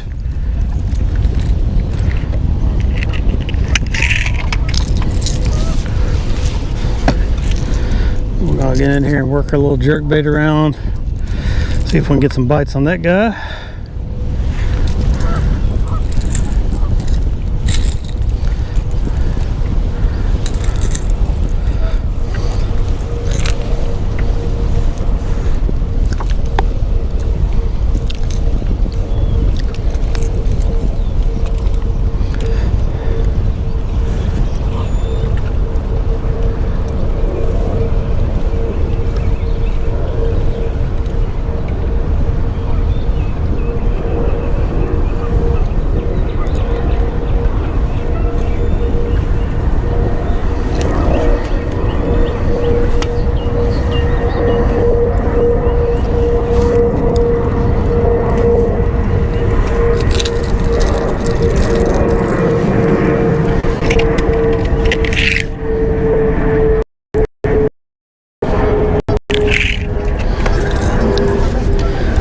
We're about in position 8. We'll go ahead and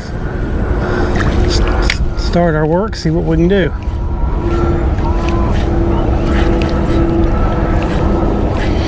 As we move into position, we're just going to make a few casts way out here and maybe we'll get something out off of it. Looks like we got grass growing all the way out here.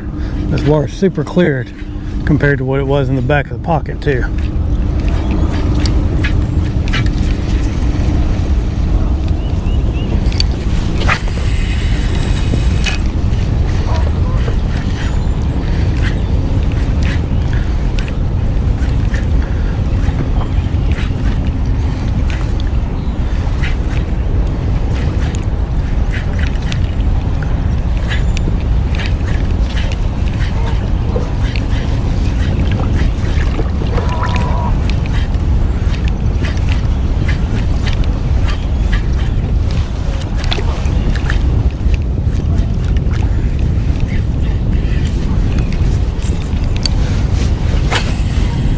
Oh, that was messed up from the get-go. A bunch of crap on the surface in here too.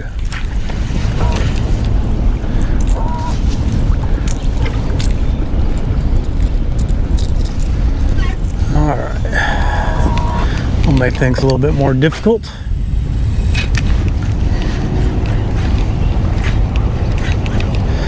Yeah, we had to bail out on our topwater stuff. It just wasn't. Wind's getting up, boat traffic's getting up, fish. I don't have good luck on top water when we start getting those kind of conditions.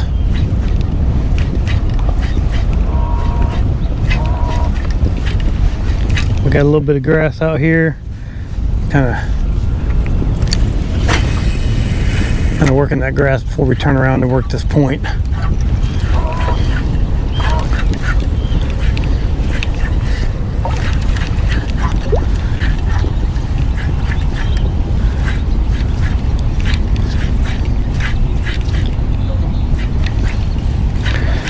Just moving this thing really fast because, you know, just trying to get a reaction strike. It's water temperature is warm, so they won't have any trouble tracking this down if they want it. In the wintertime I slow it down quite a bit, but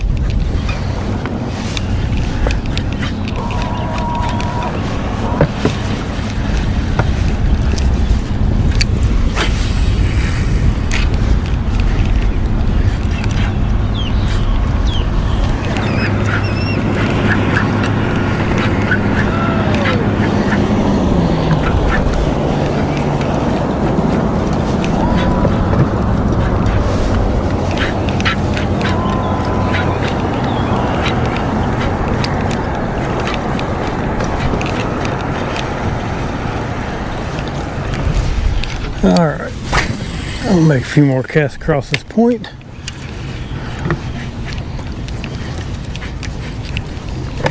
Can I get myself in correct position here?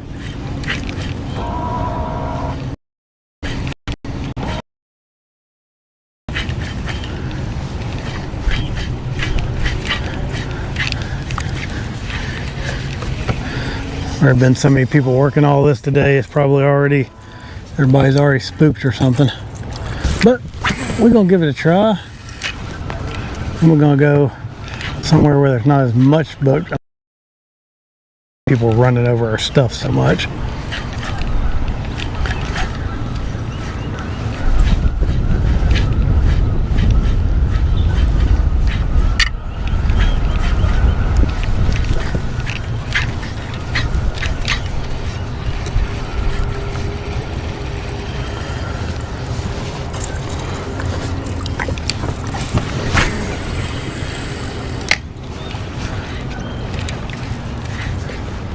Oh man.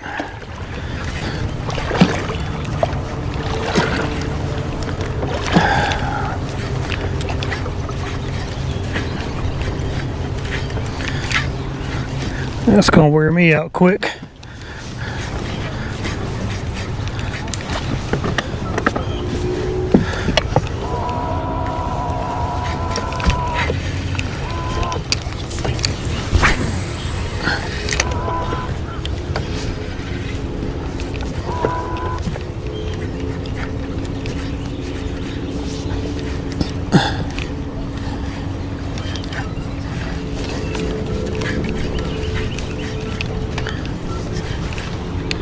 I have seen a few times where these fish, you get a little bit of wave action, will activate these fish in the grass, but I don't really have any found to find out if that's the case or not right now. I'm just kind of fishing what I can, what's in front of me.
Ah, there he is. Oh, good fish too. There we go. A little jerkbait bass. Alright. Not a monster, but we'll take it. Alright, come here.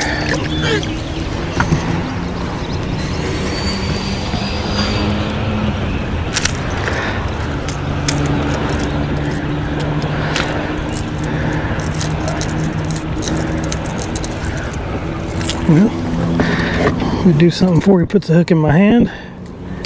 There's that one. There we go. A pound and a halfer. Good little jerker. Throw it out there again and see if there's another one out there.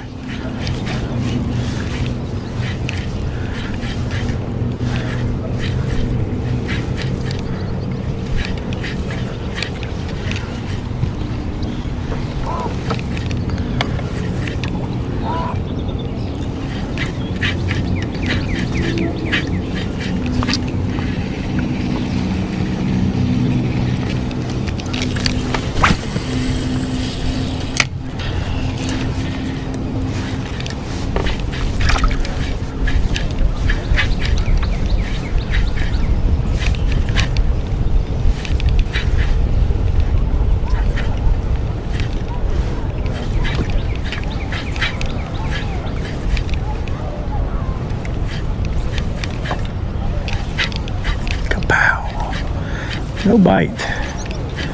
No bite. Well, we got one off of there. That's usually good for one. See if there's anything in this little ditch right here. I'm gonna go up in here just a little bit and take a look.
Just gonna come up in here and take a look, see what's going on with the situation.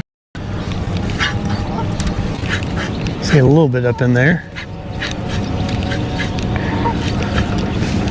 Yeah, it's starting to come around now.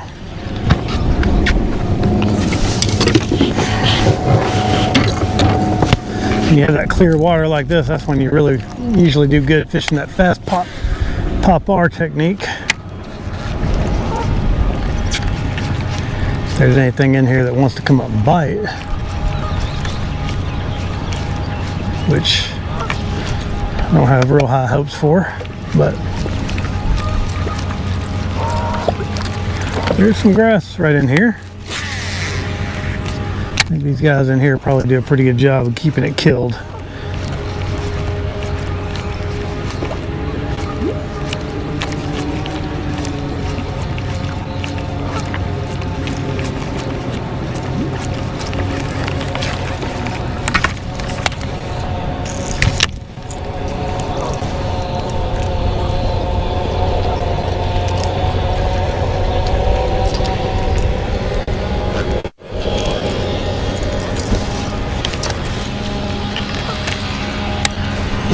Little bigger clump right there.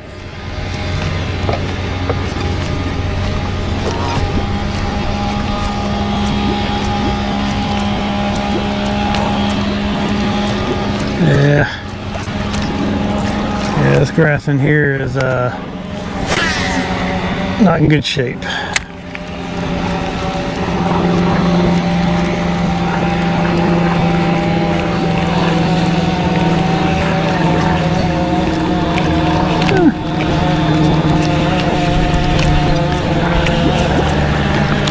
Make a few more casts right up the gut, and then we're out of here.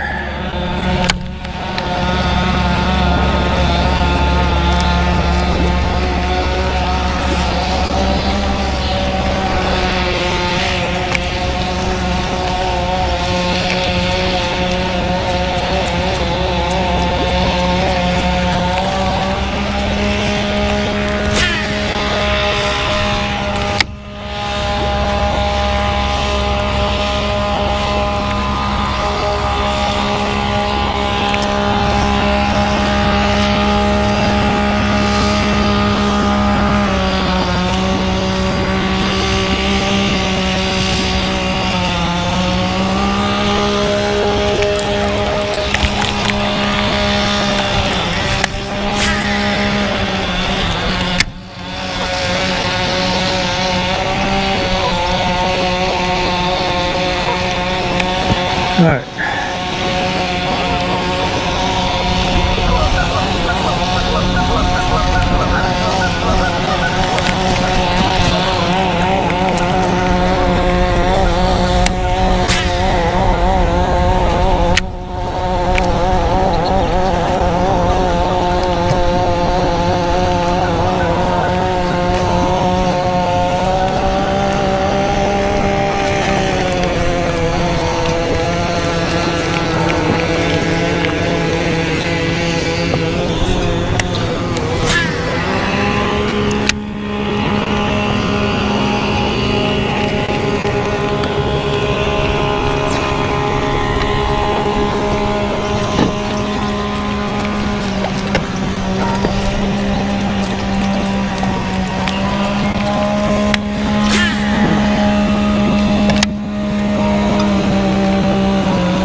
I get one to come out and get angry at this popper, but it's just not happening.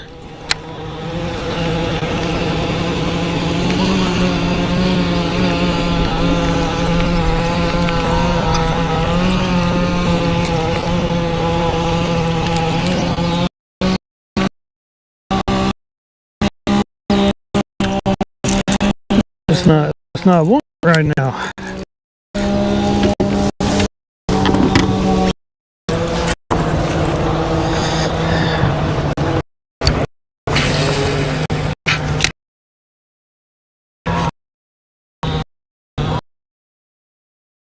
Work back. We'll roll it down. Just going out here to a little hump.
Ooh, whoa, wrong button.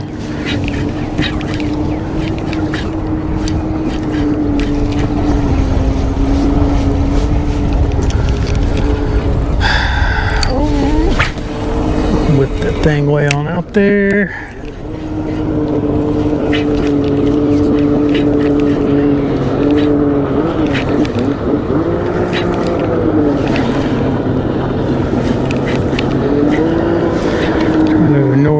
our best to ignore this jet ski that's getting a little too close.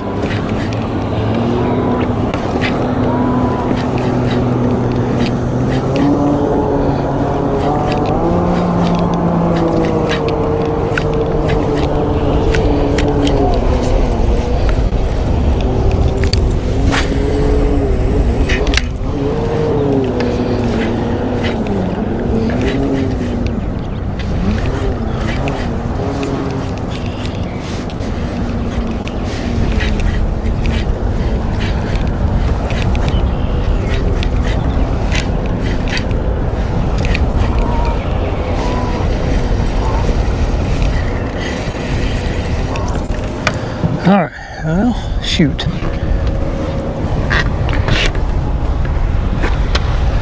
Can't tell if they're gonna. Let's go ahead and make a move. We'll kind of reevaluate what these guys are doing.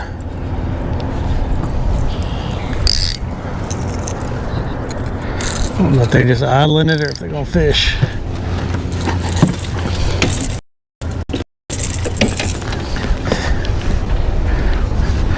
Either way, we're gonna crank up and head that way.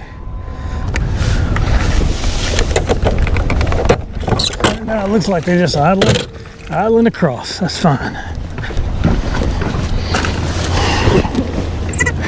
That's about all we're gonna do.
All right, we out here in the middle of it. This is Boat Alley right through here.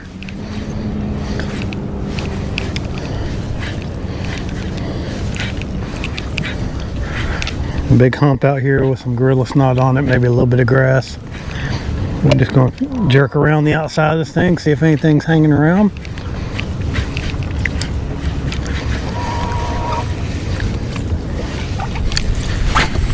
Sitting in about 8 feet of water, casting up shallower.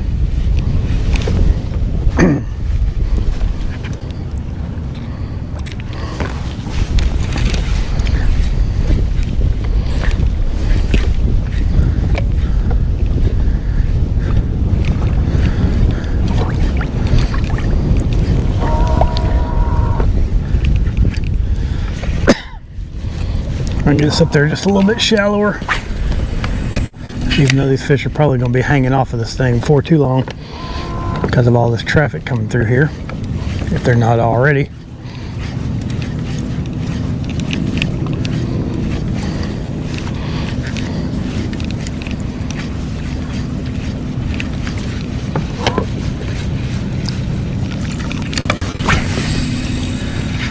See the top of that hump right over there.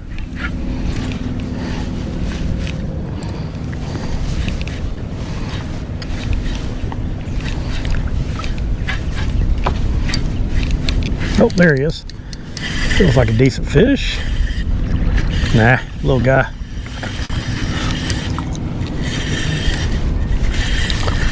Little guy. He didn't hardly fight. There he is. Now he's going to start flopping as soon as I put him in the boat.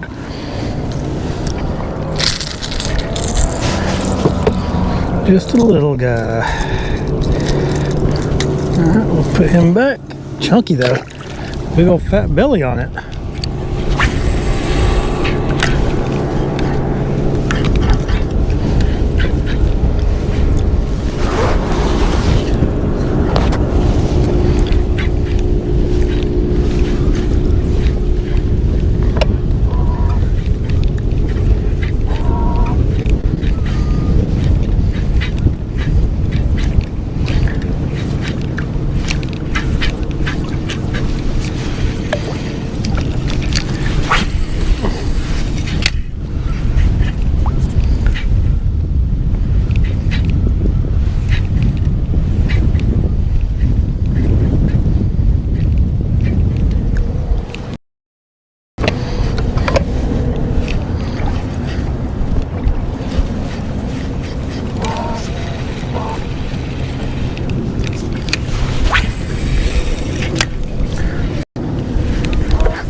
The gorilla snot floating around out here.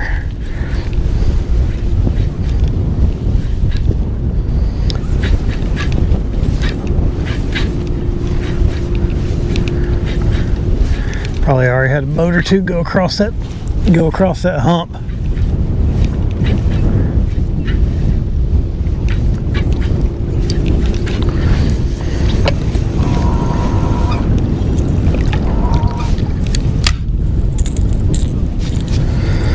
A little bit of a bait. We'll get that cleared off and then we'll make another cast.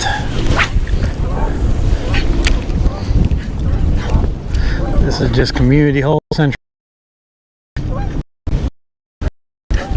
You get a cast off, knot that's floating in the water. I mean, but oh, whoa, that took off.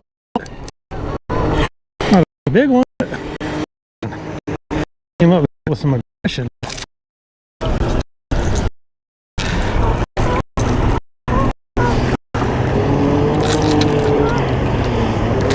Alright, open up.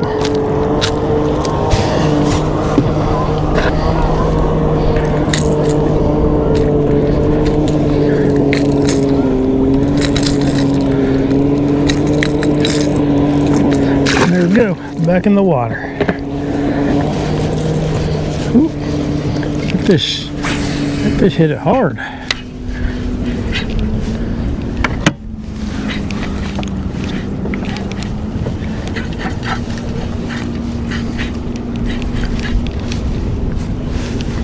A lot harder than I would expect it anyway.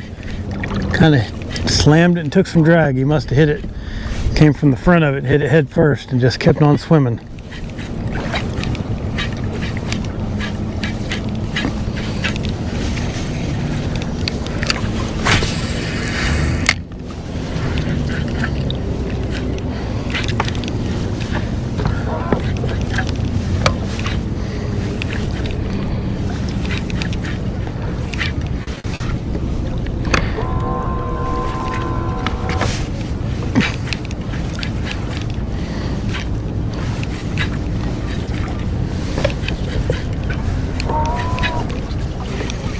A couple little bites anyway. Not quite what we were getting this morning, fishing the grass, but just trying to break it up a little bit.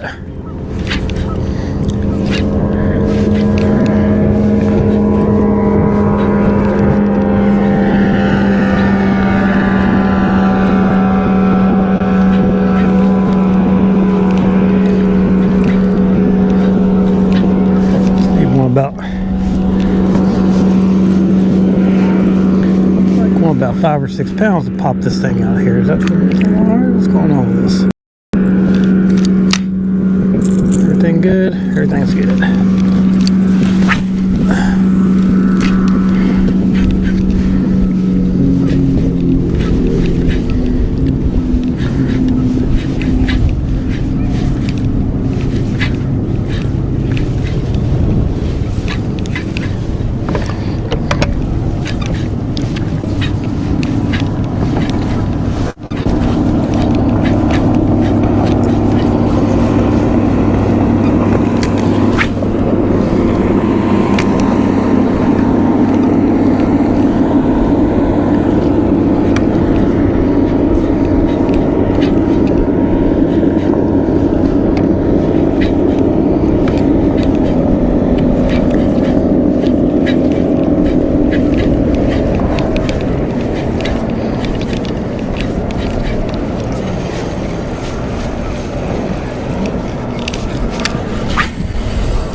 Backed out just a little bit. I got in a little close.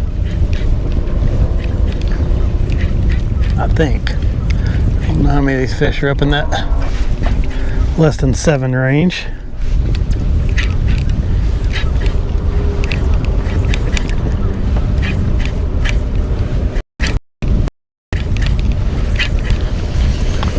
There we go.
Nice breeze out here this afternoon, keeping it cool.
Ooh, I cast up there pretty shallow. I see some little dark spots. I don't know if that's gorilla snot. Ooh, I don't know what it is, but there's a fish on one of them. Oh, that's a decent one.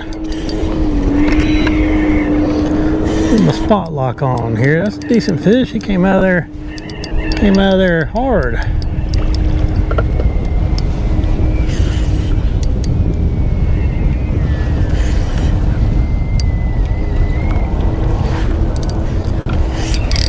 Might be a smallmouth. No, that's a largie. The way he jumped out there, I thought maybe I didn't see him right. He just pretty decent fish right there.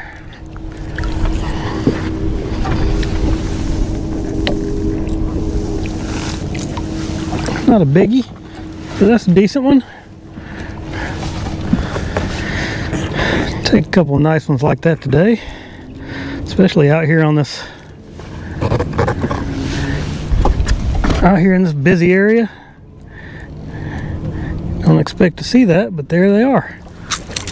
They're here. Ooh. There we go.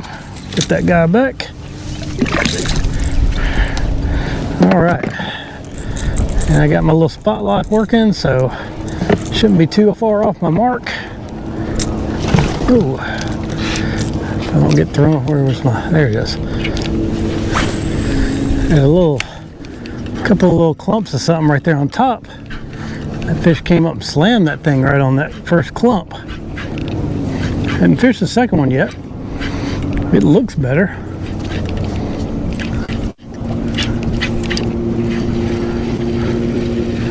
Make one more cast off of that one and.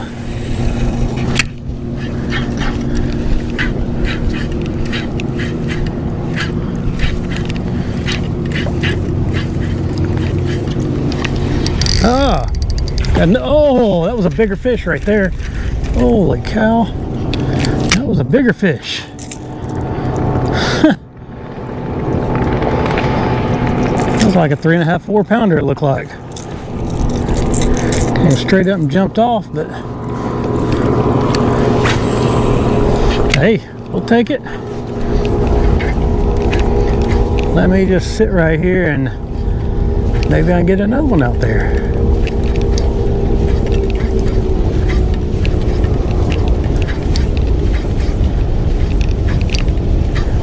Nope, not on that cast. I'll make another cast off to the side here. That's where that last one hit.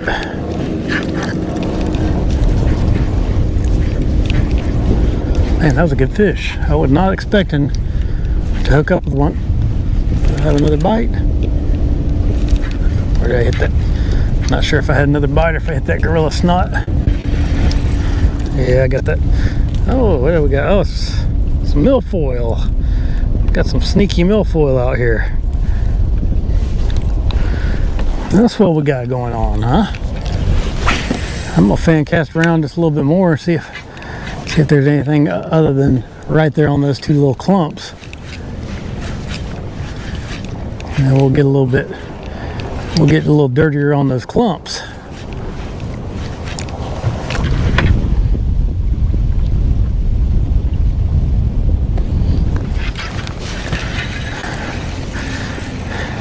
And that was a good fish. Oh, I didn't mean to land right on top of it, but that's okay. They seem to be kind of out.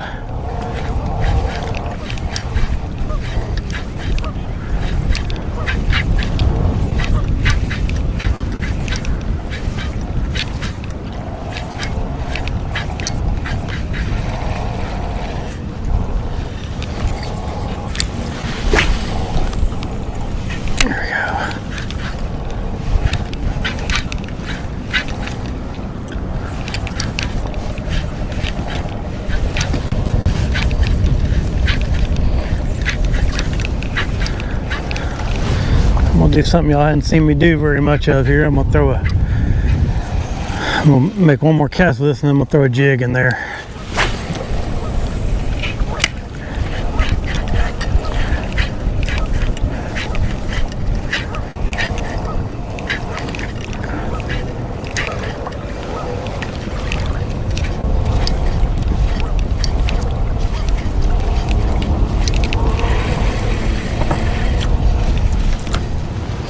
Put that jig in here for just a second.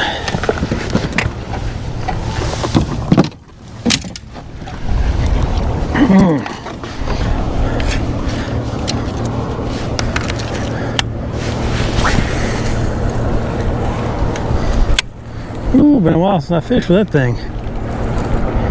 Check my drag. Drag's pretty good.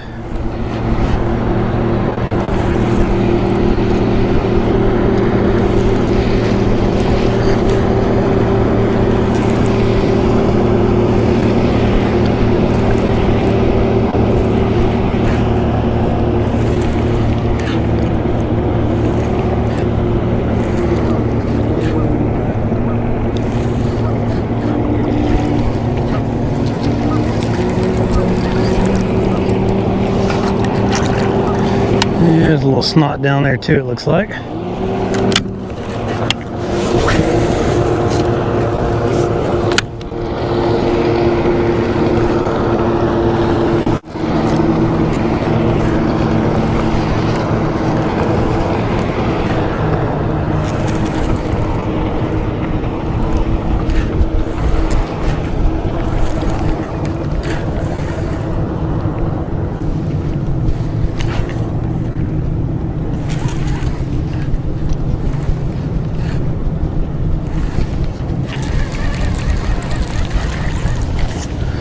Yeah, a little gorilla snot down there, but that won't keep him from hitting that little jig.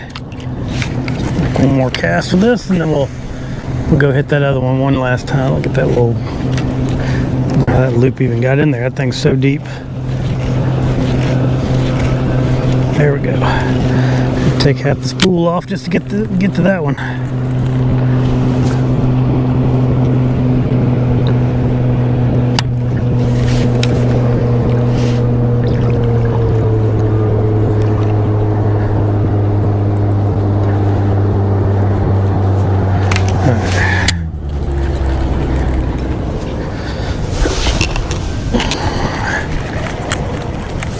Well,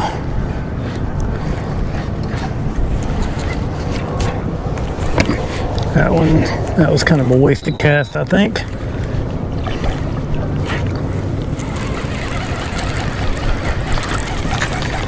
What we come back with? We got a little bit of milfoil. We got a little mix going on there for sure.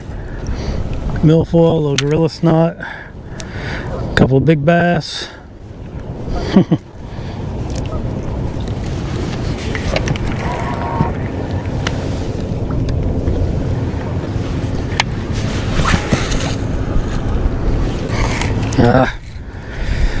Come on, Buffington. What are you doing? Looking like Bush League up in here.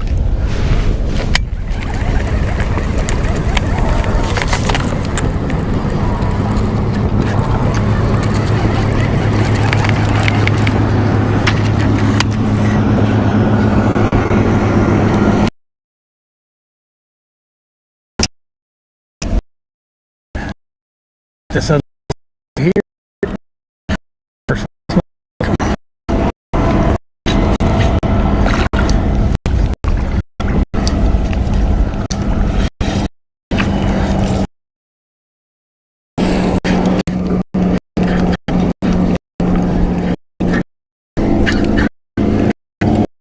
Gracious.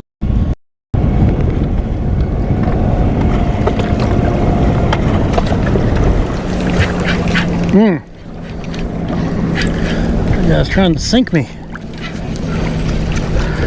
That guy's trying to sink me.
Oh well, let's see what we got.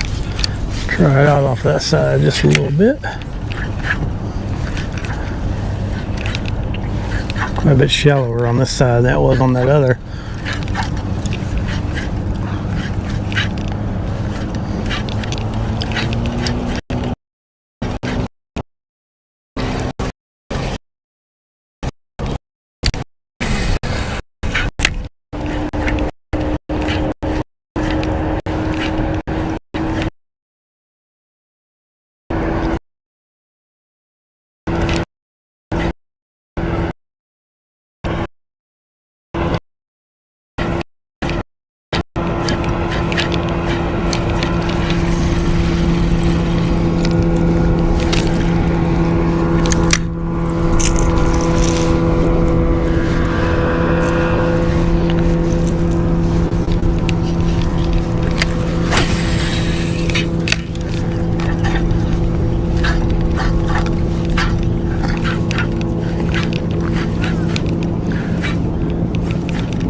Make a little move, not a big move, just a little move.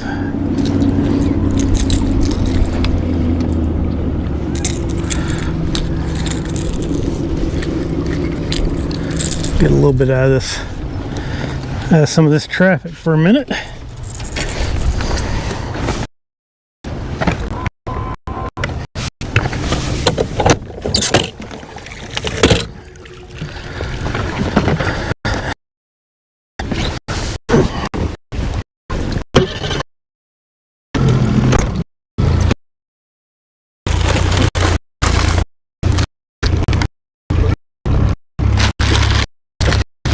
My bit.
Oh, this right here is screaming Pop R to me.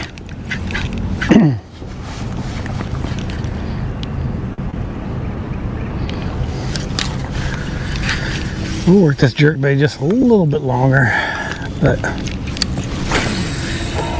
just the amount of wind on the surface and the watercolor and the little bit of grass that's in here. Just saying, please fish a topwater.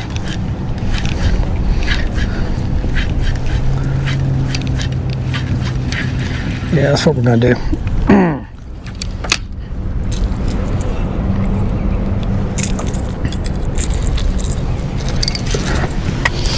We'll fish a little topwater in here. See if we can get a bite.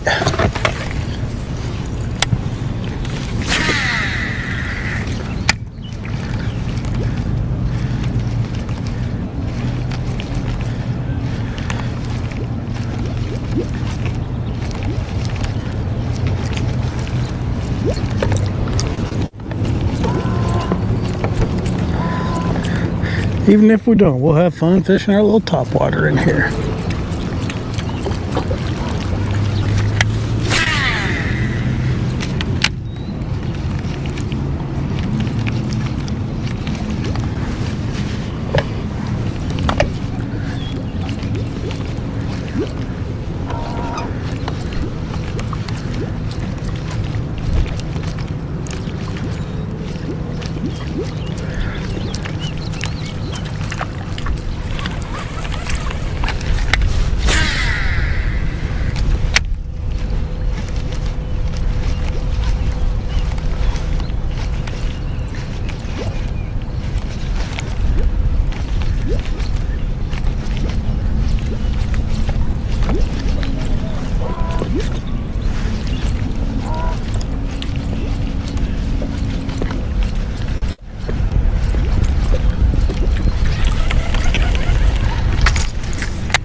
Our temperature over here is almost 77, so we're doing a little bit better for this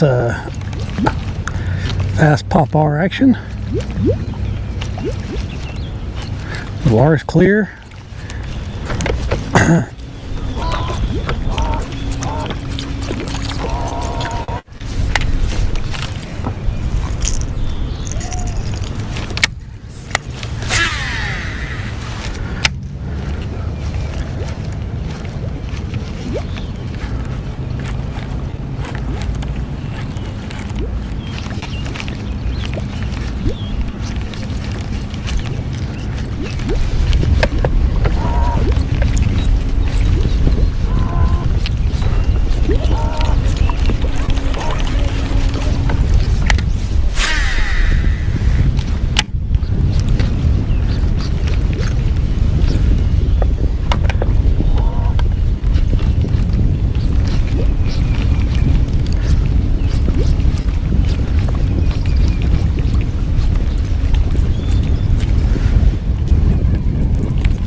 There he is. Good fish too. There we go.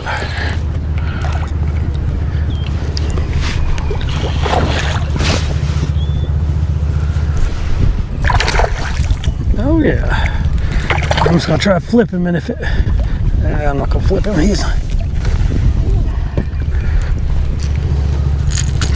There we go. Nice little topwater fish.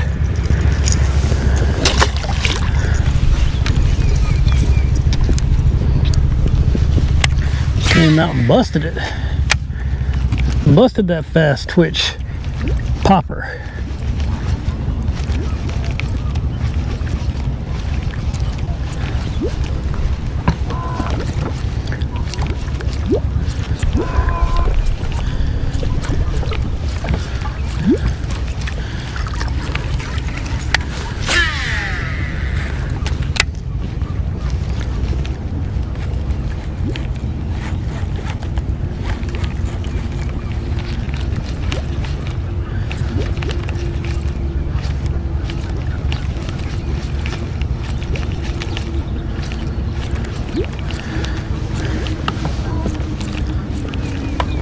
Well, that's good. That's midday, little midday top wheezy bite. That's what we want right there. Good midday topwater bite.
There he is. Oh, another good one too.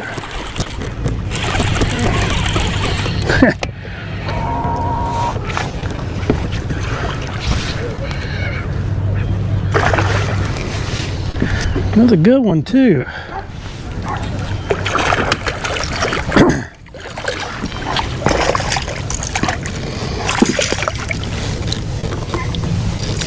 There we go. Nice little bass. All right.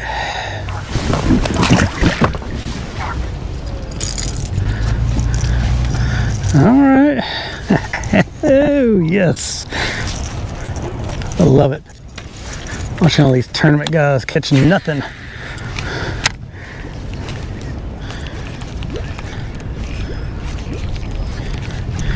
That bite was cool too. He hit it and it kind of went underwater and then he came back and grabbed it underwater. That was a neat little bite.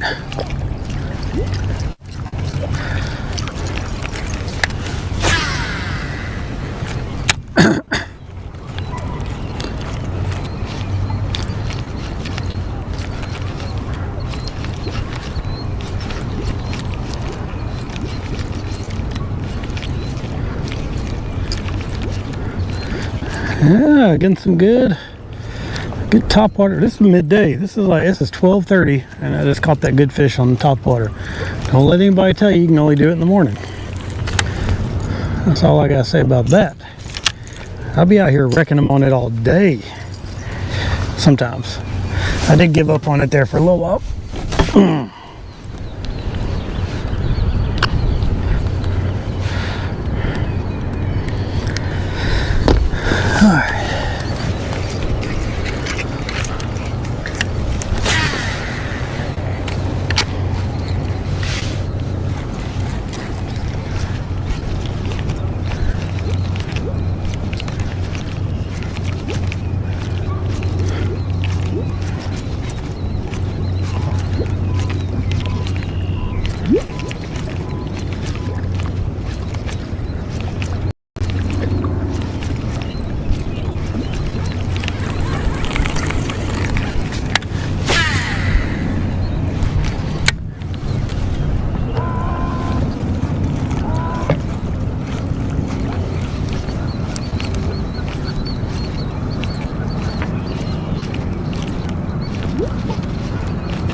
There he is.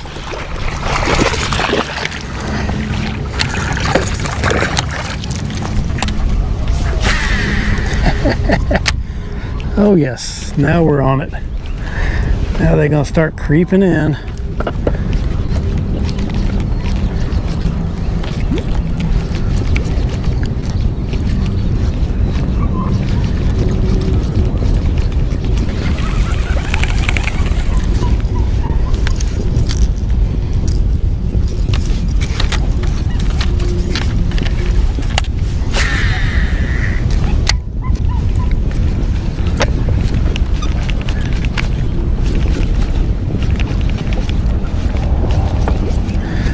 I'm getting good bites, man.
I got that pop bar confidence up, folks.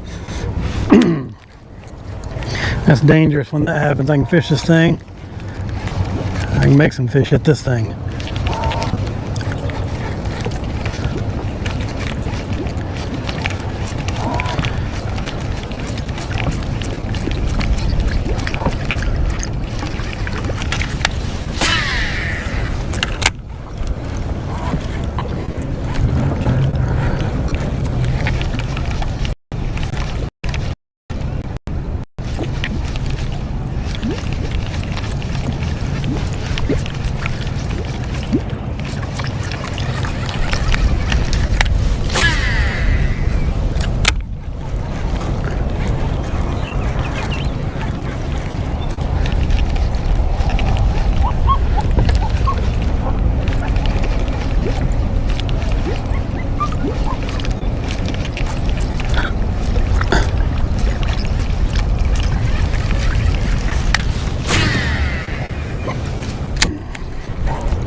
Ooh, backlash. All right, we got it.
flurry of bites there and then it was gone, huh? There he is.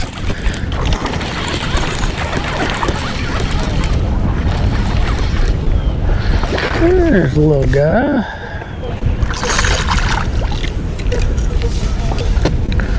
Just a little guy. I got you.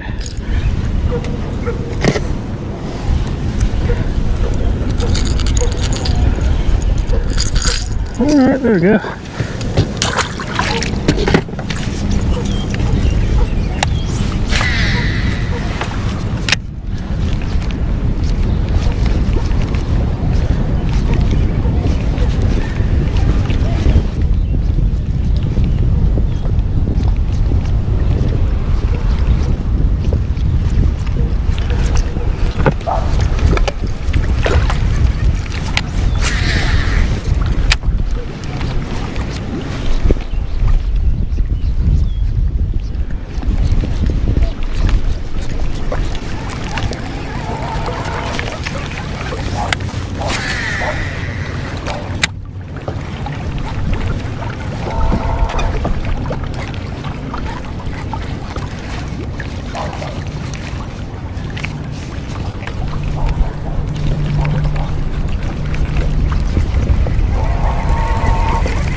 All right.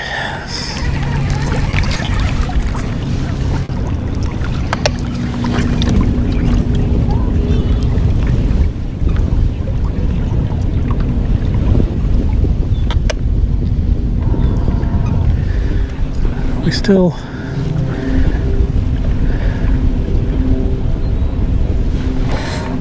well. Ooh.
bothers me. It just keeps getting hung around the face. That's all right.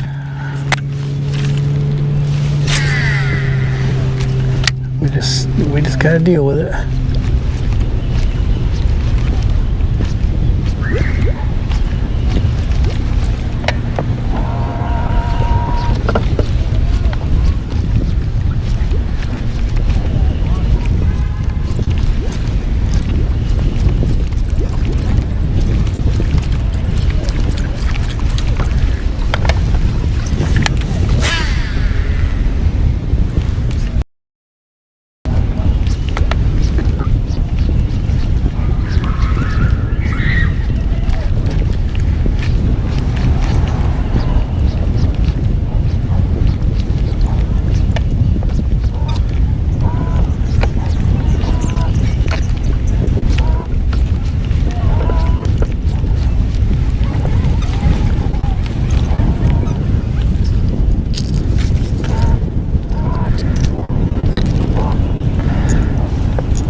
Again.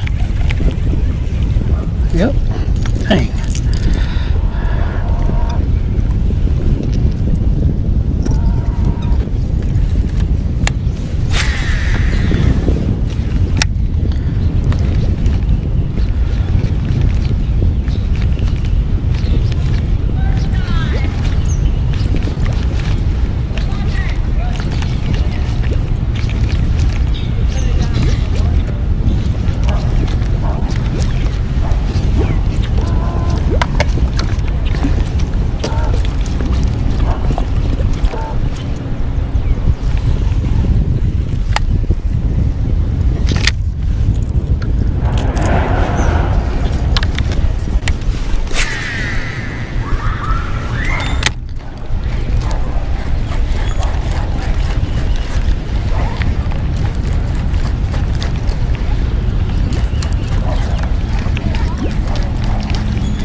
quick retie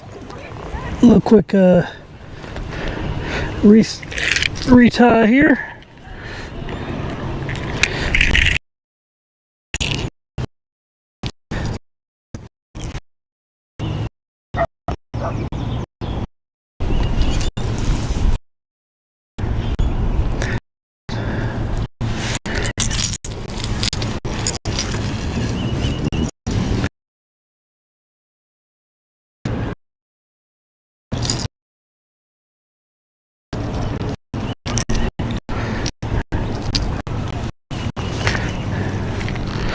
All right.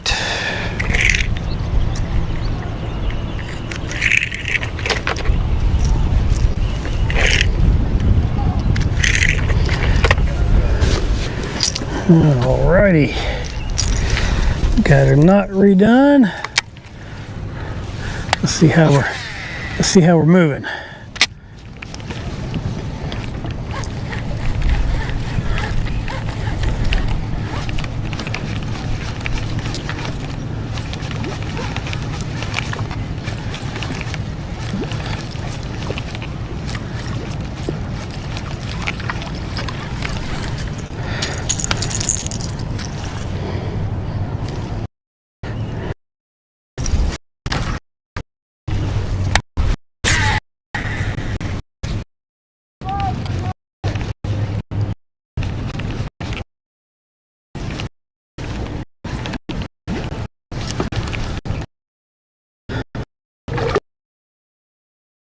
Turn her.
Well, we had a couple of good hits real quick there all together, and then it just kind of died off. We've got one more since then. Got 4 bites over here. That's pretty decent for over here.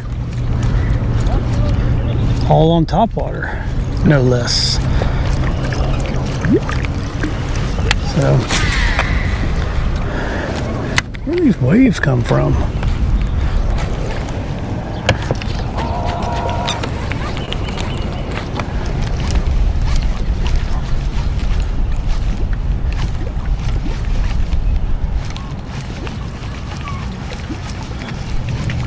Messing up my top wheezy with these waves coming through here.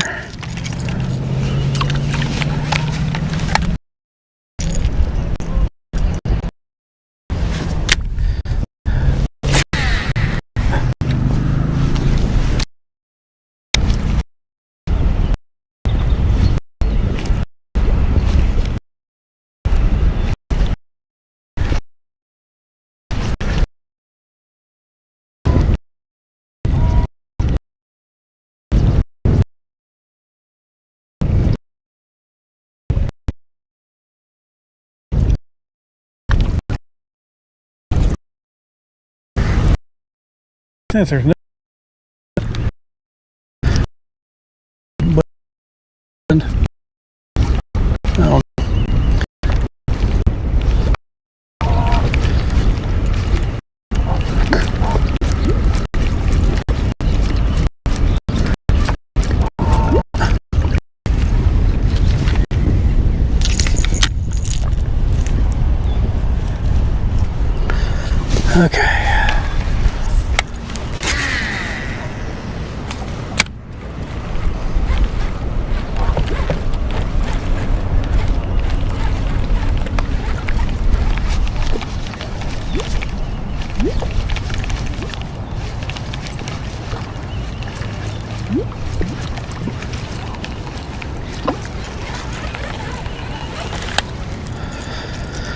Oh, that front hook just killing me.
Oh man, nobody's watching. Gets a little boring in the afternoon and people got other things to do, I get it. Try this big one for a little while. Still trying to get some confidence in this big one. I just need a couple of big fish to hit it and I'll be good. It's quite a bit bigger than their normal size.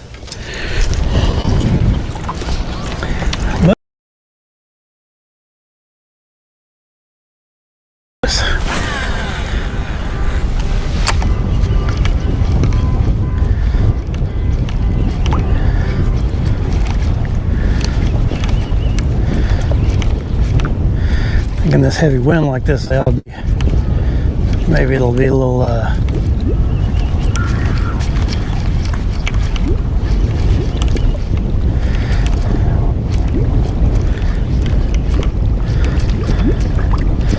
get a little bit bigger presence, and it dances and darts and does all the things. So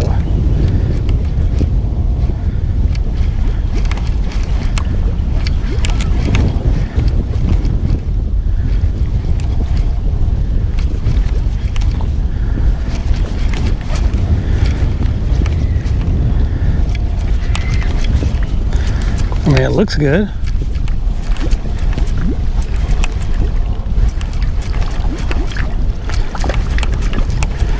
Just quite a bit bigger. So it may, these fish are keyed on a certain size bait, that may make a difference.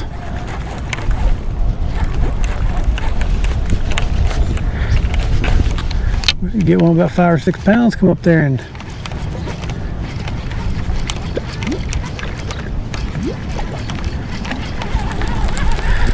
we get the front hook. No, we're doing good on that regard. All right, let's keep going.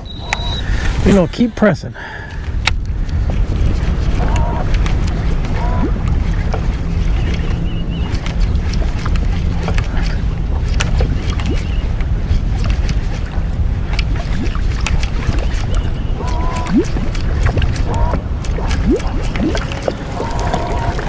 This is the one they say catches the big fish. I haven't caught anything on it yet, but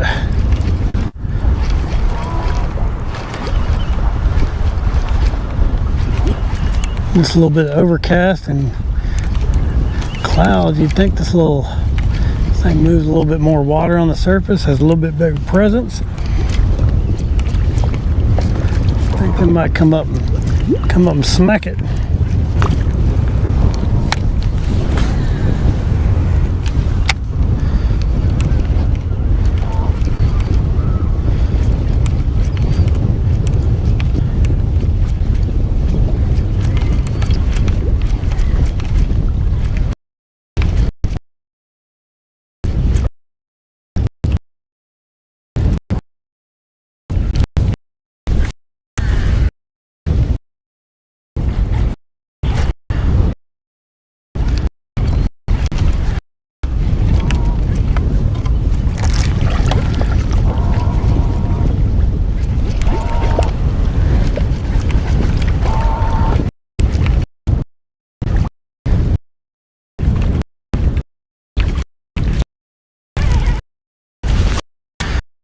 Guarantee it.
Oh, where's our little one?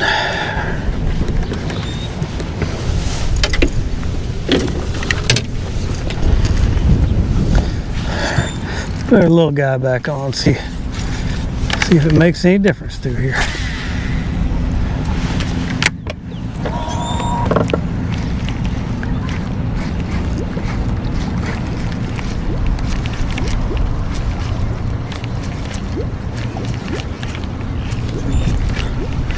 Not quite as breezy over here as it was back over there where it's a little bit more open.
Ooh.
Ooh.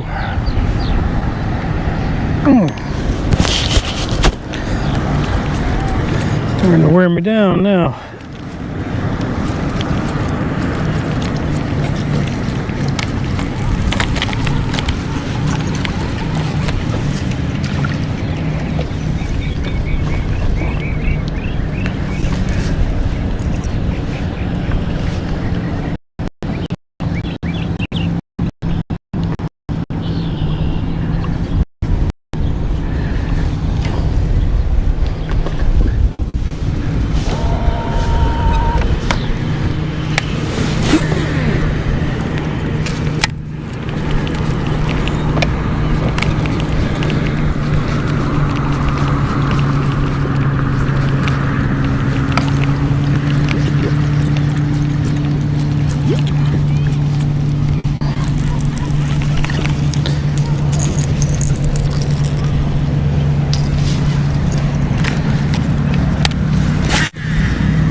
Ooh. All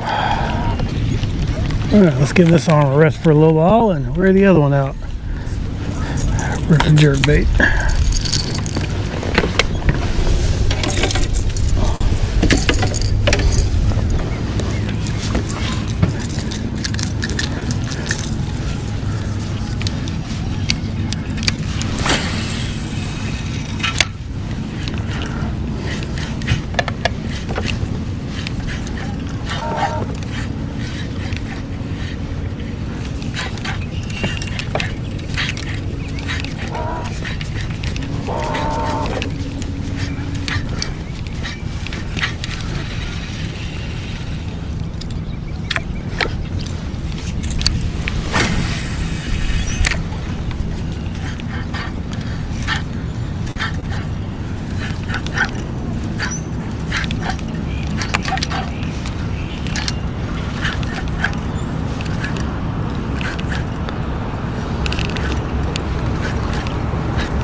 What am I doing?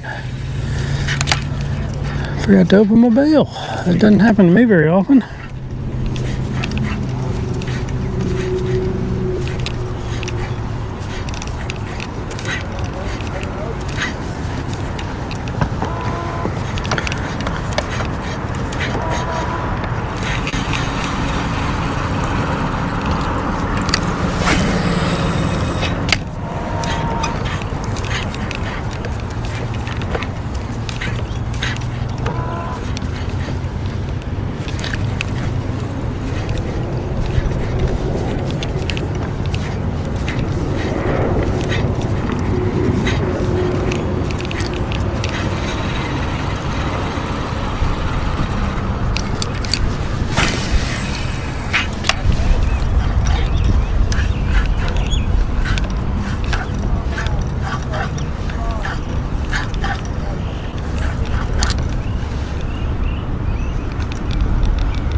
Oh, there he was. He followed it up.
Yeah, see the grass.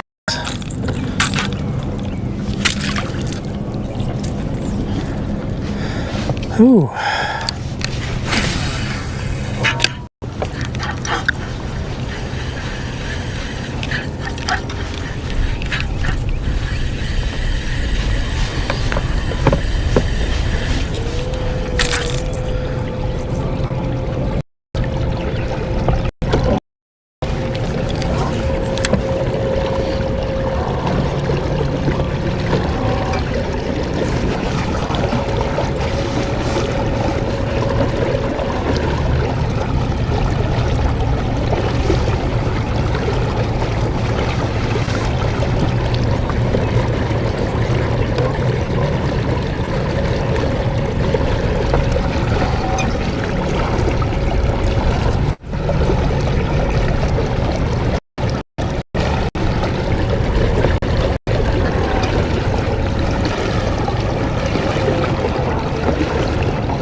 Ooh, wearing me out.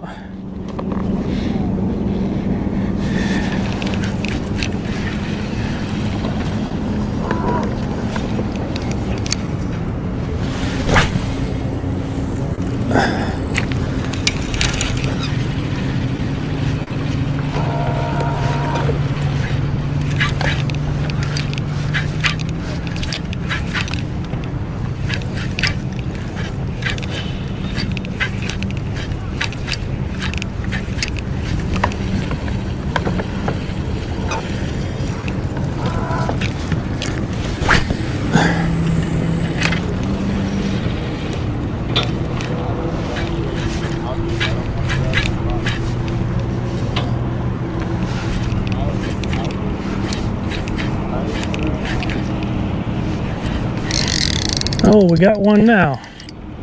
We got one now. All right. Shit, way out there.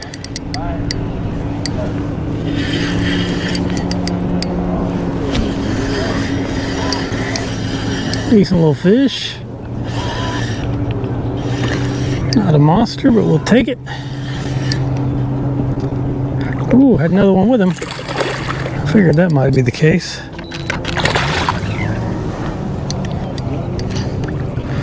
Yeah, decent little fish. Probably one of these retreads from this tournament. From one of these tournaments. There we go. Little guy.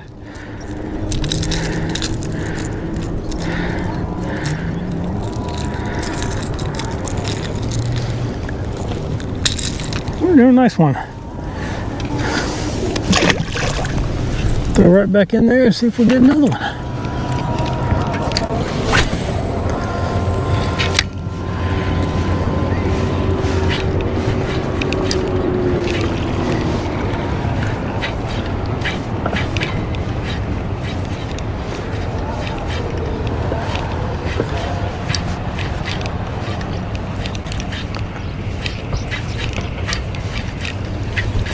Will he get another one? The answer, probably not. There was one following it up, about the same size.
Get a little bite every now and then.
All right, I think we're gonna call it a day.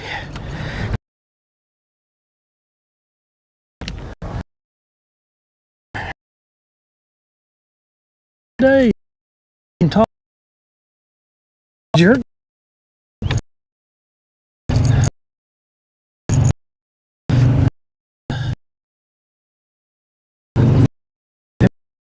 Fisher is good.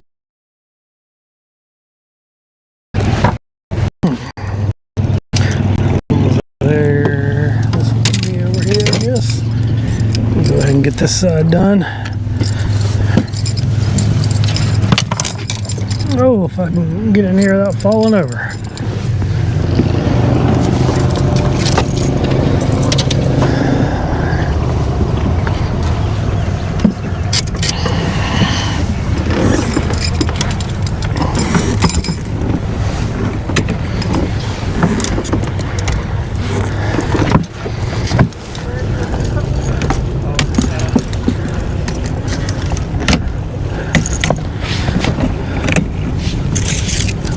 This one goes in there too.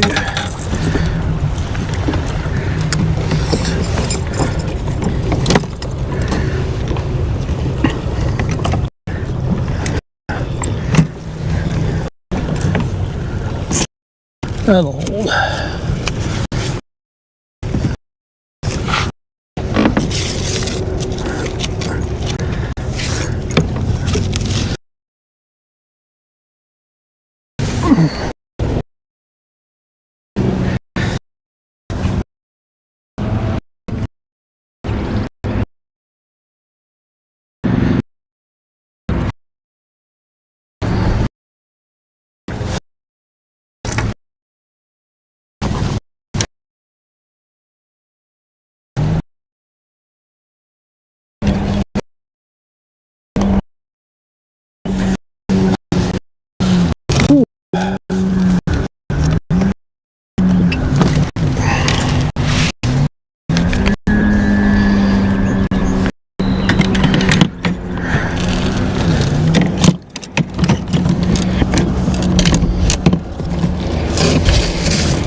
See if we can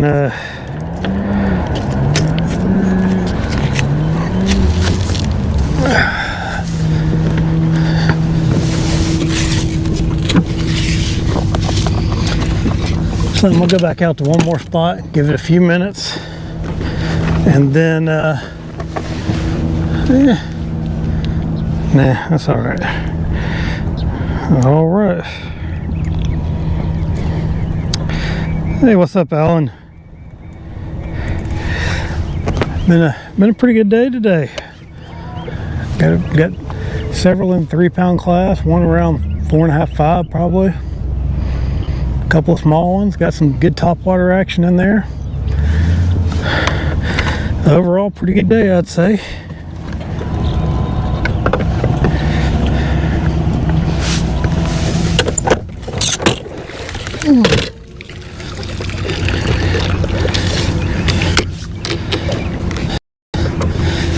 Very busy now. I knew it. Actually, I didn't know there was a tournament going on this morning. Or I might have gone somewhere else, but turned out all right. Caught some good fish. Caught some real good fish, actually, so can't complain. I mean, I can.